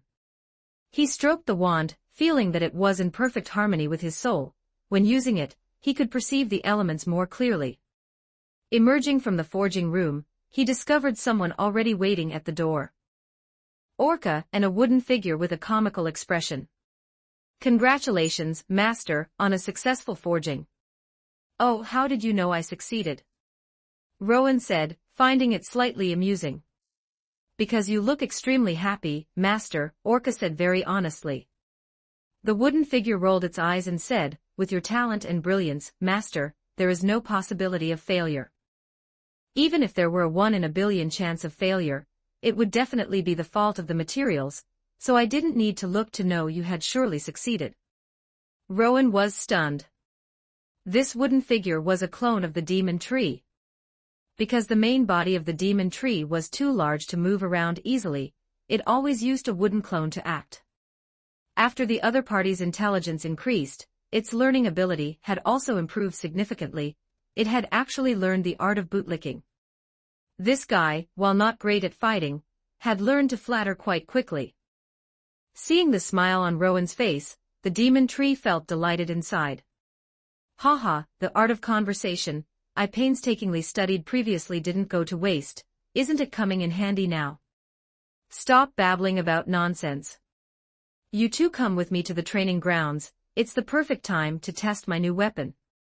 Master, Umaru, Brain Unglaus, and Zeshizetsumii are currently using the main training grounds. I will go notify them to leave. Ahem, no need. Since they are all there, we can all go together. I'd like to see how your recent training has been going, Rowan said. The subsequent training was nothing worth noting. After Rowan used Spirit Tongue, his mana consumption dropped significantly though, of course, only when using elemental magic. He felt a deeper bond with elemental magic. With the artifact weapon forging complete, I will take a break for a while. During this time, I'll research the true clone of Umaru and the class reset plan for Zeshizetsumii. Both are quite similar, involving operations on the root of the soul, so the time required will likely be significant. In addition, the large-scale magic circle designed under Rowan's leadership, with the participation of numerous mages, also needs to be tested. This magic circle will be useful later on. Just as Rowan was busy with his own affairs, other matters were also progressing simultaneously. Kanina's intelligence network plan, the advanced class deduction for Princess Renner and Naya, and the exploration of the maritime city by the Shadow No. Northern continent, Linda Sea. This was already the northernmost region of the continent. During this period, Shadow No. 5 had piloted the Explorer and searched most of the sea area. Every location, whether on the surface or underwater, had been carefully searched by her familiar rats. Unfortunately, there had been no findings so far. With less than a year left before the arrival of Ains Ulgaun, he couldn't help but feel a bit anxious. Could it be that the maritime city he speculated about didn't exist at all? That this guild didn't exist? Or perhaps it had existed once but was destroyed. That was true, there was no explicit evidence in the plot to prove this. It was indisputable that the 13 heroes' leader, Rigrit, was an alt account that had transmigrated from the game, but the plot didn't state whether she had brought a guild with her. There were only some legends that vaguely mentioned the existence of the maritime city. Forget it. If I fail, I fail, I'll just treat it as an attempt. Captain, is this the area we are searching today? The speaker was a girl of short stature who didn't look very old. Exposure to the wind and sun on the vast sea had made the young girl look quite a bit darker than before. Archie, the mage who was one of the 4 workers in the plot, was part of the adventurer team that went to explore the great tomb of Nazarick shortly after Ains Olgaun's arrival in the story. She possessed a natural talent for detection magic. Rowan had previously paid to hire her for assistance, and it had been some time now. During this time, Rowan would occasionally guide her when he was free, which caused the young girl's magic level to improve rapidly. Although she was far behind Princess Renner and the others, her progress was much faster than when she was at the Imperial Magic Academy.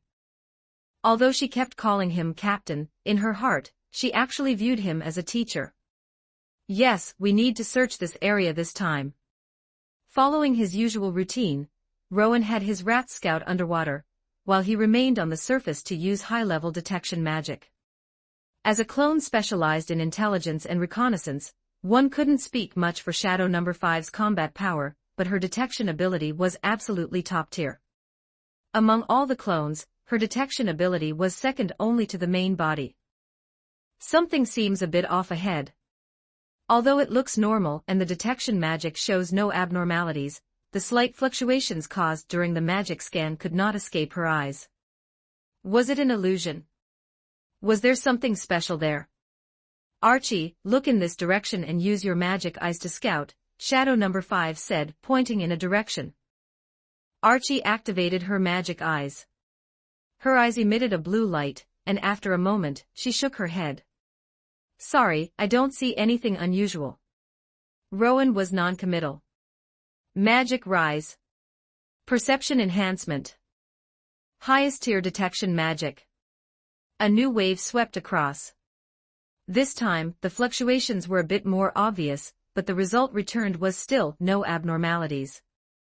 That's not right. The enhanced detection magic should be able to detect even a tier 10 magic circle. Does the Maritime City have such a high-level magic circle? That's unlikely. Could it really be an illusion? But that abnormal mana fluctuation was real, there must be something there.